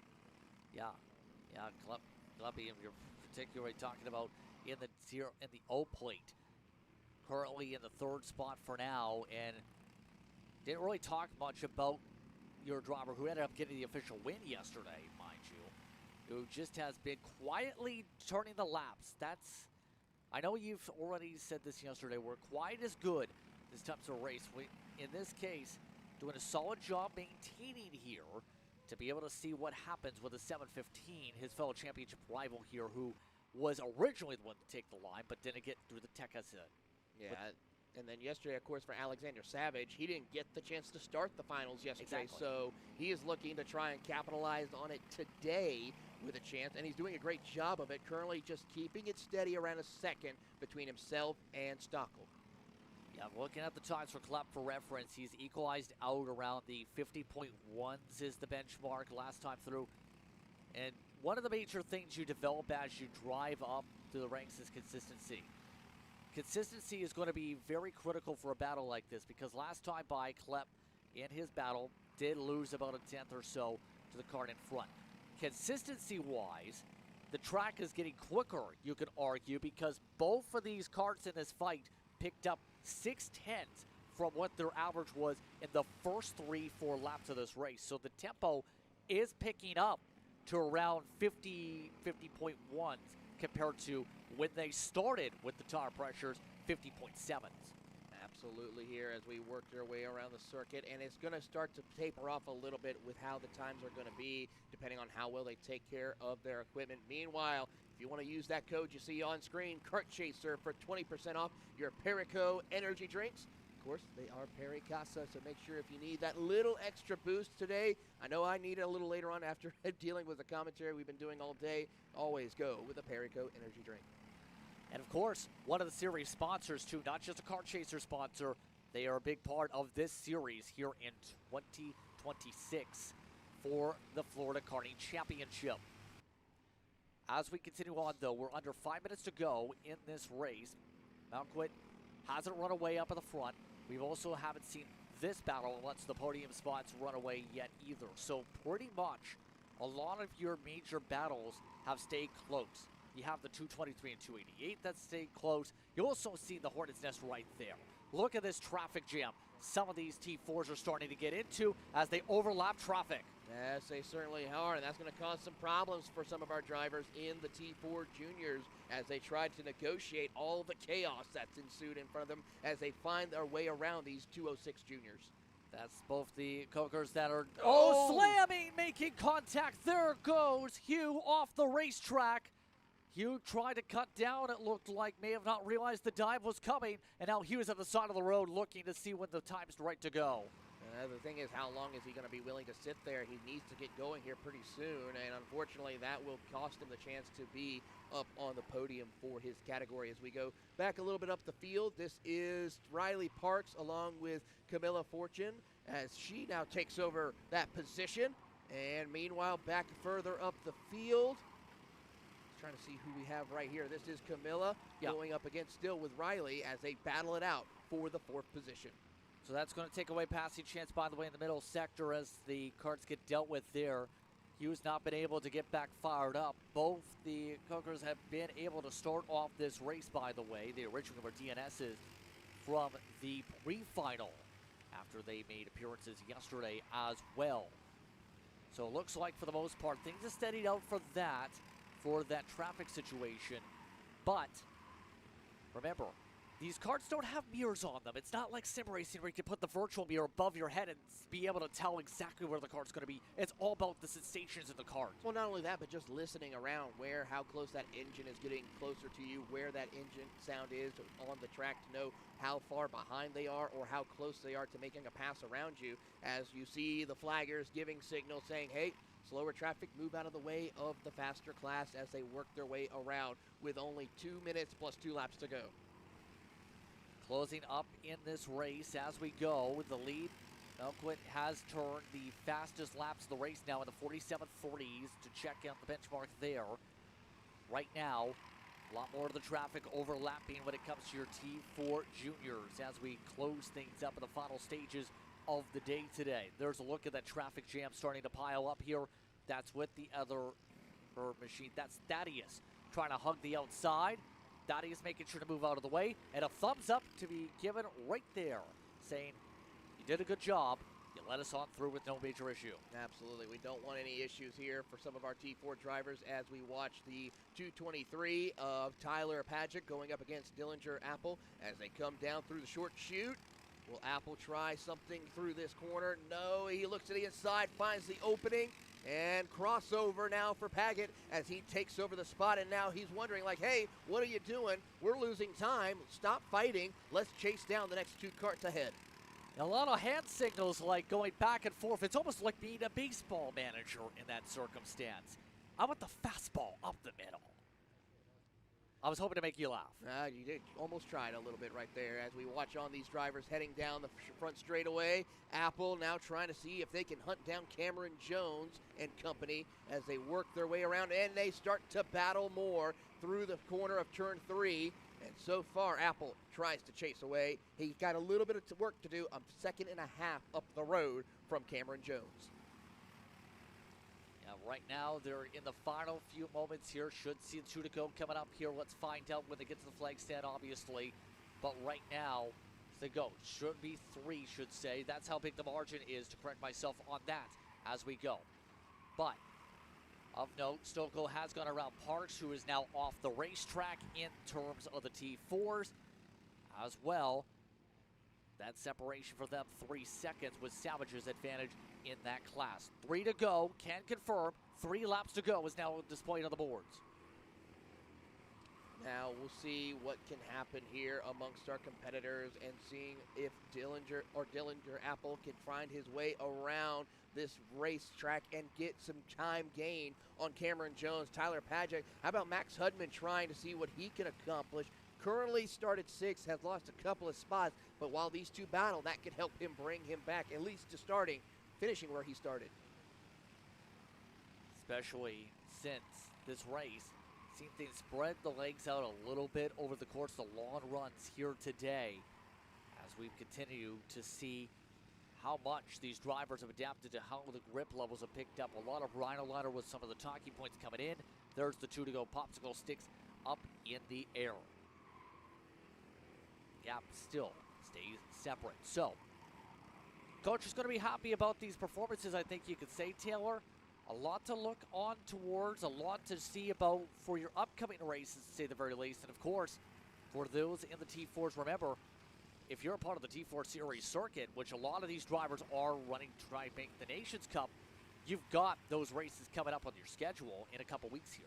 Absolutely. From racing here at the T4 KartPlex to the one down in Mexico in a few months' time as well. So a lot of different opportunities as Isaac Malquit now takes the last lap, and here comes a big run for the 214 of Apple as he gets around Braden for positioning as he gets that a lap down. Here they come across the line as they make the final push to the finish. Here comes Isaac looking for a win.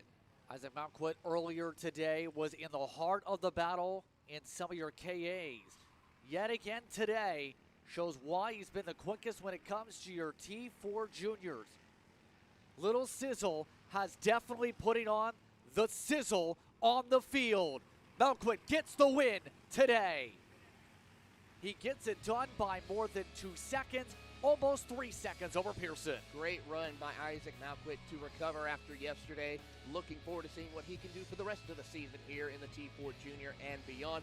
Roman Pullen will come home in third, followed by Camilla Fortune, Cameron Jones rounding out your top 5. And Apple up there also in the group. You also have Paget in the group. Paget should say Hutman quietly in 8th. Farley in the top 9. Of note, Savage and company will also cross the line. Those drivers separated by 4 seconds just outside your overall top 10. But Savage unofficially over Stokel and Klepp here today for your drivers in 206 Junior. Just with a few more races left to go here, Taylor. This afternoon's been blistering on by. We only have 3 races left on your afternoon. The next race coming up in a moment.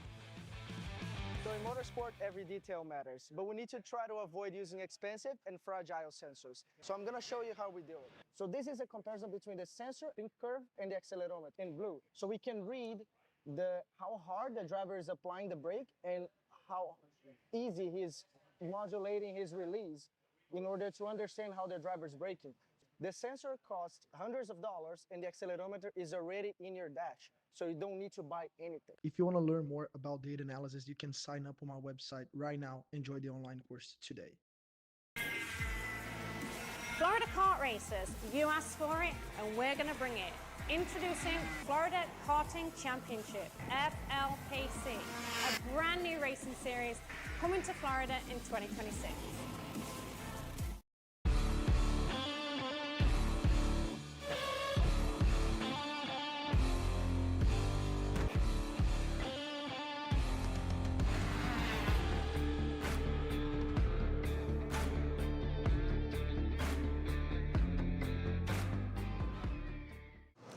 I'm really starting to like this go-karting thing. Yeah, me too. Oh my gosh, can I show you this cute dress I just got? Yes, of course. Oh my goodness, it's so cute. I just love shopping. I love shopping too. Oh my gosh. Wait, did you guys say you like shopping? Yeah. Of course. Well, dude, I have the perfect place to do that at. ShopPayKara.com. At ShopPayKara.com, you can get free shipping on orders $200 or more. You can get anything you want, like MXC rims, gloves, rib vests, shoes, anything that you need, all at ShopPayKara.com.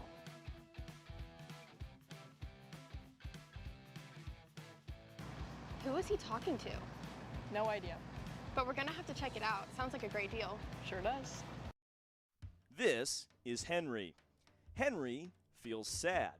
Henry feels sad because it's time for his next big race and his go-kart is in bits. Henry doesn't know that Acceleration Kart Racing is the United States' #1 shop for all of your karting equipment needs. Henry also doesn't know that Acceleration Kart Racing can deliver anything from tires to race suits and even wheels directly to your front door or to the racetrack itself quickly and efficiently, with tech support available 6 days a week. Poor Henry doesn't even know that Acceleration Kart Racing offers free shipping to mainland USA on selected product if you spend $200 or more. Do yourself a favor. Go to accelerationkarting.com and make sure that you are never left stuck on the pre-grid with Henry.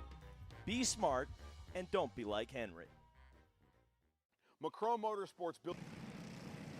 Karts round roll for our third to last race of the day. The 206 Seniors and 206 Heavy Slash Masters look to do battle here this evening. So we get set to go. Carl Rochetti up at the front. Summer Whitehead will start in second. Then Jaden Casas in third. Tomas Fernandez in fourth. Seymour top 5. Brzezinski in 6th position amongst your seniors. Then Leonardo Fernandez Palante, followed by Bellas. And Almeida got the last spot in the order After the post review for those drivers, DNS was an Andre Lugo last race. La Rosa and Carpetas are the two drivers who will battle yet again in the Masters. We're underway for 206 Senior and Masters. They rumble their way to one. Already Rossetti clears, but for how long? They're side by side for third. How about this as they battle it out? Jaden and Summer all battling for position as Tomas Fernandez looks to try to find an opening into the top three. Can't quite make it work as Carlo Rossetti tries to play keep away from the rest of the field. Tries to be able to build up a buffer. That's the key as we continue to see them run through Sector 3. Right now, Rossetti's gap at least 3 kart lengths over the rest of the pack here as they make their way through the final sector. Everyone's staying single file here. Now it's the question, how does the draft poll fare out? We talked about this a little bit here today, where it's been a little bit more trickier in the 206 Seniors compared to some of the more draft category tracks where we see it's like Daytona. Absolutely, as the field works their way out of turn number 1, and we see Summer making a big close, trying to see if she can go back to back. You see the O plate on there. Jaden also had a great run, looking to try and get his chance to go to the top step of the podium. That Coyote Zenith looking to try and dig again. Again, Hunter Fox mentioned the being able to get her into the card after previously running this category 2021 to 23. Then it went to the KAs for 23 up to the end of 2025. Of course, when it comes to this type of class, one of the major things that is emphasized for Answer, the reason to move down is it's affordability when it comes to the 206 motors, because they're in a very good starting point for a lot of drivers to be able to race, especially at the local to regional scene. Absolutely, as we watch on this fight for the race lead in your 206 Seniors, drivers trying to work their way through, and we see Summer just being patient right now, knowing that there's still a lot on the line and plenty of racing left to go. Yeah, still a lot of time to tick away as they make their way on through the far side of the course here. Seniors the Masters, by the way, separated by more than a second. Keep in mind, you have to be able to keep things as clean as possible. We've seen over the course of the weekend, and penalties be a factor for finishing orders for them as we continue to see how things play out for the drivers on the track itself. And look at this, right now Whitehead picking up a good amount of draft within a couple kart lanes here, gets under a kart length.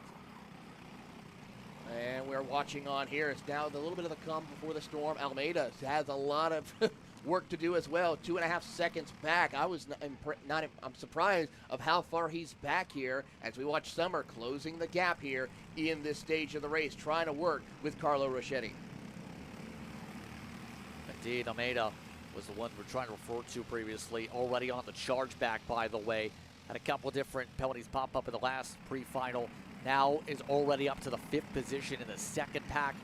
We know Almeida has been pretty solid on the charge up throughout the day here today. But top 3 seem pretty steady here.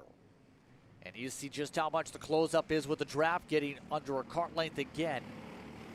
For Casas, we know how things went last time between working together versus battling hard. Do you take the opportunity to be a bit more patient after yesterday? You do have to take some time to be patient for sure, because we know of how aggressive some drivers will be here when we get closer to the end. So right now it's time to save your equipment unless you get the momentum on your side to where you could go for that run and make the pass. So got to be careful with how this will all play out amongst them as we watch on. Carlo Rossetti just being patient, taking care of that equipment. Jaden's been running some fast laps. Same thing with Summer as they work their way onto the front straightaway. Does Summer pull the trigger? She looks to the inside, looking to take the lead. Whitehead gets up in front, now able to hold on for now. All while Rossetti meets the battler with the last time out. Casas right on behind. And now we really see what they decide to do here, as the Coyote Zenith holds on in front for now. Looking for now, Casas, no places to really go yet. But the true test will be in a couple minutes' time if there isn't really any major shuffles here on interval. Watch them as they go. Fernandez and Almeida, by the way, are tightly contested as well. You see them in the right side of that last angle. Those drivers are within about a tenth of each other also. So battles for the lead, battles for fourth are on. And we watch on this fight here amongst your top three, Fernandez and Almeida and Zachary Seymour having a good little spirited fight as well as they work their way through with your top three. It's now a little bit of just drivers settling down. Rochetti trying to reset, seeing if he can work with Summer to pull away from Jaden in order to make it a two-horse race for the finish. Right now, see the push once again up through 10. Casas going a little bit deeper to be able to close back up the gap, and that's the thing. When you have smaller margins like that, if you get yourself good corner entry, and we can stick with the exit, it can work out there, but it seems like 12 and 13, the big difference maker. Look how much they stayed connected, the top two did, compared to Casas. Wasn't able to stay tucked up, ended up losing 3/10. Most of that was in one sector.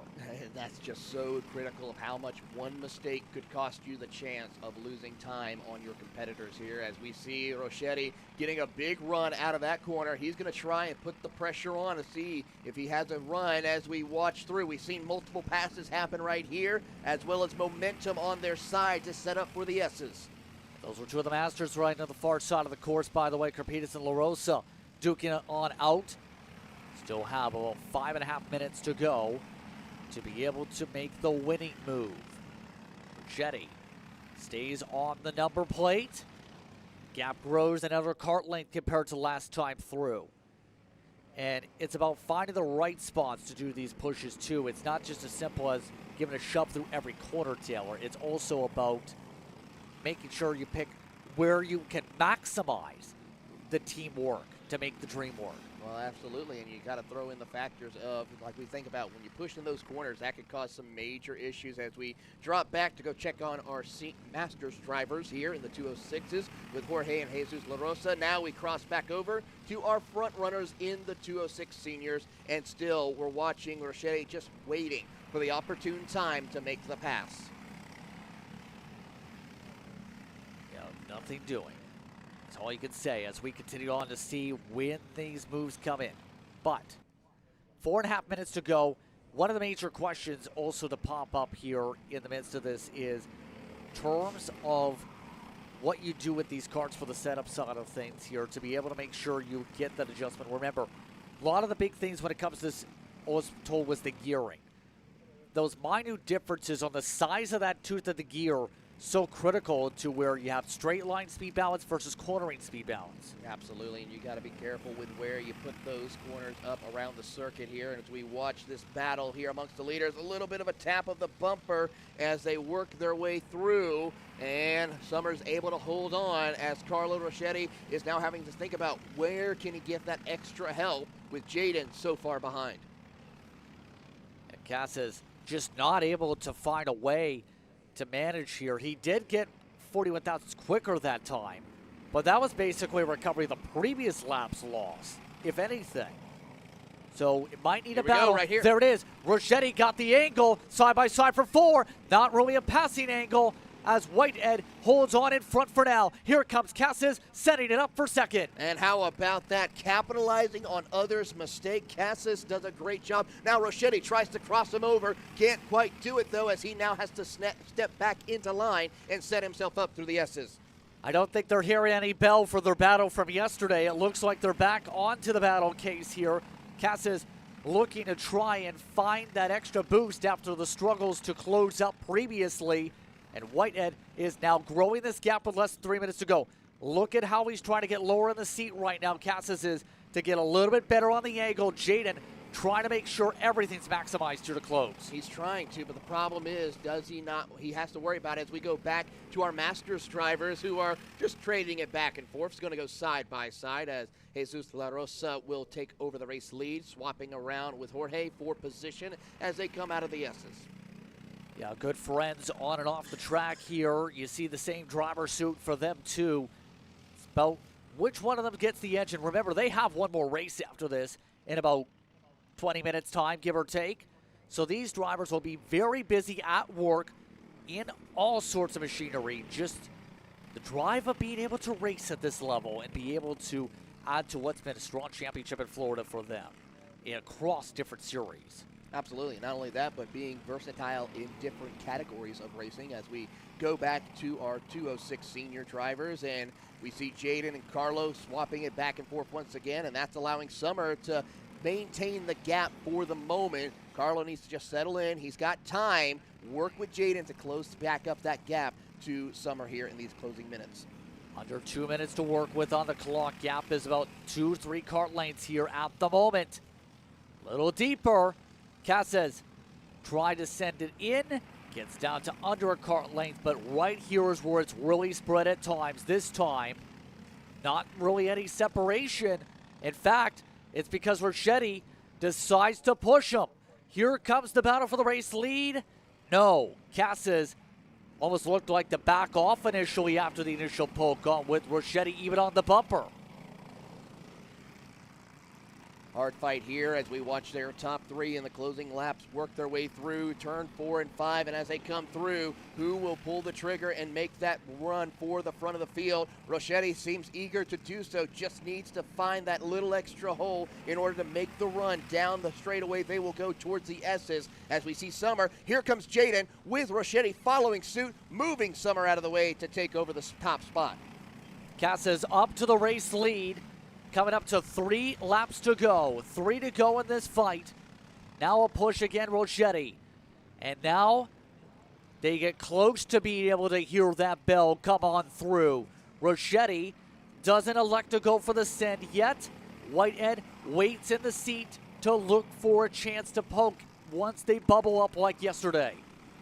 How the thing is going to be, how much fighting they will have amongst themselves in these final 3 laps as they come around the circuit. We know Rochetti has been able to make some moves right here in this section along with Summer, but she's starting to fall a little bit behind. She's going to need help from those two battling severely in these final 2 laps. Rochetti elects to go a little deeper on the braking zone this time. Stays in line though. Keep in mind, 1 or 2 more changes of the lead, and Almeida is right in the conversation too. Remember, had to come for the back end of this field after post-race reviews from the pre-final. Has been on the pole, 2.3 seconds last time picked up. Now lost a 10th in that respect. But we're 2 laps to work with here. Rochetti right now looking for the angle. He likes out of turn 3. Doesn't work this time. Tough break right here, and he's running out of options. They are closing in also on lap traffic with the 2 Masters drivers. How will this play out amongst the 5 of them? How will this play out with the traffic coming up indeed? Now they work their way up to 10. Right now the Masters drivers continuing to duke it out. Carpetas up in the front there. They are about to converge possibly on the last lap. Let's find out how this goes. Rochetti trying to work with Casas to build up a gap, take out the O plate from the fight. There's the signal. They, I think, got 2 to go there. We'll have to wait and see here as we take a look at our race officials working their way through the circuit. And it's going to be 2 laps to go for your leaders as they come through. They are on the back bumpers of your Masters drivers here. How cleanly can they get through without any mistakes? Here we go. The traffic is going to converge. They cut alongside. La Rosa moved out of the way. Casas hangs on to the race lead. La Rosa loses a ton of ground for the lead. Whitehead going for second alongside Rochetti. Rochetti sheds him off like a coat. Now coming up to what will be the white flag of the flag stand for these drivers. And now look at this. Jaden's got some help and is going to utilize the Masters driver to try and push away from the field as Summer looks to the inside of Rochetti. Side by side for second. How about 3 wide almost as she sends it in deep. Able to get by now both the Masters drivers as Carpetas has the advantage of contact. Whitehead gets spun around. Whitehead spun around in through turn 3. And just in shock with the contact as they battle it on out. Tough break for Summer, looking to try to go for another win here as she will have to drop back as we pick up Jaden Casas right now working his way around the circuit. Smooth sailing, no one in sight as he looks to bring the Power 4 racing team to the front of the field and on the top step of the podium. Jaden Casas ends up being the last one standing as things get aggressive. For the 206 seniors, Jaden Casas makes up for yesterday and gets the win today. Second goes to Rochetti. Third, believe will be Almeida amongst your top drivers. Absolutely. We'll wait to hear what officials say for timing and scoring right now, but a great drive for Jaden to come home with the win. Whitehead ends up going down the order as a result of that situation. Carpitas, we do say, is your Masters winner after a wild final lap bubbles over for the race lead. That leaves us with a couple races left to go on your schedule. Next up for the drivers to battle it on out, we bring back out the T4s because it will be T4 for Senior and T4 Master. Coming up next, here from Florida. Macron Motorsports builds champions every day. Drivers who won on the world stage. The Tilton T4 Series is pure spec racing. Same engine, same chassis. When you win, it's because you were the best that day. Your edge is not the kart. It's the setup, the strategy, and the race team. With our Arrive and Drive program, you simply bring your gear, we provide the equipment and the championship-winning support to every event. Stop wrenching, start racing. Your path to the T4 Nations Cup in Spain starts with us. For more information, contact us at macronmotorsports.net.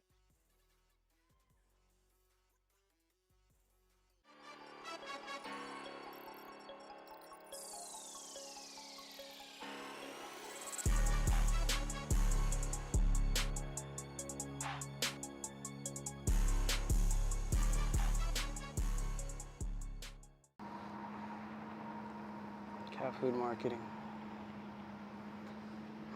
$9.99 a month. Dude, Caleb, wake up. Dude, we're live in 5 minutes. Let's go. Come on. What are you doing? Dude, I'm so sorry.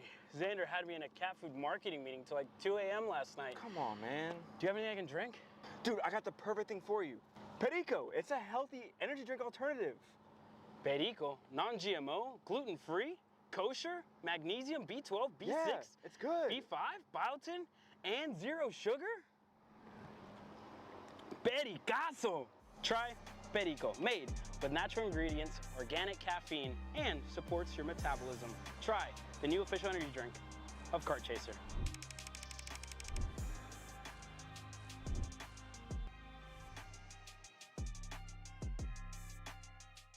One thing that is really nice about the Micron 6 is with this new Iame platform, now they put an embedded channel with the steering wheel angle.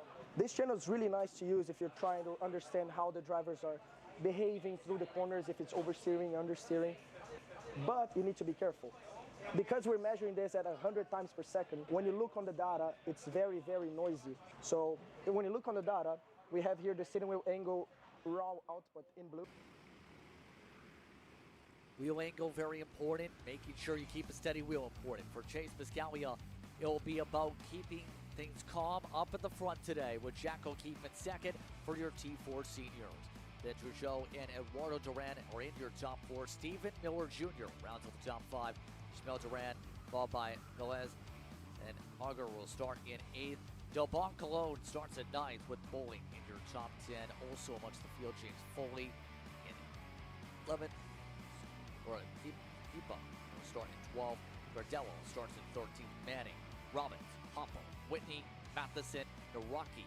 The order of where they'll start for that class. Del Bon, Martins, and Pinheiro are the way they're sorted for the Masters today. As we get ready to go racing, penultimate final of the day, Taylor. Are you ready? Let's go. Here we go. Racing. Green flag is out. No. Caution. Caution. We're going to reset them and re-rack them, and something was not right looking in that group. I was going to say at least 5 different hands popped up before they even got towards the flag stand. And even the drivers sensed they didn't like how that was looking, forming up there. So they'll reset and regroup again, make sure they get it right this time. So who are you watching out for the most for to keep up with Biscaglia here? I mean, one driver who I'm watching is going to be definitely Tristan Trudeau. He has had a lot of great pace during the pre-final event along with Jack O'Keefe. Those are the two I think could try something, but they got to get a good jump here in the start of the race. Yeah, it's going to be very important for them to go. Tristan, for reference, winner before in a lot of the Orlando Kart Center racings for their club scene, as well as also made appearances far back as the early 2020s, back at Grand Prix, part of the Rock Cup circuit for the Winter Tour. But we're ready to go. Once again, FLKC action. It will be T4 Seniors, T4 Masters, ready to go. Diligent Motors all together. Couple hands up in this pack, but we get the green flag furled up in the air this time. Good start, Pascalia. It's 3-4 wide, and it's carnage. A crash in the heart of the field takes out some of the Team USA representatives, and that sees tempers flare as the 388 is amongst those collected. That's Jack O'Keefe, who was starting on the front row, got collected up in that. And that's a tough break here as we watch on through the rest of the field. Pascalia pulling away here, trying to run through the field as we watch on to see who survived the chaos. The 370 machine picked up multiple spots. All of them go on through this pack as a bit of a wild start for some, but they all rumble their way on through. First moment so far, see Pascalia holding serve and being able to back up his words. He expected to be able to do this again today, have pace from the onset, but it's not going to be easy to run away like last time because Miller is keeping up with a good start. You have the 370 that gained 4 spots in the opening lap. He's got a lot of work to do, but Stephen Miller looking to try to finally be on the top step of the podium here today as he works his way through. He's got help from Christian Velez and Tristan Truchot as they work their way up through the running order. And right behind, you have Eduardo Duran as well, looking to keep it strong for the family. Now all of them trying to settle in with some sends now for third spot. Truchot gets the spot away. Able to pick up more ground in the midst that Eduardo Duran also in the midst of this lead group. The early few minutes of this one. So it will be interesting where some of these swaps come in as they come across the line right here. Truchot just trying to find a way to build the buffer. Right now, Pascalia that time through ended up being one of the fastest karts on the racetrack, but the fastest was Truchot by a good 2-3 tenths initially. That's why he made the pass. We'll look to try and make the next one. Yeah. Also the fastest, you just point out, it's the 951. Yeah, Eduardo Duran is definitely showing some pace around the circuit, and he is showing that here. But the problem is, a little too far back, needs some help. That help of the draft is going to help as he looks to the inside of Christian Velez to take the 4th spot. They're going to crisscross a little bit as they come out of the corner. That makes them lose a little time to your top 3.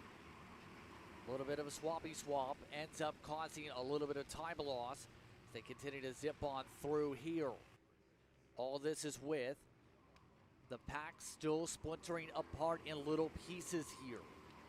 So what do you think are the signals from these driver coaches along the sideline? Because I've seen a lot of motions from those coaches here this afternoon, especially popping up as of late as we get higher and higher up through the afternoon. Well, it lets them know, hey, either be smooth, be consistent on certain parts, take care, you're gaining, you're losing time. It's multiple different things that our driver coaches and mechanics are mentioning.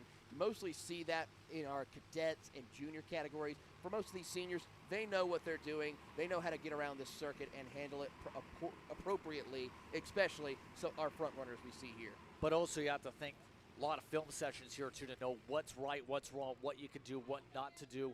Yes, it's a lot for the young drivers, but every age bracket can learn from the film sessions to know where drivers have been able to make things work and what you've been doing compared to them.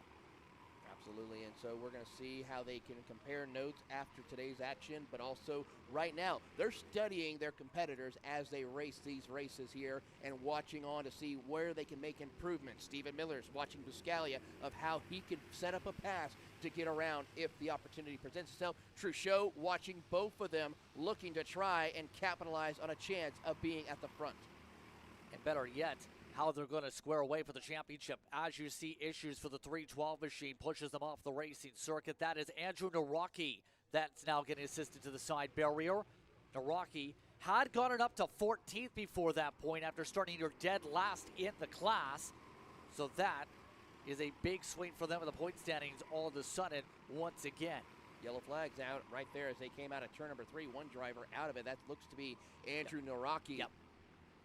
And Naraki will have those caution flags for a few laps. The trend has been about a couple laps to be able to make sure everything is safe for the driver, no issues and no problems. Here's some sends, no problems. It looked like on that initial send up the inside. That is Manning making a big charge yet again, like we seen yesterday.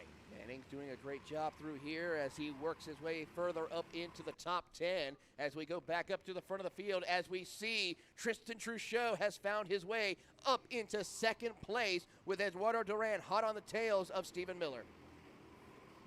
Yeah, all sorts of traffic building up for second as Biscaglia is starting to show the muscles again. Oh my goodness, there's a cart in the middle of the racetrack. No driver in the cart. They continue to zip on by out of turn 3 as we'll see how they handle that. Right now, drivers trying to find the hole. That was the 312 that moved on its own, I think. That is a weird situation right there. The 312 is right there in the middle of the track of Naraki's cart. Hopefully they can get it off onto the bottom of the racetrack before it's too late and the next group comes through. Only thing I can think of is it accidentally gassed up without the driver. I'm not sure. We'll have to talk about with that afterwards. But with about 5 minutes to go, we see crazier things happen, and right now things stay wild. That caused the lead to check up, by the way, to under half a second. It certainly did. That allowed Tristan Truchot to maybe have a chance to go for the race lead here. And as they work their way around the circuit, Stephen Miller really trying to work with Eduardo Duran, telling him, let's go. We have work to do to catch up to the top 2. Yeah, that is pretty wild to say the very least in this one as we continue on. Bumper to bumper, still in the battle for third spot. Nothing going when it comes to Miller Jr. yet to be able to chip away.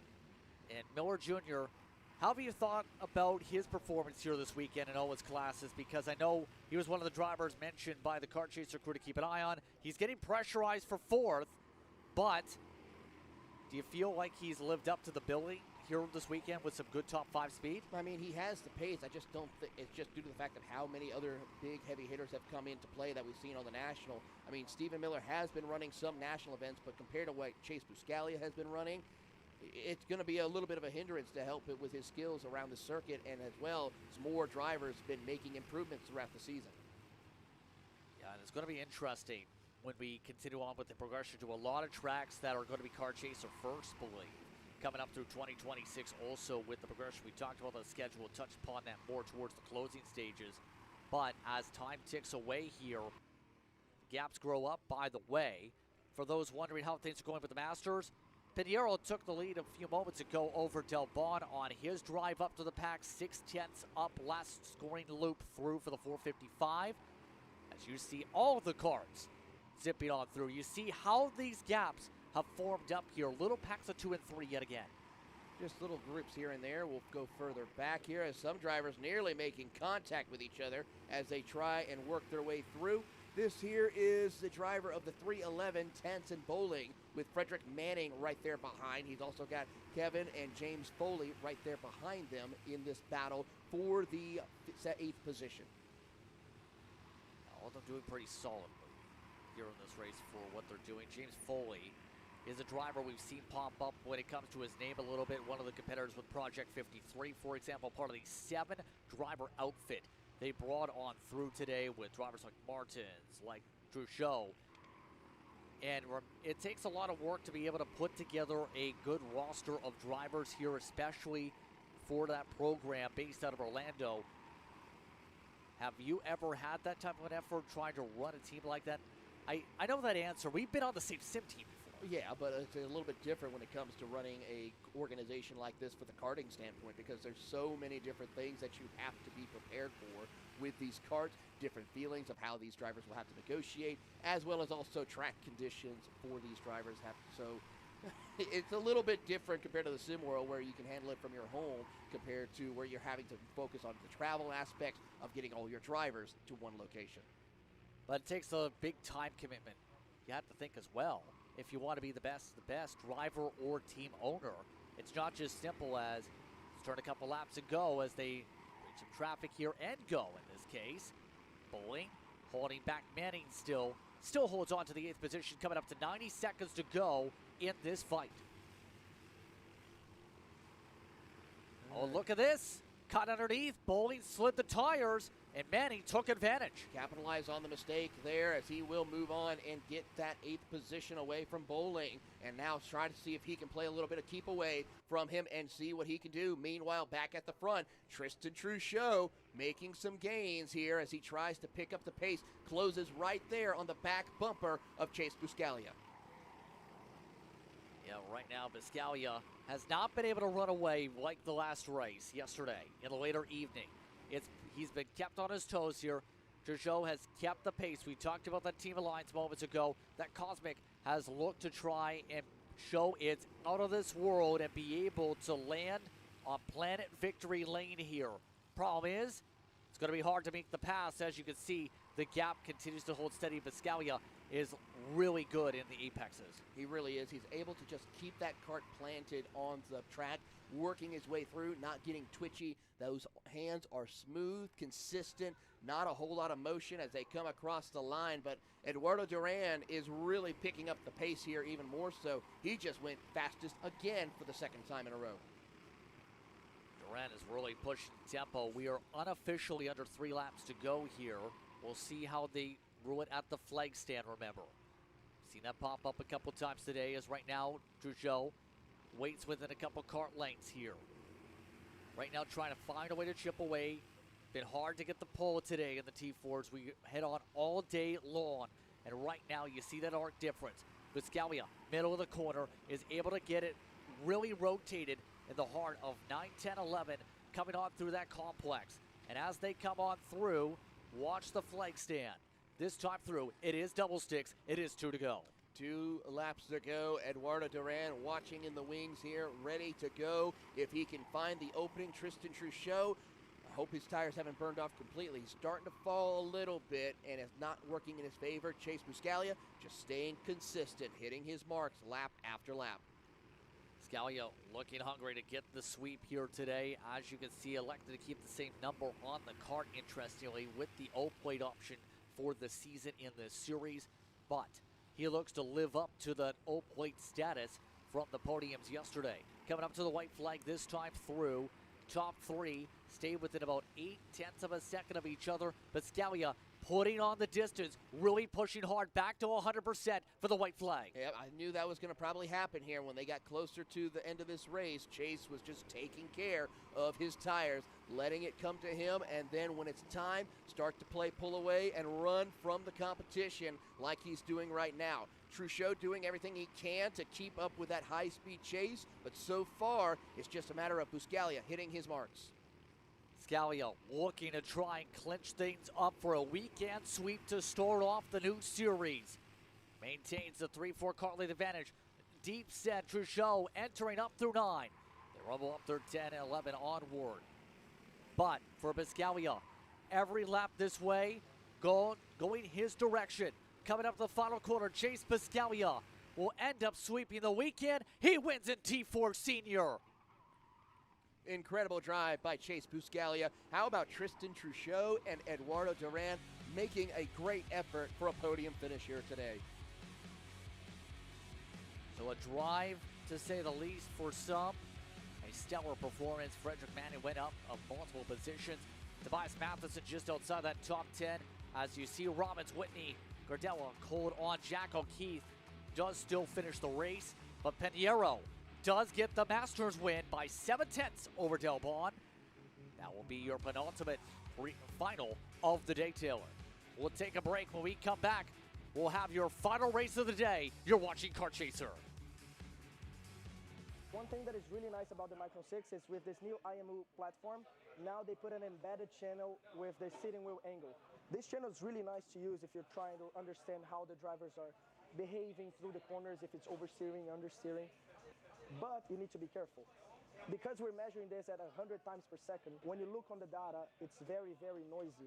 So when you look on the data, we have here the steering wheel angle raw output in blue, and then we have to apply a filter to treat this data, and then that's the filter in red. If you want to learn more about data analysis, you can sign up on my website right now. Enjoy the online course today. Kyle, what are you doing? It's got my new Greyhound seat. You don't even have a cart. Doesn't matter. I have a Greyhound. This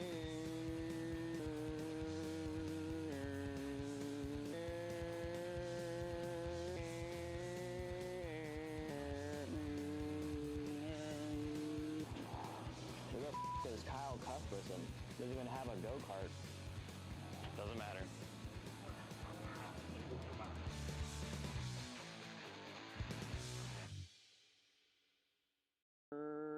Cuthbertson through on Turney.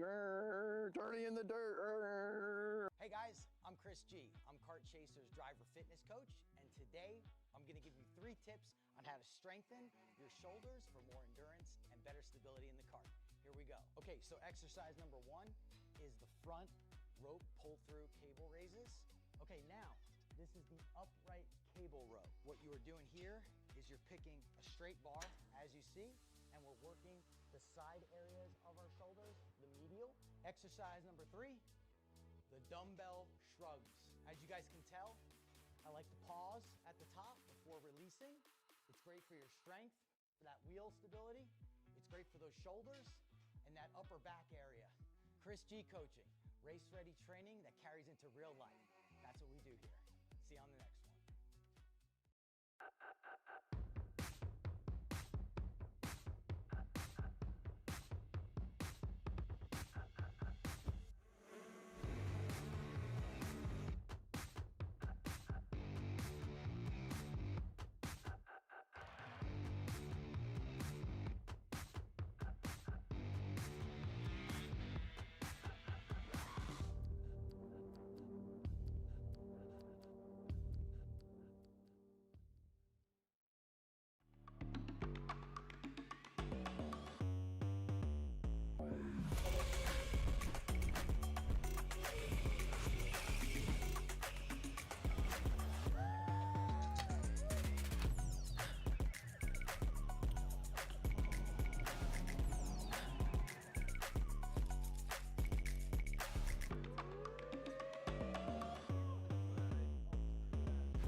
Come on, man.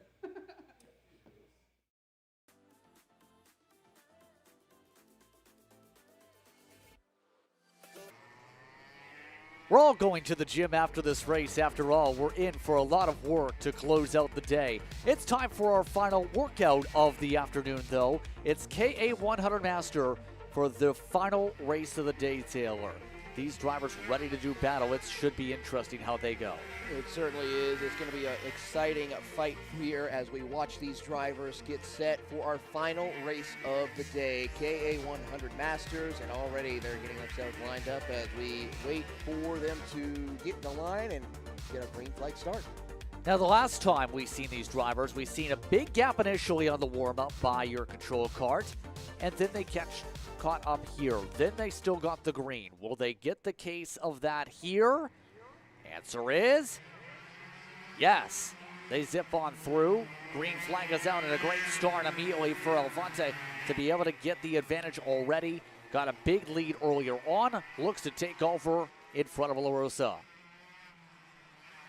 Watching on through here as Paul Alfonte will now lead the charge once again. Can he keep it out in front with that rocket machine as they work their way through? But this time, Jesus La Rosa keeping a little bit of a tighter pace with him compared to what we saw in the pre-final.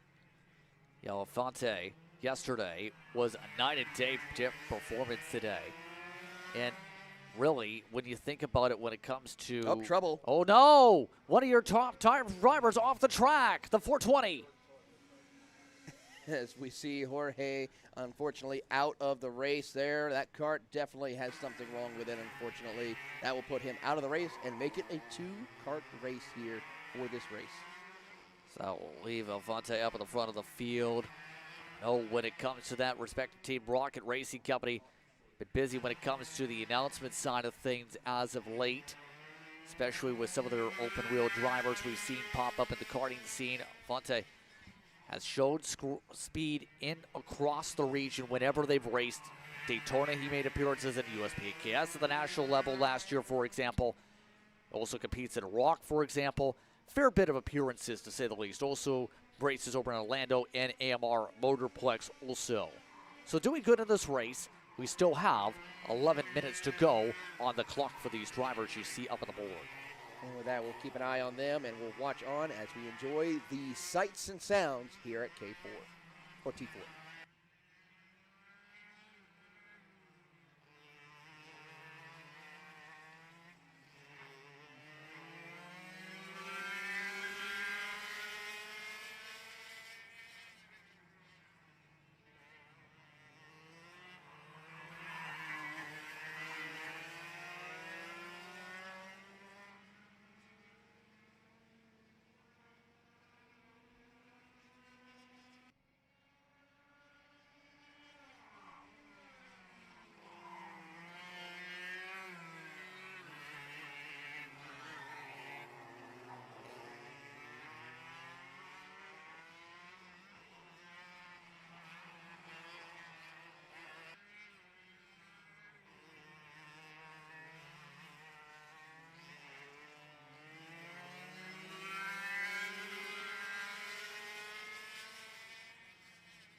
Couple laps to go here as Alfonte has grown the gap out of the 2 karts remaining to more than 10 seconds. What else can you say? It's been a dominant day. The speed's been perfect for this four-way. It certainly has, and I gotta say, with Paul Alfonte and that rocket racing machine has really showcased his speed around the circuit, looking to try to capitalize on a strong performance for the 2026 campaign as they work their way through around the circuit here to get the white flag one more time around. Coming on through to close out this race and close out this day. The FLKC has had a very strong start to the history of its series. As we come on through one more time, Alfonte ready to put the bookend on its opening weekend here from Florida. Working his way through turn number 3 for the final time, just needs to hit his marks, no pressure whatsoever. Just another Sunday drive for the driver of that 408 rocket racing machine as he snakes his way through, looking to extend that lead even further. Momentum Florida has seen plenty of races here this weekend. When you count up the official tally, it's about 42 races that took place over the course of the past 2 days. The 42nd is about to complete. Alfonte comes on through the final corner. It will be Alfonte who gets the top step of the podium and KA100 master. Incredible drive there for Paul Alfonte. An incredible way to cap off the weekend with some amazing racing to kick off the inaugural season of the Florida Karting Championship. And remember, these drivers will have the chance to build upon this when they go to Monticello in April on the 24th to 26th. For that weekend, those drivers will kick things off for rounds 3 and 4 in about a month or so's time. But on that note, Taylor, your final thoughts before we prepare for podiums. It's great to see a wide variety of different classes of driver, different levels of driver showing, from national to the club heroes to the weekend warriors. It is all here in the Florida Karting Championship. I'm excited to see how the rest of the season will go. Now, for those here on the property, be sure to head towards the front straightaway. That will be where podiums will be for the celebrations as soon as everything is clear. For those watching along, be sure to stay tuned because in a little bit, you'll see the podiums and see all the trophies be handed out. You're watching Kart Chaser here from the state of Florida, from Palmetto.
podium celebrations to begin.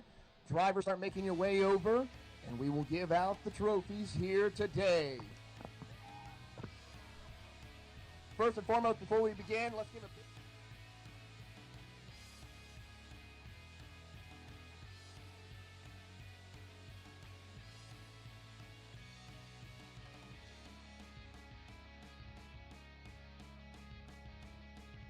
for Bambinos. Start finishing in third position. Driver of the number 52 machine, Luca Calenglio.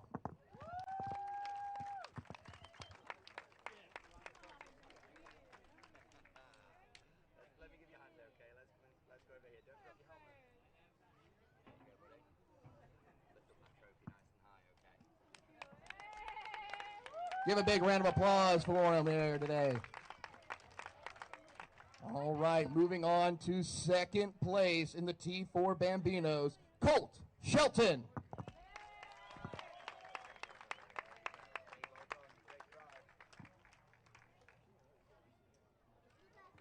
And your winner, driver of the number 90 T4 in the Bambino class, Knox Shelton.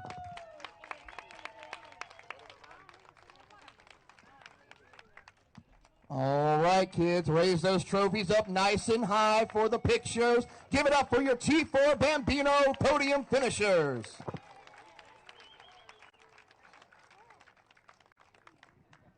There we go, and as we do so, fans and parents, make sure you get those big pictures, those big smiles. Look at the cameras if you want, and we will get the show underway.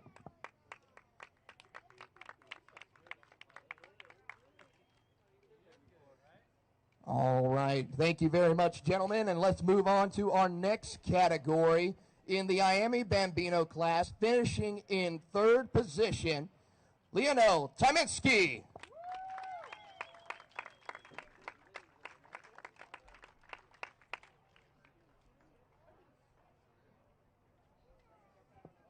All right, we will just set the trophy there, and moving on to second place in the number 1 machine, Tiago Velosa.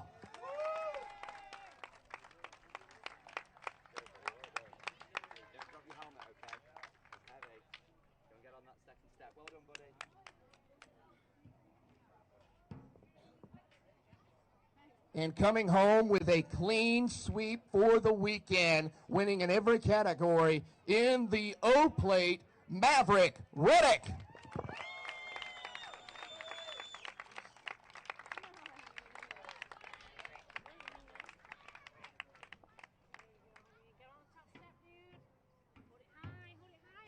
All right, gentlemen, hold those trophies up nice and high. Big smiles for the cameras. Give it up for your Iame Bambino podium finishers.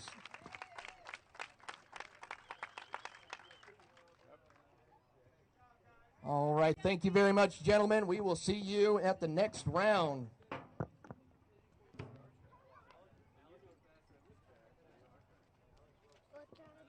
Moving on to our Iame Micro Swift division. Coming home in third position, Grayson Wyatt. Okay. Moving on to second position, Lucas Clavijo.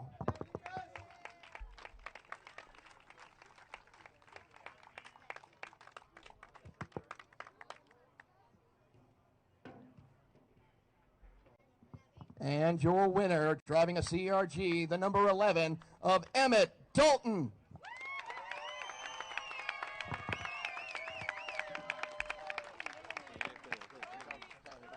Sorry about that with the Sodi.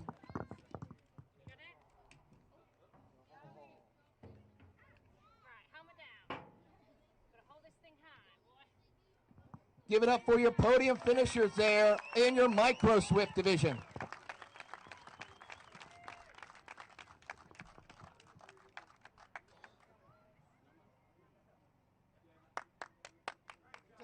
Great job, gentlemen. Oh, we got a couple more pictures.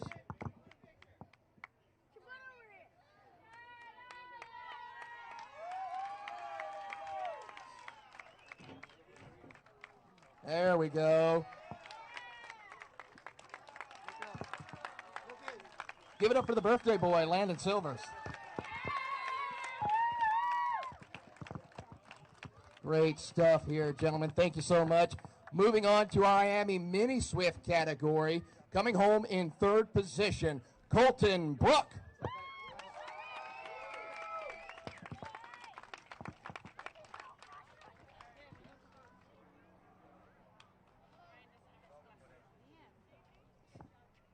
Moving on in second position, Enzo Ramos.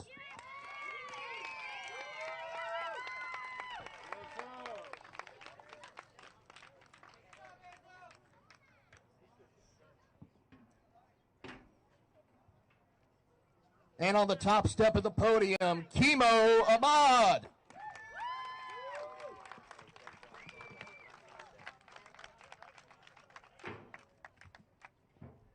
All right, gentlemen, get those trophies up nice and high. Give it up for your podium finishers.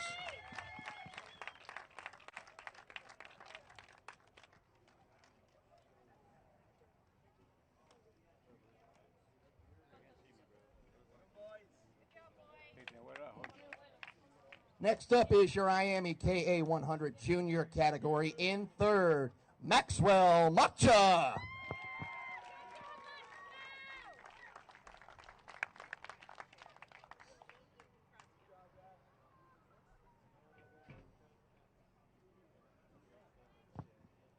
In second place, Nico Katowski.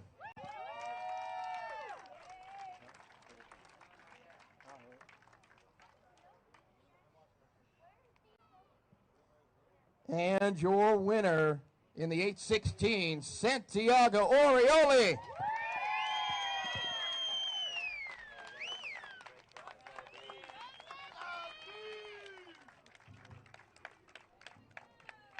All right, give it up for your podium finishers. Lift those trophies up nice and high for the pictures.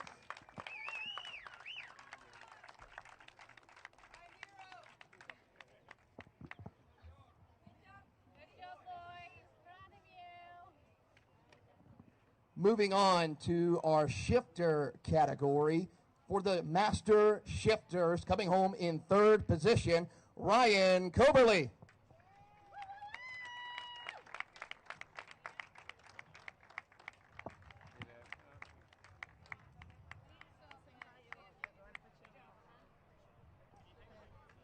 In second place, Rob Gore.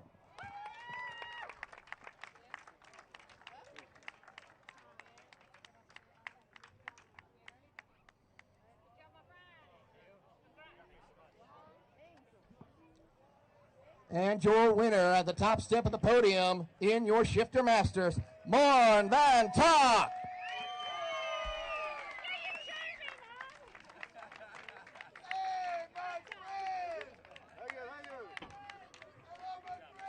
Give it up for your master shifter drivers.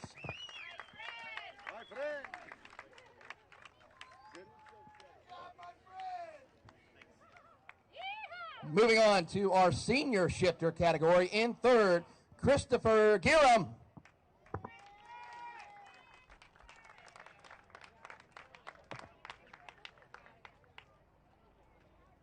In second place, James Andres.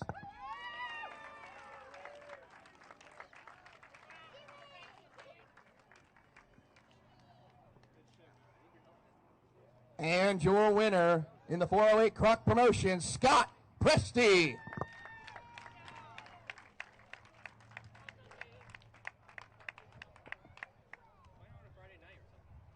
And here are your senior shifter class winners.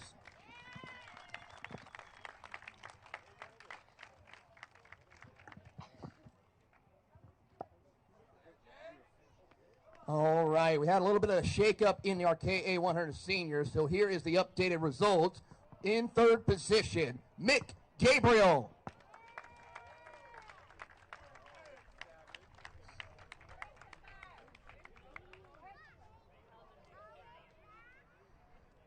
Coming home in second place, Chase Gassia Lee.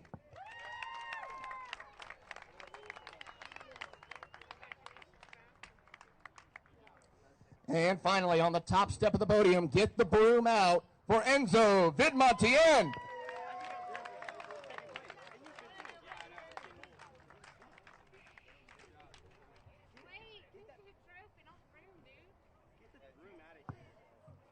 Give it up for your KA100 Sr winners.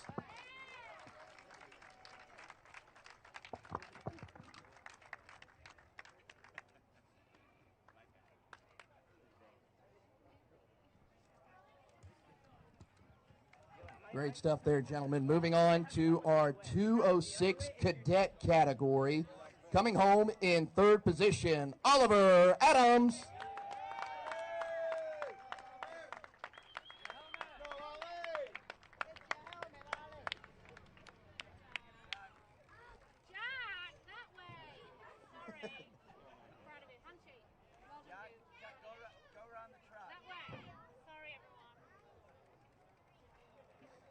In second place, Lucas Clavijo.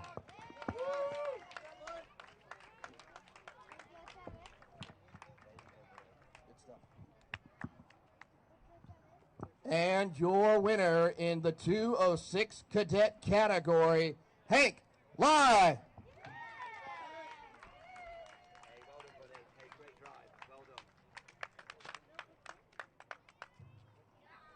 Give it up for your 206 Cadet winners.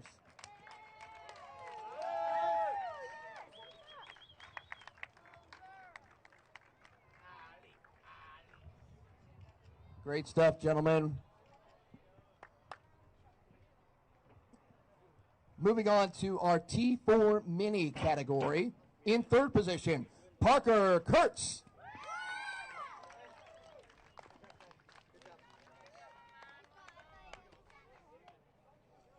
Continuing on here, it's a family affair. In second place, Grayson Kurtz.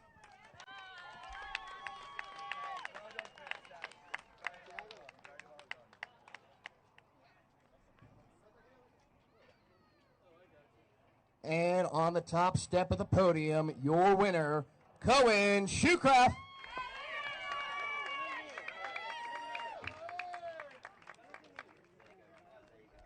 All right, lift those trophies up nice and high. Give it up for your T4 Mini winners.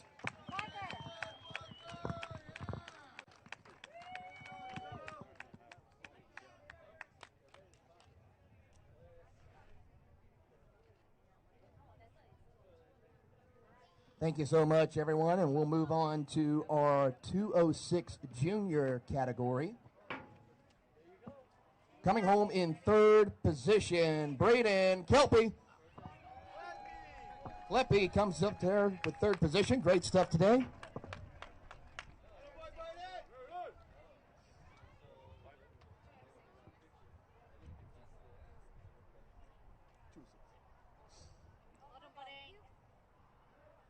In second place in your 206 Junior, Lucas Stockel.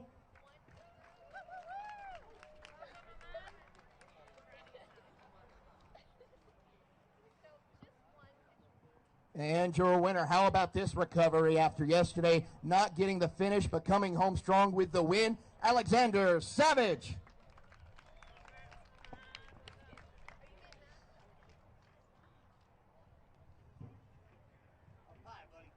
Lift those trophies up nice and high, gentlemen. Give it up for your 206 Juniors.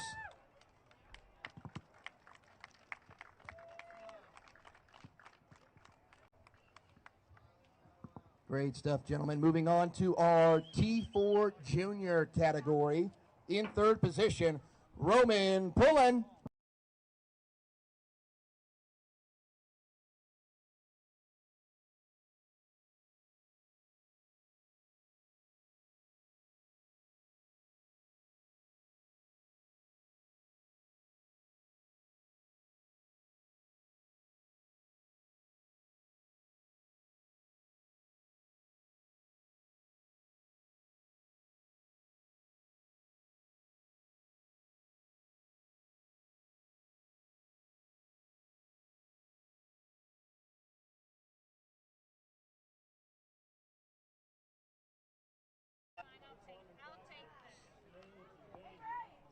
And your winner in 206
And your winner in 206 Sr, Jaden Casas.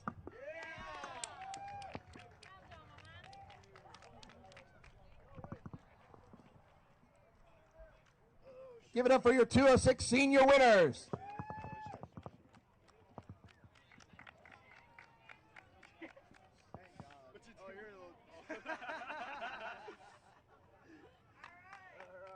Great stuff, gentlemen. Moving on to our T4 Masters. Next, in third position, Mateus Pinheiro.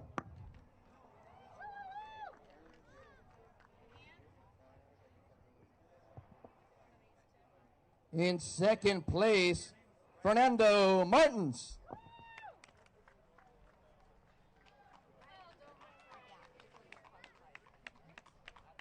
And your winner in T4 Masters, Alexander Dalbon.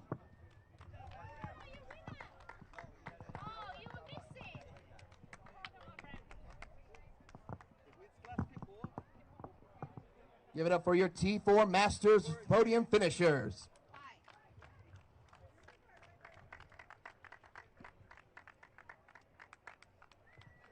Thank you, gentlemen. Great stuff here today. And moving on to our T4 Senior category, Eduardo Duran.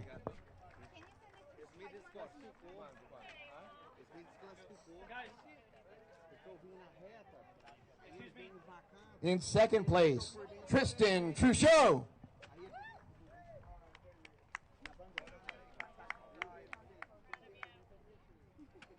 And your winner in T4 Senior, Chase Buscalia.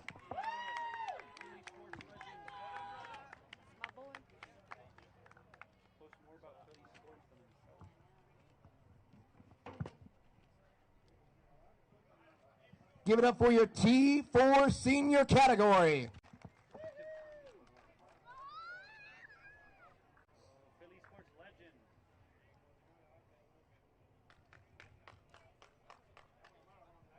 Great stuff, gentlemen. Moving on to our final class of the day. Let's see here. Well, since we had two finishers who finished the race, we'll go with second place. Jesus La Rosa.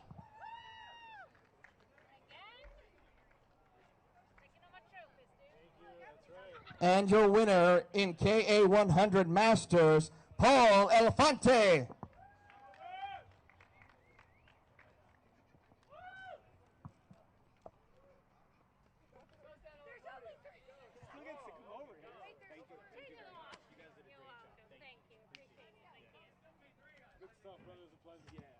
We'll go ahead and bring our P3 finisher up here, and it's going to be Jorge Carpadias.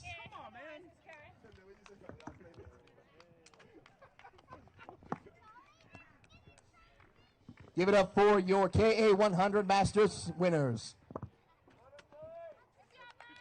Thank you so much for tuning in to Kart Chasers coverage of the podium celebration as well as the entire weekend. We will see you on April 24th through the 26th at the Monticello for the next round of the Florida Karting Championship. Good night, everybody.